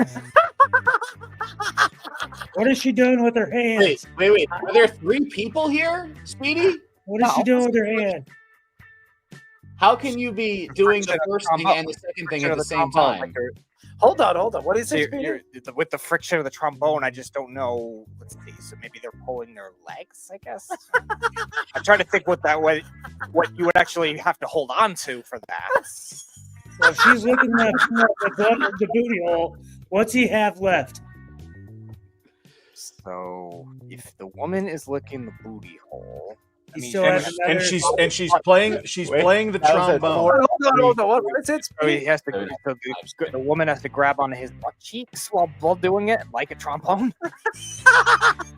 The only thing that makes sense would be the legs. Like, what else do people do? What could the second half of the trombone instrument possibly be in this geometric experiment we're trying to teach you of anatomy? The penis was wrong. So what else would it do? It's the only other thing that would make sense, unless it's their legs. The way you described the penis is wrong, but I don't think it's wrong in the usage in this term. We're going to give Speedy credit. Speedy, that was something. Now, we have a tiebreaker right now that has to be done because Errol did get it right as well at the same amount of clues. So it comes down to sudden death. And Speedy, your sentence needs to be better than Errol's, which, by the way, like Zach Wilson, was shit. So, not a lot you got to do here. Can you use rusty trombone in a sentence correctly? Speedy, music back on. All right. I'll throw him under the bus because of the crap he was saying. 19-year-old Pat McAfee had the rustiest trombone on his college football team, and let many unwilling sorority sisters in to have them play that rusty trombone. That was a run-on sentence. That's a pretty good one, though. That was a run-on sentence. Do they not teach sentence structure in New York, or not for analytics? I'm just asking. So that was kind of unintelligible, I'm gonna say. Now, was it worse than Errol's effort?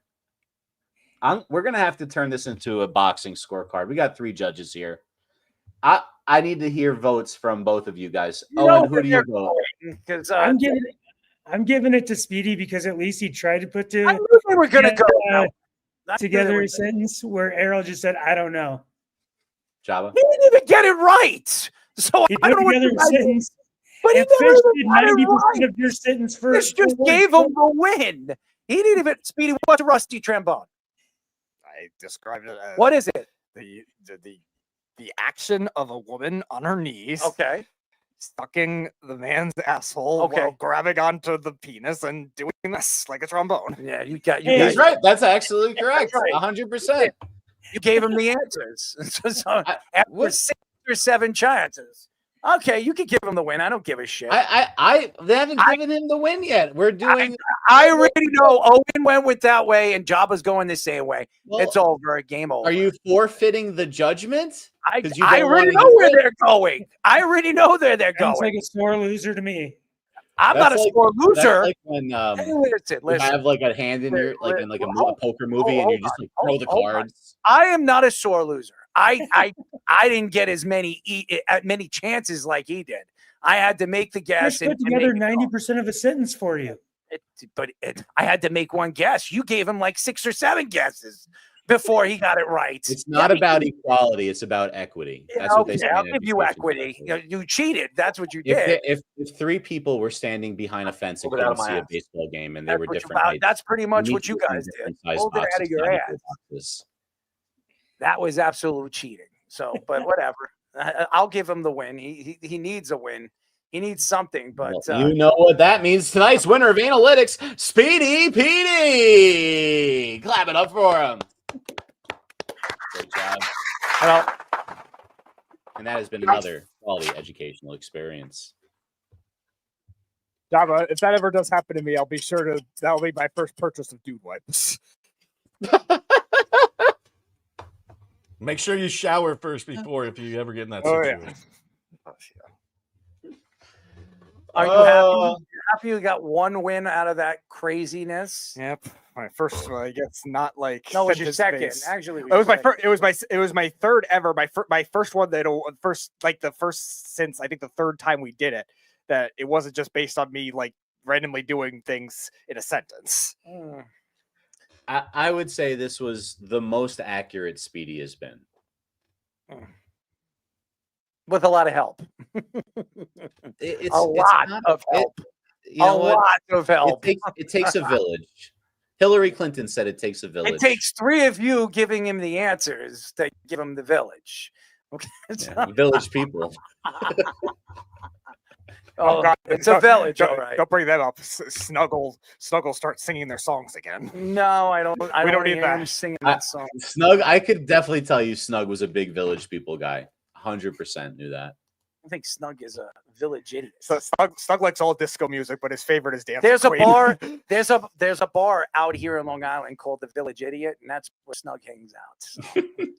Yeah, he's never showed up to your birthdays there. Thank God. Anyways, that's it for our show, ladies and gentlemen. I definitely want to go, and I'm not going over any more of the time. Thank you to Jason Dunn. I know he's a busy guy. He's fantastic. It was really a great interview for the time he gave us, and we really appreciate Jason. Thank you to all the fans. Keep listening to us. Keep tuning into what we're doing. We really appreciate you guys as always. On all our social medias, from TikTok, Facebook, Instagram, Twitter, YouTube, all of them, Spotify, Apple. Thank you to all the fans. Go to www.worldwidesportsradio.com. Check out all the great articles that we have. Speedy, we have anything set up for next week? Not yet. I've been working on possibly Brandon Lloyd again. Also, a Hall of Famer Leroy Butler has also reached out to us. He said he would call me at some point, so possibly with him, and then we'll see on Nathan's end with Ricky Williams. Well, he's actually talking about Patrick Mahomes Sr. coming on the show. So That's a legend. So he's working on something with that, and also Miss Ann may be coming on too. So he's working on 2 of them. So we've been talking. The old Nith really taking the leashes to his own hands. That's for sure. He's walking, many different people. Let's just not go that route like old Pat McAfee, but that's a whole other story. Anyways, that's it for our show. We got to go. Good night. It's the Worldwide Sports Radio Network.